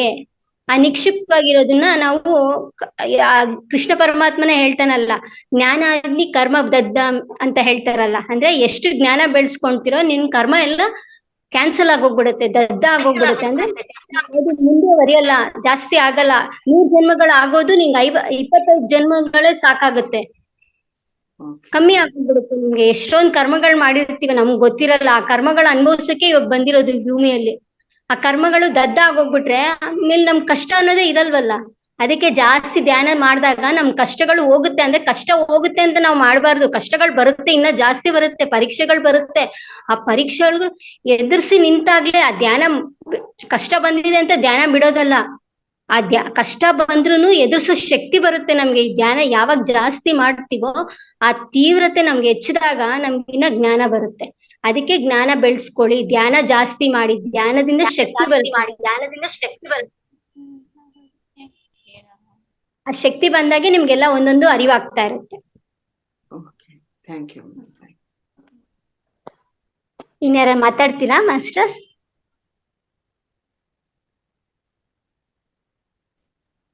ಮೇಡಮ್ ಏನು ಪ್ರಶ್ನೆ? ನಮಸ್ತೆ ಮೇಡಮ್. ಹಾ ನಮಸ್ತೆ, ಹೇಳಿ ಮೇಡಮ್. ಹಾ ಕೇಳಿಸ್ತಾ ಅವ್ರು ಅನ್ಕೊಳ್ತಿರೋ ಇನ್ನೊಬ್ಬ ಮೇಡಮ್ ಅನ್ಕೊಳ್ತಿರೋ ನಂಗೆ ತುಂಬಾ ಕಷ್ಟ ಅನ್ಕೊಂಡು ಅದನ್ನ ಯಾವಾಗಲೂ ಅನ್ಕೋಬಾರ್ದು ಕಷ್ಟ ಅಂತ ಅನ್ಬಿಡ್ತು ನಮ್ಗೆ. ಯಾಕಂದ್ರೆ ನಾವು ಅಶ್ವಿನಿ ದೇವತೆಗಳು ಯಾವಾಗಲೂ ಸಂಚಾರ ಮಾಡ್ತಾ ಇರ್ತಾರೆ. ನಾವು ಅಶ್ವಿನಿ ದೇವತೆಗಳು ನಾವೇನ್ ಅನ್ಕೊಳ್ತೀವಿ ಅದನ್ನ ಅವರು ಅಸ್ತು ಅಂತಾರೆ. ಅಶ್ವಿನಿ ದೇವತೆಗಳು ಅಸ್ತು ಅಂತ ಹೇಳ್ತಾರೆ ಮೇಡಮ್. ಹಾಗಾಗಿ ನಾವ್ ಯಾವ್ದನ್ನು ಒಳ್ಳೇದು ಯೋಚನೆ ಮಾಡ್ಬೇಕು. ನಾವ್ ಏನ್ ಅನ್ಕೊಳ್ತೀವಿ ಅದಕ್ಕೆ ಅವ್ರು ಅಸ್ತು ಅಂತಾರೆ ಅವರು. ಹೌದು. ಇನ್ನೊಂದು ವಿಡಿಯೋ ಆನ್ ಮಾಡ್ಬೇಕಂತ ಹೇಳಿದ್ವಿ. ನೀವು ವಿಡಿಯೋ ಆನ್ ಮಾಡಿದ್ರೆ ಒಳ್ಳೇದು. ಯಾಕಂದ್ರೆ ಮುಖಾಮುಖ ಭೇಟಿ ಆದ್ರೆ ಒಂಥರ ಮಾತಾಡಕ್ಕೆಲ್ಲ ಒಂಥರ ಕ್ಲೋಸ್ ರಿಲೇಶನ್ಶಿಪ್ ಬರುತ್ತೆ ಮೇಡಮ್. ಆತರ ಮುಖಾಮುಖ ವಿಡಿಯೋ ಆನ್ ಮಾಡಿದ್ರೆ ಧ್ಯಾನ ಮಾಡ್ಬೇಕಾದ್ರೂ ಎಲ್ಲ ವಿಡಿಯೋ ಆನ್ ಮಾಡ್ಕೊಳಕ್ ಹೇಳಿ. ಎಲ್ಲ ಕಣ್ಮುಚ್ಕೊಂಡಿರ್ತಾರಲ್ಲ, ಯಾರು ನೋಡಲ್ಲ, ನಾಚಿಕೆ ಪಡೋದಲ್ಲ. ನಮ್ ವೈಬ್ರೇಷನ್ಸ್ ಎಲ್ಲ ನಮ್ ಮಳೆ ಒಳಗೆಲ್ಲ ಹರಡುತ್ತೆ, ಪಾಸಿಟಿವ್ ಎನರ್ಜಿ ಆಗತ್ತೆ, ಎಲ್ಲಾರು ಚೇಂಜ್ ಆಗ್ತಾರೆ. ಕುತ್ಕೊಂಡ್ ಧ್ಯಾನ ಮಾಡಿ ಅಷ್ಟೇ. ಅದೇನ್ ಕಣ್ಣು ಮುಚ್ತೀವಿ, ಯಾರು ಏನ್ ಮಾಡ್ತಾರೆ? ಆ ವೈಬ್ರೇಷನ್ ಅದು ಎಲ್ಲಾ ಧ್ಯಾನಿಗಳು ಒಟ್ಟಿಗೆ ಮಾಡ್ತಾರಲ್ಲ, ಆ ವೈಬ್ರೇಷನ್ಸ್ ಎಲ್ಲ ನಮ್ ಮನೆ ಒಳಗ್ ಸೇರುತ್ತೆ. ಅದಕ್ಕೆ ಆ ವೈಬ್ರೇಷನ್ ಸೇರಿದಾಗ ಮನೆ ವಾತಾವರಣ ಫುಲ್ ಚೇಂಜ್ ಆಗೋಗ್ಬಿಡುತ್ತೆ. ಅಂದ್ರೆ ಗ್ರೂಪ್ ಮೆಡಿಟೇಷನ್ ಅಲ್ಲಿ ಅಷ್ಟು ಪವರ್ ಇದೆ. ಆ ವಿಡಿಯೋ ಆನ್ ಮಾಡಕ್ಕೂ ನಾಚಿಕೆ ಪಡ್ತಾರ ಒಬ್ಬೊಬ್ರು, ಏನ್ ಮಾಡೋಣ? ಅದಕ್ಕೆ ನಾಚಿಕೆ ಬಿಟ್ಬಿಡಿ, ಎಲ್ಲ ಬಿಟ್ಬಿಡಿ. ನಾವು ದೇಹ ಅಲ್ಲ, ನಾವು ಆತ್ಮ ಅಂತ ಅನ್ಕೊಂಡು ಎಲ್ಲ ಬಿಟ್ಟಾಗ್ತಾ ಇರೋದೆ. ಏನ್ ಭಯ ಪಡೋ ಕೆಲ್ಸ ಇಲ್ಲ. ಅದೇನ್ ನೋಡ್ತಾರೆ, ಮಕ್ಕಳು ನೋಡಿದ್ರೆ ಏನಾಯ್ತು? ಅವ್ರೇನ್ ನಮ್ಮನ್ನೇನ ಇದ್ ಮಾಡ್ಬಿಡ್ತಾರ? ಫೋನ್ ಮೇಲೆ ಏನಾರ ಮಾಡ್ತಾರ? ಕಣ್ ಮುಚ್ಕೊಂಡು ಧ್ಯಾನ ಮಾಡ್ತಾ ಇರ್ತೀವಿ. ಆದಷ್ಟು ಮ್ಯೂಸಿಕ್ ಇಲ್ದೇ ಇರೋ ಧ್ಯಾನ ಮಾಡಿಸಿ ಮೇಡಮ್. ಯಾಕಂದ್ರೆ ಮನ್ಸು ಕೆಲ್ಸ ಮಾಡಿದಾಗ ನಾವು ಧ್ಯಾನ ಎಷ್ಟು ಮಾಡಿದ್ರು ವೇಸ್ಟ್. ಯಾವಾಗ್ಲೂ ಸೈಲೆಂಟ್ ಆಗಿದ್ರೇನೆ ನಮ್ಗೆಲ್ಲ ಅಟ್ರಾಕ್ಟ್ ಆಗೋದು ಎಲ್ಲ. ಬಟ್ ವಿಡಿಯೋ ಆನ್ ಮಾಡಿದ್ರೆ ಒಳ್ಳೇದೇ ಮೇಡಮ್. ಆದ್ರೆ ಒಂದೊಂದ್ಸಿ ಕೆಲವು ಸಮಯ ವಿಡಿಯೋ ಆನ್ ಮಾಡಕ್ ಆಗಲ್ಲ. ಯಾಕಂದ್ರೆ ನಾವು ಬೇರೆ ಏನೋ ಕೆಲಸ ಮಾಡ್ತಿರ್ತೀವಿ, ಕೆಲಸ ಮಾಡ್ತಾ ಕೇಳ್ತಾ ಇರ್ತೀವಲ್ಲ, ಆ ಟೈಮಲ್ಲಿ ವಿಡಿಯೋ ಆನ್ ಮಾಡೋದು ಸ್ವಲ್ಪ ಕಷ್ಟ ಆಗುತ್ತೆ ಮೇಡಮ್. ಏನಿಲ್ಲ, ಕೆಲಸ ಮಾಡ್ತಿರ್ತೀವಲ್ಲ, ಕೇಳ್ತಾ ಇರ್ತೀವಲ್ಲ. ವಿಡಿಯೋ ಇವಾಗ ಕೇಳ್ತಾ ಇರ್ಬೇಕಾದ್ರೆ ವಿಡಿಯೋ ಕಟ್ ಮಾಡಿ ಧ್ಯಾನ ಮಾಡೋ ಟೈಮಲ್ಲಿ ಆನ್ ಮಾಡ್ಕೊಳ್ಳಿ, ಆಮೇಲೆ ನೀವು ಕಟ್ ಮಾಡ್ಕೊಳ್ಳಿ. ಧ್ಯಾನ ಮಾಡ್ತಾ ಇದ್ದೆ ನಾನ್ ಕ್ಲಾಸಸ್ ಮಾಡಿದಾಗ ಆಗ ಕೆಲಸ ಇರುತ್ತಲ್ಲ, ಆಗ ಕಟ್ ಮಾಡ್ಬಿಟ್ಟು ಕೇಳಿಸ್ಕೊಳ್ಳಿ. ನಾವು ಬರಿಬೇಕು. ಆ ಟೈಮಲ್ಲಿ ಜ್ಞಾನ ಹೇಳ್ತಾ ಇರ್ತೀವಲ್ಲ, ಆ ಟೈಮಲ್ಲಿ ಬರ್ಕೊಂಡ್ರೆ ನಮ್ಗೆ ಇನ್ಫಾರ್ಮೇಶನ್ ಸಿಗುತ್ತೆ. ಇಲ್ಲಾಂದ್ರೆ ಮರ್ತೋಗ್ಬಿಡ್ತೀವಿ. ಈಗ ಮಾತ್ರ ಜ್ಞಾಪಕ ಇರುತ್ತೆ. ಅದಕ್ಕೆ ನಮ್ ಸರ್ ಏನ್ ಹೇಳ್ತಾರೆ ಗೊತ್ತಾ? ನಿಮ್ ರೂಪದಲ್ಲಿ ಬರ್ಕೊಳ್ಳಿ. ನಿಮ್ಗೆ ಏನ್ ಗೊತ್ತಿರುತ್ತೋ ಆ ಜ್ಞಾನ ಏನ್ ತಿಳ್ಕೊಂಡು, ಇವಾಗ ಒಂದ್ 10 ನಿಮಿಷ ಆಗಿದ ತಕ್ಷಣ ಮರ್ತೋಗ್ಬಿಡ್ತೀವಿ. ನಮ್ ಮರು ಬರ್ತೋಗ್ಬಿಡ್ತೀವಿ. ಅಲ್ಲಿ ಸ್ವಲ್ಪ ಬರ್ಕೋಬೇಕು. ಪಾಯಿಂಟ್ ಇಷ್ಟ ಆಗಿರುತ್ತಲ್ಲ, ಆ ಪಾಯಿಂಟ್ ಸಡನ್ ಆಗಿ ಬರ್ಕೊಂಡ್ಬಿಡ್ಬೇಕು. ಆಗ ನೀವು ಅವಾಗ ಓಪನ್ ಮಾಡ್ತಾ ಇರ್ಬೇಕಾದ್ರೆ ನಾವು ಅದು ಜ್ಞಾಪಿಸ್ಕೊಂತೀವಿ. ಓಹೋ ಈ ತರ ಅಂದಿದ್ರಲ್ಲ ಅಂತ ಹೇಳ್ಬಿಟ್ಟು ನಾವು ಅದ್ ಮಾಡ್ಕೊಂತೀವಿ. ಈಗ ಯಾರೇ ಒಬ್ರು ಮಾಸ್ಟರ್ಸ್ ಮಾತಾಡಿದ್ರು ಆ ಜ್ಞಾನವಂತದ್ದೇನೋ ಇನ್ಫಾರ್ಮೇಶನ್ ಸಿಕ್ಕಿದೆ ಅನ್ಕೊಳ್ಳಿ, ಬುಕ್ಕಲ್ಲಿ ಬರ್ಕೊಂಡ್ಬಿಡಿ. ಆ ಬುಕ್ಕಲ್ಲಿ ಬರ್ಕೊಂಡಾಗ ಯಾವಾಗ್ಲೂ ನಮ್ಮ ಹತ್ರನೇ ಇರುತ್ತೆ ಅದು ಧ್ಯಾನ ಮಾಡಿದಾಗ ಅದನ್ನ ಸ್ವಲ್ಪ ಓದ್ಬಿಟ್ಟು ಧ್ಯಾನಕ್ಕೆ ಕೂತ್ಕೊಳ್ಳಿ. ಆಗ ನಿಮ್ಗೆ ಆಲೋಚನೆ ಅನ್ನೋದು ಬರಲ್ಲ. ಮೇಡಮ್ ಇದು ಒಂದ್ ಲೋಟ ನೀರಿಟ್ಟು ಧ್ಯಾನ ಕುತ್ಕೊಳ್ಳಿ, ಆಮೇಲೆ ಧ್ಯಾನ ಆದ್ಮೇಲೆ ನೀರ್ ಕುಡೀರಿ ಅಂದ್ರಲ್ಲ, ಸ್ವಲ್ಪ ತಿಳಿಸ್ಕೊಡಿ ಮೇಡಮ್. ಏನಿಲ್ಲ ಮೇಡಮ್, ನಾನ್ ಹೇಳಿಲ್ಲ. ನೀರ್ ಅದು ಹೀಟ್ ಆಗುತ್ತೆ, ಬಾಡಿ ಹೀಟ್ ಆಗುತ್ತೆ ಅಂತ ಹೇಳ್ಬಿಟ್ಟು ಸ್ಟಾರ್ಟ್ ಮಾಡಿದ್ದಕ್ಕಿಂತ ಒಂದ್ ಗ್ಲಾಸ್ ಕುಡಿಬೇಕು, ತಿರ್ಗಾ ಆಮೇಲೆ ಇನ್ನೊಂದ್ ಗ್ಲಾಸ್ ಧ್ಯಾನ ಮುಗಿದ್ಮೇಲೆ ಒಂದ್ ಗ್ಲಾಸ್ ಕುಡೀರಿ ಅಂತ ಹೇಳ್ತಾರೆ. ಪಕ್ಕದಲ್ಲೇ ನಮ್ಮ ದೇಹ ಜಾಸ್ತಿ ಶಕ್ತಿನ ಪ್ರವಹಿಸ್ತದೆ, ಅಂದ್ರೆ ಜಾಸ್ತಿ ಎನರ್ಜಿನ ಹೀರ್ಕೊಳ್ಳುತ್ತೆ. ಆ ಹೀರ್ಕೊಳ್ಬೇಕಾದ್ರೆ ಬಾಡಿ ಹೀಟ್ ಆಗುತ್ತೆ. ಅದಕ್ಕೋಸ್ಕರ ನೀರಿನ ಅಂಶ ಇರ್ಲಿ ಅಂತ ಒಂದ್ ಲೋಟ ನೀರ್ ಕುಡಿಯಕ್ ಹೇಳ್ತಾರೆ. ಒಂದ್ ಲೋಟ ನೀರ್ನ ಪಕ್ಕದಲ್ಲಿ ಇಟ್ಕೊಳ್ಳೋದು ಏನಕ್ಕೆ ಅಂತಂದ್ರೆ, ಈಗ ಮೇಡಮ್ ವಿಡಿಯೋ ಆನ್ ಮಾಡಿದ್ರೆ ನಮ್ದು ಧ್ಯಾನ ಅವ್ರದ್ದು ಏನೋ ಗ್ರೂಪ್ ಮೆಡಿಟೇಷನ್ ಅಲ್ಲಿ ವೈಬ್ರೇಷನ್ ಎಲ್ಲ ಹರಡುತ್ತೆ ಅಂತ ಹೇಳಿದ್ರಲ್ಲ, ಆ ತರ ಆ ನೀರಲ್ಲೂ ಕೂಡ ನೀರಿಗೂ ಕೂಡ ಶಕ್ತಿ ಇರುತ್ತೆ. ಆ ನೀರಿನ ಶಕ್ತಿ, ಈಗ ನಾವು ಧ್ಯಾನ ಮಾಡಿರೋದು ಪಾಸಿಟಿವ್ ಎನರ್ಜಿ ಆ ನೀರಲ್ಲೂ ಕೂಡ ಇರುತ್ತೆ. ಆಗ ನಾವು ಧ್ಯಾನ ಮಾಡಾದ್ಮೇಲೆ ಆ ನೀರ್ನ ಕುಡಿಯೋದ್ರಿಂದನೂ ಕೂಡ ಆ ಪಾಸಿಟಿವ್ ಎನರ್ಜಿನ ಅಬ್ಸರ್ವ್ ಮಾಡಿರ್ತದೆ ನೀರು. ಅದಕ್ಕೆ ನೀರಿಗೆ ಶಕ್ತಿ ಇದೆ ಅಂತಾನೆ ಒಂದ್ ಕಾನ್ಸೆಪ್ಟ್ ಹೇಳ್ತಾರೆ ಮೇಡಮ್ ಇದ್ರೊಳಗೆ. ಮಾಮೂಲಿ ಇದು 365 days ಅಲ್ಲಿ ಹೇಳಿದ್ರು, ನೀರಿಗೂ ಕೂಡ ಶಕ್ತಿ ಇದೆ, ನೀರಿಗೂ ಕೂಡ ನೆನಪಿನ ಶಕ್ತಿ ಇದೆ ಅಂತ. ಅದು ಹೆಂಗ್ ಹೇಳಿದ್ರು ಅಂತಂದ್ರೆ, ಮಾಮೂಲಿ ದೇವಸ್ಥಾನಗಳಲ್ಲಿ ಪೂಜೆ ಮಾಡಿ ಮಂತ್ರ ಹೇಳಿ ಎಲ್ಲ ನಮ್ಗೆ ತೀರ್ಥ ಕೊಟ್ಟಾಗ ಆ ಪುರೋಹಿತರುಗಳು ಪೂಜೆ ಮಾಡಿರೋದು, ಮಂತ್ರ ಹೇಳಿರೋದು, ಅದ್ರ ಶಕ್ತಿ ಎಲ್ಲ ಆ ತೀರ್ಥದಲ್ಲಿ ಇರುತ್ತಂತೆ. ಆ ತೀರ್ಥ ತಗೊಂಡಾಗ ನಮ್ಗೆ ಪಾಸಿಟಿವ್ ವೈಬ್ರೇಷನ್ ಆಗೋದಿಲ್ವಾ? ಆ ತರನೇ ಆ ತರ ಮಾಡಿ ಅಂತ ಹೇಳಿದ್ರು. ಅದಕ್ಕೋಸ್ಕರ ಕೇಳ್ದೆ. ಕೊಡಿ. Thank you. ಒಟ್ಟು ಏನಾದ್ರೂ ಆಗ್ಲಿ ಒಂದ್ ತಿಳ್ಕೊಳೋದ್ರಿಂದ ಏನೋ ಒಂದು ಒಳ್ಳೇದ ಅನ್ಸುತ್ತಲ್ವಾ? Okay, thanks madam. ಹೌದು ಮೇಡಮ್, ನೀರಿಗೆ ತುಂಬಾ ನೆನಪಿನ ಶಕ್ತಿ ಇದೆ ಮೇಡಮ್. ಈಗ ಒಬ್ಬ ಅನಾರೋಗ್ಯವಂತ ವ್ಯಕ್ತಿ ಒಂದು ಮಾಮೂಲಿ ಒಂದ್ ಬಾಟಲ್ ಅಲ್ಲಿ ನೀರ್ ಇಟ್ಕೊಂಡಿರ್ತಾರೆ ಅಂತ ತಿಳ್ಕೊಳ್ಳಿ, ಇಲ್ಲ ಒಂದ್ ಲೋಟ ನೀರ್ ಇಟ್ಕೊಂಡಿರ್ತಾರೆ ಅಂತ ತಿಳ್ಕೊಳ್ಳಿ. ಆ ನೀರ್ಗೆ ನಾವ್ ಯಾವಾಗ್ಲೂ ನಾನು ಈ ನೀರ್ನ ಕುಡಿಯೋದ್ರಿಂದ ನನ್ನ ದೇಹ ಸದೃಢ ಆಗುತ್ತೆ, ನನ್ನ ಆರೋಗ್ಯ ಸ್ಥಿತಿ ಸುಧಾರಿಸಿರುತ್ತೆ, ನನ್ನ ಆರೋಗ್ಯ ತುಂಬಾ ಚೆನ್ನಾಗಿರುತ್ತೆ, ನನ್ನ ಸೌಂದರ್ಯ ವೃದ್ಧಿಸುತ್ತೆ ಅಂತ ಹೇಳ್ಕೊಂಡೆ ಕುಡಿಲಿ, ಪ್ರತಿದಿನ ಕುಡಿಲಿ. ಅದು ನಿಜವಾಗ್ಲೂ ಹೀಲ್ ಆಗುತ್ತೆ ಮೇಡಮ್, ಹೀಲಿಂಗ್ ಪವರ್ ಇರುತ್ತೆ ಅದಕ್ಕೆ. ಆ ನೀರಿಗೆ ನೆನಪಿನ ಶಕ್ತಿ ಇರುತ್ತೆ. ಹಂಗಾಗಿ ಧ್ಯಾನಕ್ಕಿಂತ ಮೊದ್ಲು ಒಂದ್ ಲೋಟ ನೀರ್ ಕುಡಿಬೇಕು, ಧ್ಯಾನದ ಸಮಯದಲ್ಲಿ ಒಂದ್ ಲೋಟ ನೀರ್ ಪಕ್ಕದಲ್ಲಿ ಇಟ್ಟಿರ್ಬೇಕು. ಆಮೇಲಿಂದ ಕುಡ್ದಾಗ ಅದು ಪಾಸಿಟಿವ್ ವೈಬ್ರೇಷನ್ ಅಬ್ಸರ್ವ್ ಮಾಡ್ಕೊಂಡಿರುತ್ತೆ. ಈಗ ನಾವು ಪ್ರತಿದಿನ ಇದು ಸಜ್ಜನ ಸಾಂಗತ್ಯ ಅಂತ ಗ್ರೂಪ್ ಮೆಡಿಟೇಷನ್ ಮಾಡೋದ್ರಿಂದ ಎಷ್ಟು ಜನ ಇರ್ತಾರೆ, ಅವ್ರದ್ದೆಲ್ಲ ಪ್ರವರ ನೀರಿನ ಮೇಲೆ ಪ್ರಭಾವ ಬೀರಿರುತ್ತೆ. ಆ ನೀರ್ ಕುಡಿಯೋದ್ರಿಂದ ತುಂಬಾ ನಮ್ಗೆ ಪಾಸಿಟಿವ್ನೆಸ್ ಜಾಸ್ತಿ ಆಗುತ್ತೆ ಮೇಡಮ್. ನೋಡ್ದಾ, ನಿಮ್ಮ ಹತ್ರ ಒಂದು ಇನ್ಫಾರ್ಮೇಶನ್ ಸಿಕ್ತು ನೋಡಿ. ಜ್ಞಾನ ಹಂಚ್ತಾ ಹೋದ್ರೆ ಹೆಚ್ಚುತ್ತೆ ಅಂತ ಇದಕ್ಕೆ ಹೇಳೋದು. ನಾವು ಒಬ್ರು ಜ್ಞಾನ ಹಂಚಿದ್ರೆ ಇನ್ನೊಂದ್ ವಾರ ಜ್ಞಾನ ಹೆಚ್ಚುತ್ತೆ ಅಷ್ಟೇ. ಏನು ಕೊಡಕ್ಕಾಗಲ್ಲ ಮೇಡಮ್. ಅವನ ಹತ್ರ ಚಿನ್ನ ಇರುತ್ತೆ, ಜಾಸ್ತಿ ಕೊಡ್ತಾನ? ಕೊಡಲ್ಲ. ಹಣ ಇರ್ತದೆ, ಕೊಡ್ತಾನ? ಕೊಡಲ್ಲ. ತುಂಬಾ ಜಾಸ್ತಿ ಅಂತಸ್ತಿನ ಮನೆ ಕಟ್ಟಿರ್ತಾನೆ, ಕೊಟ್ಬಿಡ್ರಪ್ಪ ನಮ್ಗೆ ಅಂದ್ರೆ ಕೊಡ್ತಾನ? ಕೊಡಲ್ಲ. ಆದ್ರೆ ಧ್ಯಾನನ ಮಾತ್ರ ಹಂಚುತ್ತಾ ಇದ್ರೆ ಅದು ಅಕ್ಷಯ ಪಾತ್ರೆ ತರ ಅದು ತುಂಬಾ ಜಾಸ್ತಿ ಇರ್ತಾನೆ ಇರ್ತದೆ. ಅದನ್ನ ಎಷ್ಟೇ ನಾವು ಹಂಚಿದ್ರು ಅದು ಕಡಿಮೆ ಆಗಲ್ಲ ಮೇಡಮ್. ಜ್ಞಾನ ಒಂದೇ ಹಂಚಕ್ಕಾಗದು. ಧ್ಯಾನದಿಂದ ಜ್ಞಾನದಿಂದ ಮೋಕ್ಷ. ಹೌದು ಮೇಡಮ್. ಇನ್ಯಾರಾದ್ರೂ ಮಾತಾಡಂಗಿದ್ರೆ ಮಾತಾಡಿ, ಕ್ವಶನ್ ಕೇಳಂಗಿದ್ರೆ ಕೇಳಿ. ಹ್ಯಾಂಡ್ ರೈಸ್ ಮಾಡಿ, ಅನ್ಮ್ಯೂಟ್ ಮಾಡ್ತೀನಿ ಮೇಡಮ್. ಯಾರ್ದು ಕ್ವಶನ್? ಹೇಳಿ ಮೇಡಮ್. ಧ್ಯಾನ ತಪಸ್ಸೆ ಮೊದ್ಲು ಋಷಿಗಳೆಲ್ಲ ತಪಸ್ ಮಾಡ್ತಿರಲ್ಲ, ಅದು ಧ್ಯಾನನೇ ಮೇಡಮ್. ಆ ಧ್ಯಾನದಲ್ಲಿ ಅವ್ರು ಏನೇನು ಶಕ್ತಿ ತಗೊಳ್ತಾರೆ ನೋಡಿ, ಅದೇ ತಪಸ್ ಶಕ್ತಿ ಅವ್ರಿಗೆ. ಅದೇ ತಪಸ್ಸಿಂದ ಧ್ಯಾನದಿಂದ ತಪಸ್ಸು ಮೇಡಮ್. ನೀವೆಲ್ಲ ಹೌದು ಮೇಡಮ್.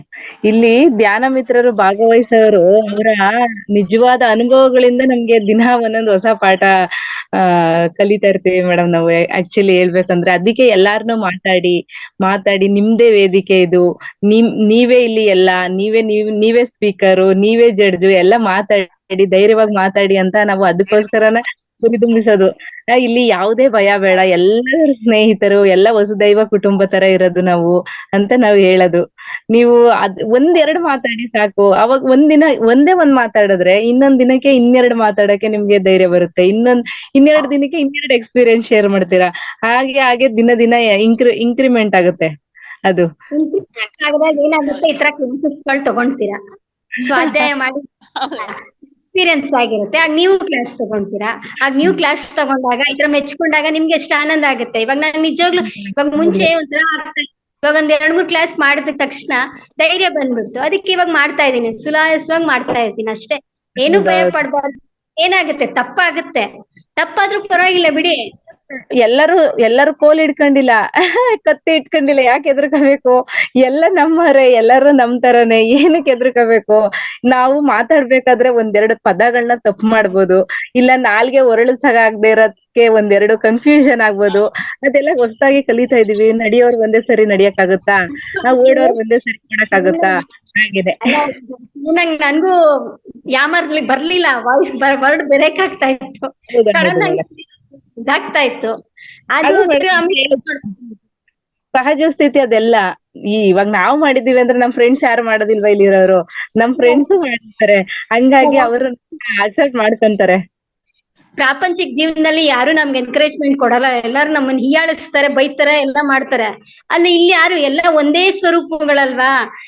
ನಮ್ಮನ್ನ ಯಾರು ಇದ್ ಮಾಡಲ್ಲ. ಅದಕ್ಕಾಗಿ ನಾವ್ ಮಾತಾಡ್ಬೇಕು. ಮಾತಾಡ್ದಾಗೆ ನಮ್ಗೆ ಬೇರೆಯವ್ರಿಗೆ, ಇವಾಗ ನೀವ್ ಮಾತಾಡ್ತೀರಾ, ಎಷ್ಟೋ ಜನಕ್ಕೆ ಸೊಲ್ಯೂಷನ್ ಸಿಗುತ್ತಾ? ತಿರ್ಗಾ ಅವ್ರು ಸರಿ ಮಾಡ್ಕೊಂಡ್ರ ಮಾತಿನ ರೂಪದಲ್ಲಿ ಏನಾಗುತ್ತೆ ಅಂದ್ರೆ ಅವ್ರ ಪ್ರಾಬ್ಲಮ್ಗೂ ಸೊಲ್ಯೂಷನ್ ಸಿಗುತ್ತೆ, ನಿಮ್ ಪ್ರಾಬ್ಲಮ್ಗೂ ಸೊಲ್ಯೂಷನ್ ಸಿಗುತ್ತೆ. ಅದ್ ಸಿಕ್ದಾಗ ಏನಾಗುತ್ತೆ, ನಮ್ಗೆ ಹಂಚ್ದಂಗ ಆಗುತ್ತೆ ಜ್ಞಾನ. ಇದು ಹಂಚೋ ಟೈಪೇ, ಇದು ನಾವು ಟೈಮ್ ಸ್ಪೆಂಡ್ ಮಾಡ್ದಂಗೆ ಅಲ್ವಾ ಅಂತ ಇದ್ ಮಾಡ್ಬೇಕು. ಜನ ಸಾಂಗತ್ಯ ಅಂತ ಸುಮ್ನೆ ಹೇಳಿಲ್ಲ ಮೇಡಮ್ ಪತ್ರಿಜಿ ಸರ್. ಅವರು ನಿಜವಾಗ್ಲೂನು ಅವ್ರನ್ನ ನೋಡಿಲ್ಲ, ಆದ್ರೂ ನಿಮ್ ರೂಪದಲ್ಲೆಲ್ಲ ಅವ್ರನ್ನ ಕಾಣ್ತಾ ಇರ್ತೀವಿ ಮೇಡಮ್. ಆಕ್ಚುಲಿ ನೀವು ಅವರ ಇಲ್ಲ ಸ್ವಾಧ್ಯಾಯ ಮಾಡಿರ್ಬೋದು, ಅಥವಾ ಬುಕ್ಸ್ ನ ಓದಿರೋದ್ರಿಂದ ಇರ್ಬೋದು, ಅವ್ರ ಧ್ಯಾನ ತಿಳ್ಕೊಂಡಿರೋದ್ರಿಂದ ಇರ್ಬೋದು, ನಾವು ನಿಮ್ಗಳಲ್ಲಿ ಆ ಸ್ವರೂಪನ ನೋಡ್ತಾ ಇರ್ತೀವಿ. ಅದರಿಂದ ನಮ್ಗೂನು ಪತ್ರಿಜಿ ಅವರ ಆಶೀರ್ವಾದ ಮಾಡ್ತಾ ಇರ್ತಾರೆ ಅಂತಾನೆ ಭಾವಿಸಿರ್ತೀವಿ ಮೇಡಮ್. ಅಷ್ಟೇ ಮೇಡಮ್, ಏನಿಲ್ಲ. ಆ ಭಗವಂತ ಸ್ವರೂಪ ಎಲ್ಲೋ ಒಂದು ಜ್ಞಾನ ಸಿಗುತ್ತೆ. ಧ್ಯಾನ ಹೆಚ್ಚೆಚ್ಚು ಮಾಡ್ತಾ ಇದ್ದಂಗೆ ನಮ್ ಜ್ಞಾನ ಸಜ್ಜನ ಸಾಂಗತ್ಯದಲ್ಲೋ, ಫ್ರೆಂಡ್ಸ್ ರೂಪದಲ್ಲೋ, ಬುಕ್ಸ್ ರೂಪದಲ್ಲೋ ಯಾವ್ದೋ ಒಂದು ಜ್ಞಾನ ನಮ್ಗೆ ಕನೆಕ್ಟ್ ಆಗುತ್ತೆ. ಆ ಕನೆಕ್ಟ್ ಆದಾಗ ನಾವು ಹಂಚ್ತಾ ಹೋಗ್ಬೇಕು. ಹಂಚ್ದಾಗ ಇನ್ನ ಬೆಳೆಯುತ್ತೆ, ಕಮ್ಮಿ ಅಂತೂ ಆಗಲ್ಲ. ಇವಾಗ ದುಡ್ಡು ಕೊಡ್ತಾ ಇದ್ರೆ, ದುಡ್ಡು ಬೇಕು ಅನ್ಕೊಳ್ಳಿ, ನಮ್ಗೆ ದುಡ್ಡು ಬೇಕು ಅಂದ್ರೆ ದುಡ್ಡು ಸಿಗ್ತಾ ಇಲ್ಲ, ನಾವು ಹಂಚಿದ್ರೆ ಅಲ್ವಾ ಇತರ ನಮ್ಗೆ ಎಷ್ಟಾಗುತ್ತೋ ಅಷ್ಟು, ಅಷ್ಟೇ ಕೊಡ್ಬೇಕು ಅಂತ ಅಲ್ಲ. ದುಡ್ಡು ಹಂಚಿದ್ರೆ ಬೇರೆಯವ್ರಿಗೆ ನಮ್ಗಿನ್ನ ಹೆಚ್ಚುತ್ತೆ, ಕಮ್ಮಿ ಅಂತೂ ಆಗಲ್ಲ. ಇವಾಗ ಅದೇ ಇದು ನಾವು ಎಲ್ಲ ಬಚ್ಚಿಟ್ಕೊಂಡ್ರೆ ಯಾರೋ ಒಬ್ರು ಕಳ್ತನ ಮಾಡ್ತಾರೆ, ಎಲ್ಲೋ ಯಾವ್ದೋ ಒಂದ್ ರೂಪದಲ್ಲಿ ಲಾಸ್ ಆಗುತ್ತೆ. ಅದ್ರ ಬದಲು ಲಾಸ್ ಆಗೋದ್ ಯಾಕೆ? ಹಂಚಿ. 100 ರೂಪಾಯಿ ಇದ್ರೆ 10 ರೂಪಾಯಿ ಹಂಚಿ, 10 ರೂಪಾಯಿ ಇದ್ರೆ 1 ರೂಪಾಯಿ ಹಂಚಿ. ಅಷ್ಟೇ ಲೋಕ ಕಲ್ಯಾಣಕರವಾದ ಕೆಲ್ಸಕ್ ಮಾಡಿದ್ರೆ ನಮ್ಗೆ ಎಷ್ಟೋ ದೇವ್ರ ಸಹಾಯ ಮಾಡ್ತಾನೆ, 10 ಪಟ್ಟು ನಮ್ಗೆ ದುಡ್ಡು ಕೊಡ್ತಾನೆ. ಅಂದ್ರೆ ದುಡ್ಡು ಬರುತ್ತೆ ಅಂತ ಯಾವ್ದೋ ಒಂದ್ ರೂಪದಲ್ಲಿ ನಮ್ಗೆ ಅನುಕೂಲ ಆಗುತ್ತೆ. ದುಡ್ಡಿನ ಬಗ್ಗೆ ನಾವು ಅದಕ್ಕಂತಾನೆ ನಾವು ಜಾಸ್ತಿ ಪ್ರಯತ್ನ ಪಡಬಾರ್ದು. ಅಂದ್ರೆ ಒಂದು ಸೇವೆ ಮಾಡ್ತಾ ಇದೀವಿ ಅಂತ ಆಲೋಚನೆ ಇರ್ಬೇಕಾಗಿ ಹೊರತು ನಂಗೆ ಅಷ್ಟು ಬರುತ್ತೆ, ನಾನು ಇಷ್ಟು ಕೊಟ್ರೆ ಅಷ್ಟು ಬರುತ್ತೆ ಅಂತ ಇಟ್ಕೋಬಾರ್ದು. ಪ್ರಕೃತಿ ಒಂದೊಂದು ಗಮನಿಸ್ತಾ ಇರುತ್ತೆ. ನಾವು ಮಾತಾಡೋ ಮಾತಾಗ್ಲಿ, ನಾವು ನೋಟ ಆಗ್ಲಿ, ನಮ್ ಕೆಲ್ಸ ಆಗ್ಲಿ, ಪ್ರತಿಯೊಂದು ಆ ಭಗವಂತ ಯಾರು ನೋಡಲ್ಲ ಅನ್ಕೊಂತೀವಿ. ಪ್ರತಿಯೊಂದು ನಮ್ಗೆ ಯಾವಾಗ ಬೇಕೋ ಏಟು ಆ ಟೈಮಲ್ಲಿ ಕೊಡ್ತಾನೆ. ಅದಕ್ಕೆ ನಾವು ಎಷ್ಟು ಕಾನ್ಶಿಯಸ್ ಆಗಿರ್ಬೇಕಂದ್ರೆ ಅದ್ರ ಮೇಲೆ ಗಮನ ಇಡ್ಬೇಕು. ಏನೇ ಮಾತಾಡೋ ಮಾತಾಗ್ಲಿ, ಏನೋ ಜ್ಞಾನ ಕೊಡೋದಾಗ್ಲಿ ಅಂದ್ರೆ ಅದ್ರ ಮೇಲೆ ಗಮನ ಇರ್ಬೇಕು. ಆ ಗಮನ ಇಟ್ಟಾಗ ನಮ್ಗೆ ಇನ್ನ ಹೆಚ್ಚುತ್ತೆ. ಅಂದ್ರೆ ಒಬ್ರಿಗೆ ಆಗಿದೆ ಅಂತ ನಮ್ಗೂ ಒಳ್ಳೇದಾಗತ್ತೆ. ಆ ತರ ಇದ್ ಮಾಡ್ಬೇಕು. ಪ್ರಕೃತಿ ಅಷ್ಟು ಎಲ್ಲ ಅಬ್ಸರ್ವ್ ಮಾಡ್ತಾ ಇರತ್ತೆ, ಪ್ರತಿಯೊಂದನ್ನು ಅಬ್ಸರ್ವ್ ಮಾಡ್ತಾ ಇರತ್ತೆ. ಅದನ್ನ ನಾವು ಗಮನಿಸ್ಬೇಕು. ಅದಕ್ಕೆ ಸ್ವಾಧ್ಯಾಯ ನೀವ್ ಹೇಳಿದ್ರಿ ಯಾವ ಬೀಜ ಹಾಕ್ದಾಗ ಆ ಗಿಡ ಬರುತ್ತೆ ಅಂತ. ಅದಕ್ಕೆ ಕೊಟ್ಟಿದ್ದು ತನಗೆ, ಬಚ್ಚಿಟ್ಟಿದ್ದು ಪರರಿಗೆ. ನಾವೇನ್ ಕೊಡ್ತಾ ಇರ್ತೀವಿ, ಒಳ್ಳೇದ್ ಕೊಡ್ತಾ ಇರ್ತೀವಿ, ಒಳ್ಳೇದ್ ನಮ್ಗೆ ವಾಪಸ್ ಬರ್ತಾ ಇರುತ್ತೆ. ನಾವು ಬಚ್ಚಿಟ್ಬಿಟ್ಟು ಇರ್ತೇವೆ, ಅದು ಬೇರೆಯವ್ರಿಗೆ ಹೋಗುತ್ತೆ. ಮತ್ತೆ ನಾವು ಕೆಟ್ಟದ್ ಮಾಡ್ತಾ ಇದ್ರೆ ಅದೇ ಬರುತ್ತೆ. ನಾವ್ ಯಾವ್ದು ಬೇವಿನ ಬೀಜ ಹಾಕಿದ್ರೆ ಬೇವಿನ ಮರನೇ, ಹಳಸಿನ ಬೀಜ ಹಾಕಿದ್ರೆ ಹಳಸಿನ ಮರನೇ, ಮಾವಿನ ಬೀಜ ಹಾಕಿದ್ರೆ ಮಾವಿನ ಮರನೇ. ಇಷ್ಟೇ. ಇದನ್ನ ತಿಳ್ಕೊಬಿಟ್ರೆ ಜೀವನ ಸಾರ ಇನ್ನೇನು ಹೇಳಂಗೆ ಇಲ್ಲ ಮೇಡಮ್. ನನಗೆ ಆ ಪದಗಳು ಬರ್ಲಿಲ್ಲ ಹೇಳಕ್ ಸಡನ್ ಆಗಿ. ಎಲ್ಲ ಹೇಳಕ್ ಸ್ವಲ್ಪ ಎಡವ್ಬಿಟ್ಟೆ. ತಿರ್ಗಾ ಆಮೇಲೆ ಮ್ಯಾನೇಜ್ ಆಗೋ okay madam, thank you madam. ತುಂಬಾ ಚೆನ್ನಾಗಿ ನಡ್ಸ್ಕೊಟ್ರಿ ಕಾರ್ಯಕ್ರಮನ. 4 ಗಂಟೆಯಿಂದ ಇರೋದು ಪ್ರತಿದಿನ 4 ಗಂಟೆಗೆ ಯಾವತ್ತೂ ಮುಗ್ದೇ ಇಲ್ಲ. 5 ಗಂಟೆ ಅಂತ ಸುದೀರ್ಘವಾದ ಕಾರ್ಯಕ್ರಮ ನಡೆಸ್ಕೊಟ್ಟಿದ್ದೀರಾ ಮೇಡಮ್. ಆದ್ರೂನು ಇಲ್ಲಿ ನಮ್ಮ ಪಾರ್ಟಿಸಿಪೆಂಟ್ಸ್ ಅದೇ ತರನೇ ತಾಳ್ಮೆಯಿಂದ 5 ಗಂಟೆ patience ಇಂದ ಭಾಗವಹಿಸಿದರೆ ಅವ್ರಿಗೂ ತುಂಬು ಹೃದಯದ ಧನ್ಯವಾದಗಳು. ನಿಮ್ಗೂ ಕೂಡ ಅವ್ರ ಪರವಾಗಿ ನನ್ನ ವೈಯಕ್ತಿಕವಾಗಿ ತುಂಬು ಹೃದಯದ ಧನ್ಯವಾದಗಳು madam. Thank you very much. ಇಲ್ಲಿ ಪಾರ್ಟಿಸಿಪೇಟ್ ಮಾಡಿರೋ ಎಲ್ಲರೂ ನಮ್ಗೆ ಒಂದು ಅನುಭವದ ಪಾಠಶಾಲೆ ಮೇಡಮ್. ತುಂಬಾ ಚೆನ್ನಾಗಿ ಅನುಭವನ ಪ್ರತಿದಿನ ವ್ಯಕ್ತಪಡಿಸೋದ್ರಿಂದ ನಾವು ಪ್ರತಿದಿನ ಒಂದೊಂದು ಹೊಸ ವಿಚಾರಗಳನ್ನ ಈ ಸಜ್ಜನ ಸಾಂಗತ್ಯದಿಂದ ನಾವು ಹೊಸ ವಿಚಾರಗಳನ್ನ ಆಳವಾಗಿ ತಿಳ್ಕೊತಾ ಇದೀವಿ. ನಮ್ಮ ಧ್ಯಾನ ಮಿತ್ರರಿಗೂ ಕೂಡ ತುಂಬಾ ಧನ್ಯವಾದಗಳು. ದಿನ ಒಂದು ಅನುಭವದ ಪಾಠಗಳನ್ನ ತಿಳಿಸ್ತಾ ಇರೋದಿಕ್ಕೆ. Thank you madam. Thank you madam.